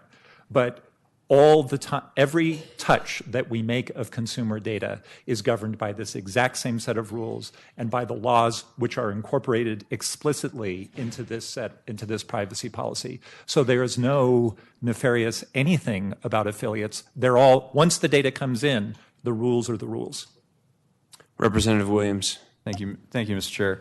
And how broad is the term affiliate? Because again, there was, I guess, a hypothetical suggestion that could include, you know, not only a partner company but also potentially an investor.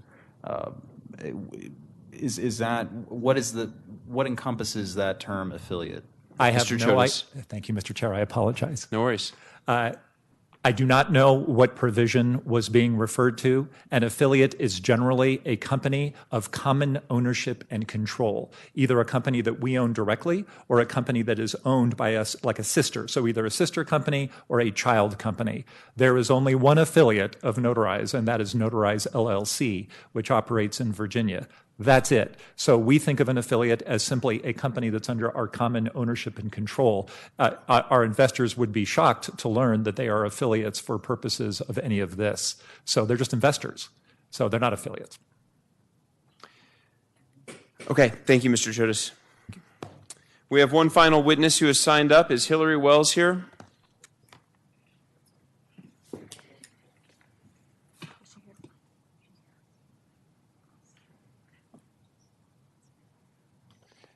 Ms. Wells, thank you for joining us. Thank you. Once you're ready, please give us your name and who you represent and begin your testimony. Mr. Chairman, thank you. Is your microphone on? Green light at the base. I've got a green light. Can you hear Great. me? My name is Hillary Wells. I'm an attorney that practices in data protection and cybersecurity. I'm here today on behalf of the Colorado Mortgage Lenders Association. I wanted to just clarify a couple points of law that I think got a little bit blurred along the way. The Graham-Leach-Bliley Act applies to information that comes from a financial institution to a unaffiliated third party, so that would be the remote notary.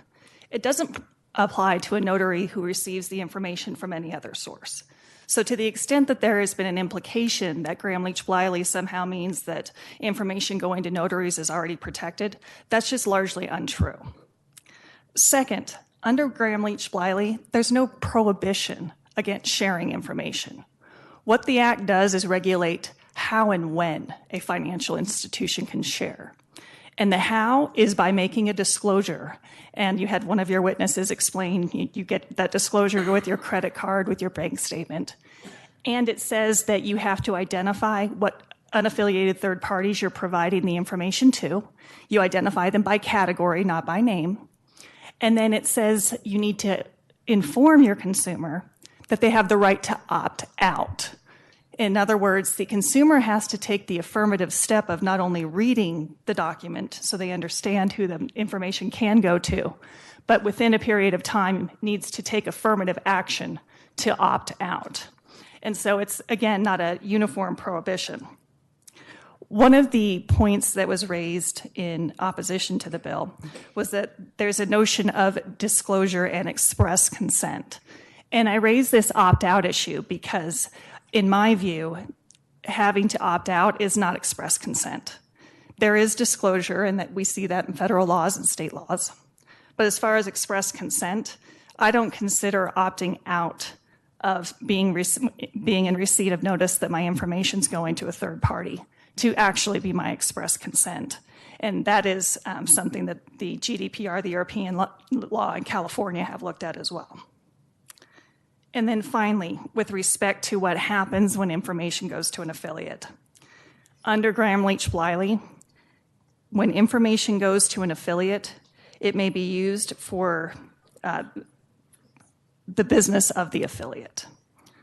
It is not the case that you can opt out. In other words, under Graham-Leach-Bliley, you can restrict some information going to some affiliates for some purposes, and you can restrict information going to an unaffiliated third party. But there is no blanket opting out of sharing under Graham-Leach-Bliley. And those were the only notes I wanted to make before we closed. Okay, thank you, Ms. Wells. Any questions?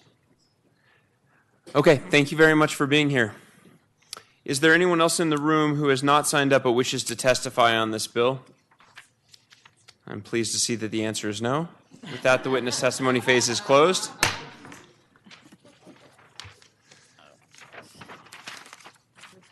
One question before the sponsors return.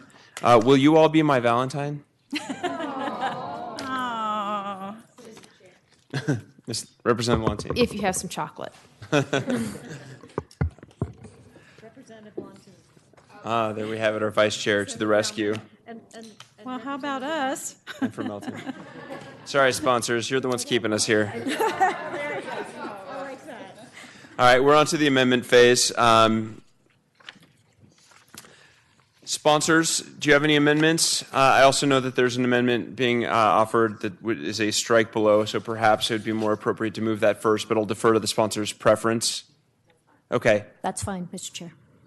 Representative Melton? Okay, thank you, Mr. Chair. I move L001. Seconded by Representative Williams. Representative Melton. Thank you, Mr. Chair. We've had a lengthy discussion about this kind of being new language compared to what we've seen with the Uniform Law Commission. So what this bill does is it brings back that language from the Universal Law Commission, which has been vetted for a number of years. As well as it includes additional language around data privacy. It conforms with House Bill 1128 from last year, and it will kick out the date of implementation to 2020 to allow the Secretary of State's office to promulgate rules. And with that, I'm happy to answer any questions. Representative Carver. Thank you, Mr. Chair. And we are in opposition to L001 and fundamentally members for the following two reasons. First of all, you've heard so much testimony today, but recall way back in 2017, in a full-up stakeholders process under Secretary of State office, 5 full stakeholder meetings with basically everybody that has been here testifying was part of that, and data privacy was identified as a huge issue. And I'm not going to walk through every step of every data privacy amendment that was brought in 2018. Suffice it to say, it was vastly the data privacy concerns that you have heard today.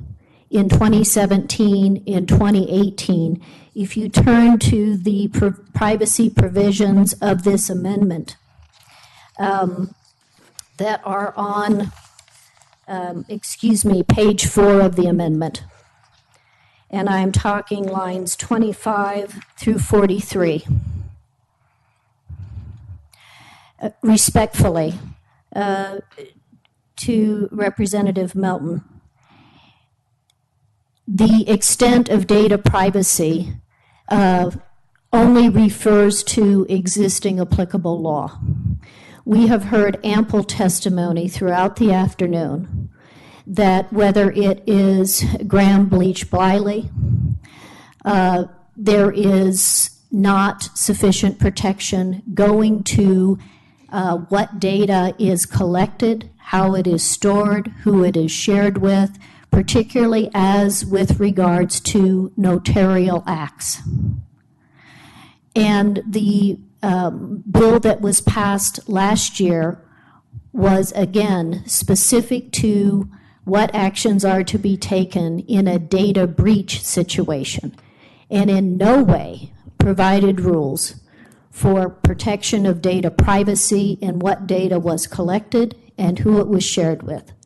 So respectfully, L001, in their data privacy provisions on page 4, lines 25 through 43, are simply inadequate in providing the kind of basic data privacy rules that have been under discussion by all of these stakeholders for almost 2 years that you have heard testimony on today. So I would ask you to reject L001. Thank you. Representative Duran. I could say ditto and keep it short. Okay. I would ask you to vote no. Thank you. Representative Melton. Thank you, Mr. Chair. And I think we did hear from a number of witnesses about data breaches and the lack of attention in the current bill around data breaches. What this does, especially on line 32 of page 4, is it consists with the requirements of section 6-1-713.5, which was House Bill 1125 in statute. It does deal with data breach. It also deals, that section of law also deals with making sure that there's reasonable expectations or requirements for storing the data. So it's not just the data breach, but making sure that if you're going to have this data, that you're maintaining it. If something happens, that there are steps that you take if that information gets out. That is not in the current bill. I just want to make sure we're clear on that. That is not in the current bill. I was a part of those discussions in 2017 because it was my bill in 2017. And you're right, we were not in a right place right then when it came to dealing with data, so we pulled that out of the bill. In 2018, though, we did pass what I think is a very strong bill and a strong law around the maintenance of data and data breaches, which I feel is absent from the current bill, but is addressed in the strike below. So with that, I renew my motion for an aye vote. Representative Melton, I have a question about this. I get your point on the data breach piece in terms of the data that is stored. What I don't see in this prohibited acts section is anything prohibiting the sale or transfer of this data. Even the section about the Attorney General rule promulgation, only it limits the Attorney General's rulemaking authority to requirements for disclosure and consumer consent. But it doesn't seem like it does anything to prohibit sharing of the data. Am I missing something, Representative Melton? Thank you, Mr. Chair. I think we've heard from witnesses again and again that data can't be sold by federal law or by other laws, and that there are some instances where data needs to be shared, like if it's going within an affiliate. So that is not here specifically in the bill because companies operate differently. And I think when it comes to sharing, that's a moot point. It's already been answered. It's not happening. Representative Carver? Just very quickly, Mr. Chair, and I know this has been a long afternoon. 2 points. The law that we passed and was signed into law in 2018 dealt specifically with data breaches. That is law on the books. That is apples and oranges. What this bill is about is what law we want in place in Colorado that the Colorado Bar Association, the realtors, the mortgage lenders, the title insurance companies have worked on for 2 years on how we do remote notarization in a range of circumstances in a way that limits what is recorded. You will note in L001 there is no limitation on the videotaping. It is the entire transaction. Our bill limits the recording specific to the notarial act itself. That piece of transaction sufficient to identify the persons involved in the transaction and the nature of the transaction. It limits the recording to limit the collection of data to those specific points. It also then sets up under the Prohibited Acts section on page 16 further protections in how that data is held and limits on who it can be shared with.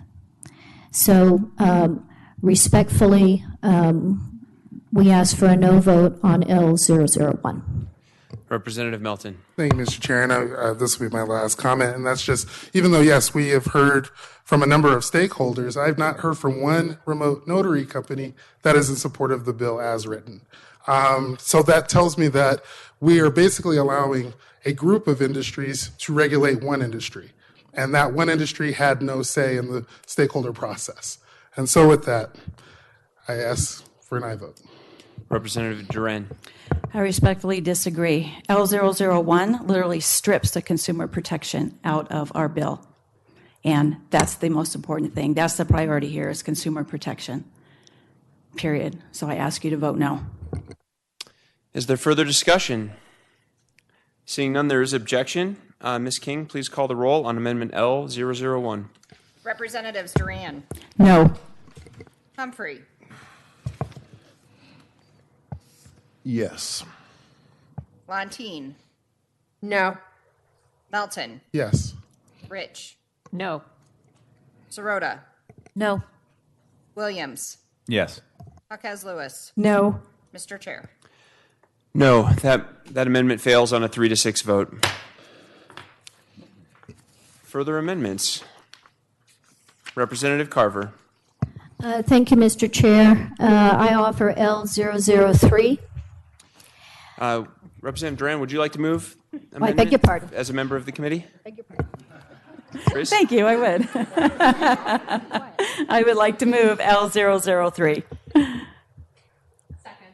Seconded by Representative Lontine. Which of you would you like to describe the amendment? Representative Carver. Thank you, Mr. Chair. Apologies to the committee. Sometimes you're in the zone. L003 responds to two requests that were made by the Secretary of State's office. First, they asked that we clarify that that Secretary of State would not be receiving the service of process for issues related to the remote notarization transaction, and that, in fact, the businesses involved in this would need to establish a registered agent, which is normal business practice, for purposes of point of contact. So we agreed to that. We also agreed to change the effective date and move that date back. So with this amendment, Secretary of State's office is neutral. We ask for your support. Is there further discussion on Amendment L3? Is there objection to Amendment L3? Seeing none, the amendment is adopted. Representative Duran? Thank you. I'd like to move Amendment L004. Second. Seconded by Representative Valentine. Representative Duran? L004 actually removes the scripts because there's generic forms already. So we, had been asked, what's the importance? Could we remove those? So we did. Okay. Further discussion on Amendment L4? Is there Representative Humphrey?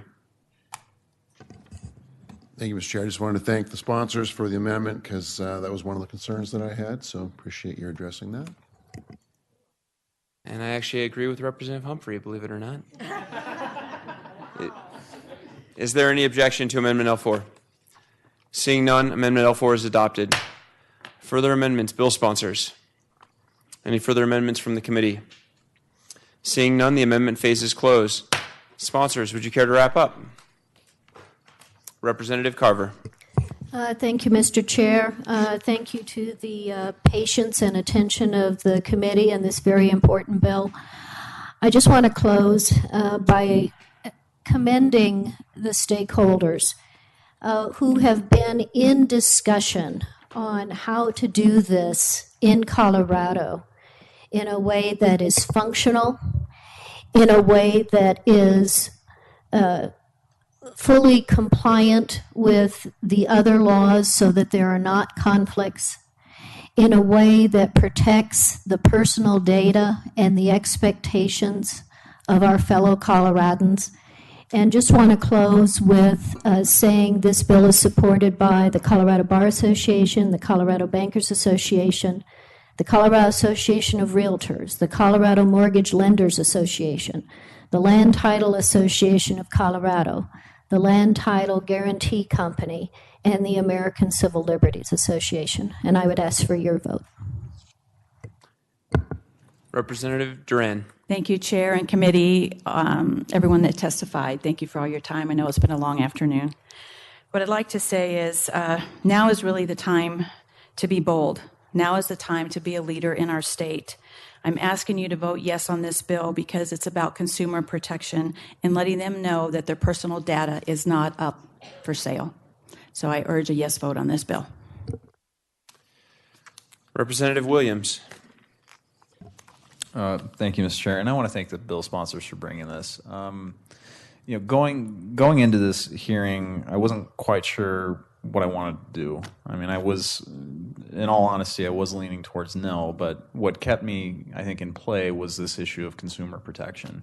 And this is coming from a guy who ran a bill last year that got me in the crosshairs of the bankers and credit lending agencies and all that, because I do care deeply about the data and the privacy that I think needs to be protected.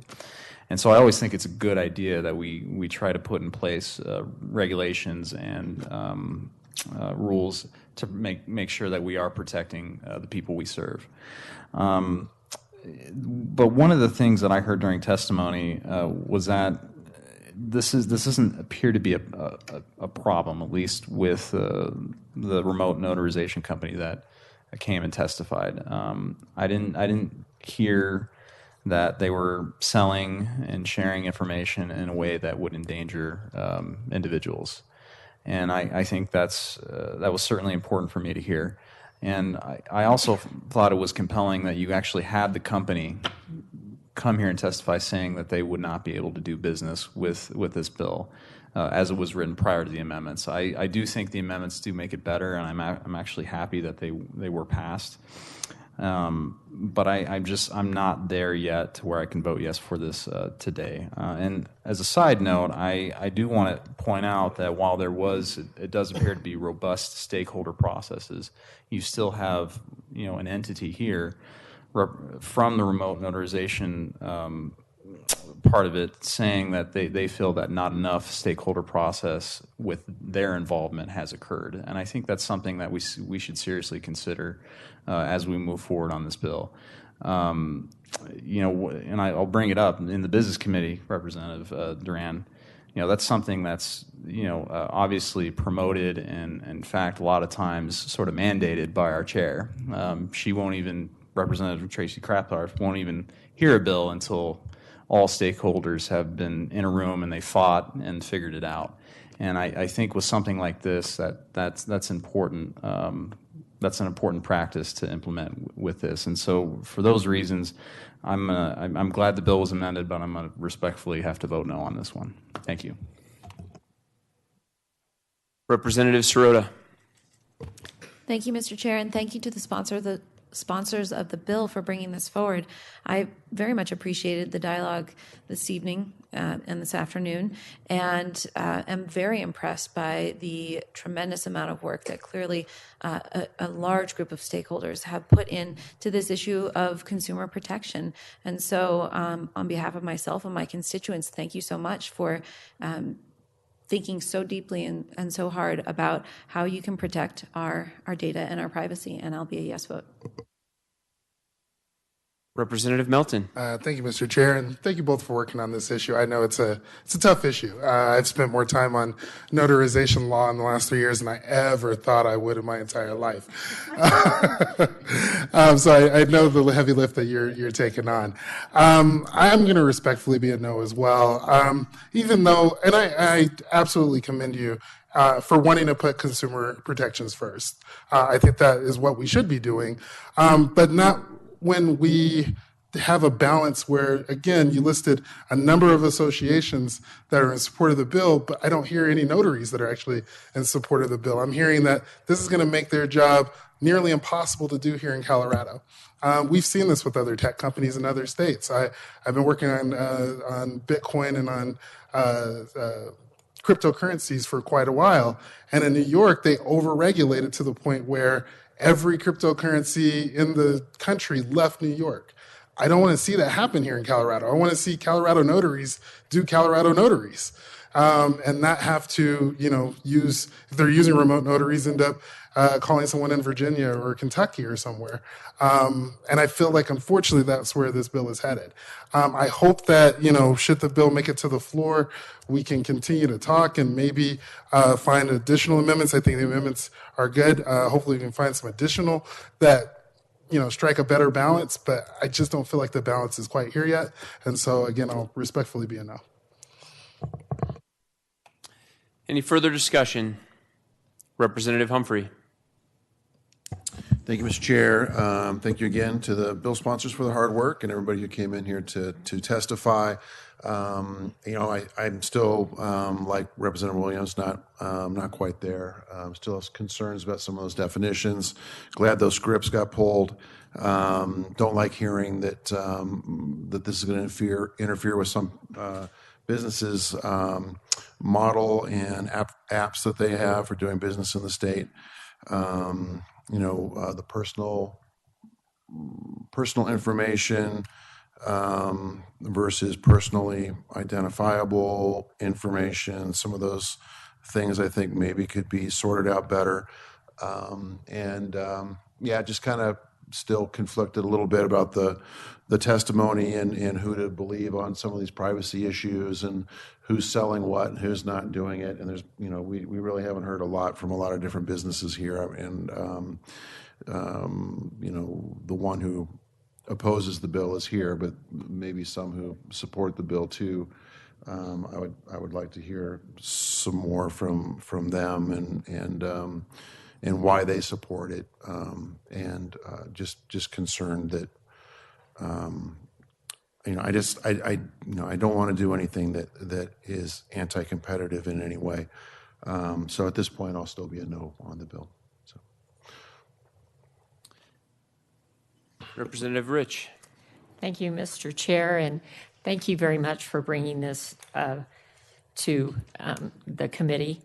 I'll have to be honest with you, I have waffled about this bill for the last few days and the last few weeks, but I was very impressed with the testimony that I heard today. As a former notary public, I wouldn't be afraid to notarize anything and with this bill, so I will respectfully be a yes. Seeing no further discussion, the correct motion is to the Committee on Finance. Representative Duran. I'd like to move House Bill 1167 to the Committee of Finance. As amended? As amended. Seconded by Representative Lontine. Ms. King, please call the roll. Representatives Duran, Yes. Humphrey, Respectfully, no. Montine, Yes. Melton, Respectfully, no. Rich, Yes. Sirota, Yes. Williams, No. Jaquez Lewis. Yes. Mr. Chair. Yes, that passes on a 6-3 motion. Congratulations. I forgot the S on the end of that word. Congratulations, bill sponsors. All right, thanks everyone. Have a happy Valentine's Day. We're adjourned. Thank you.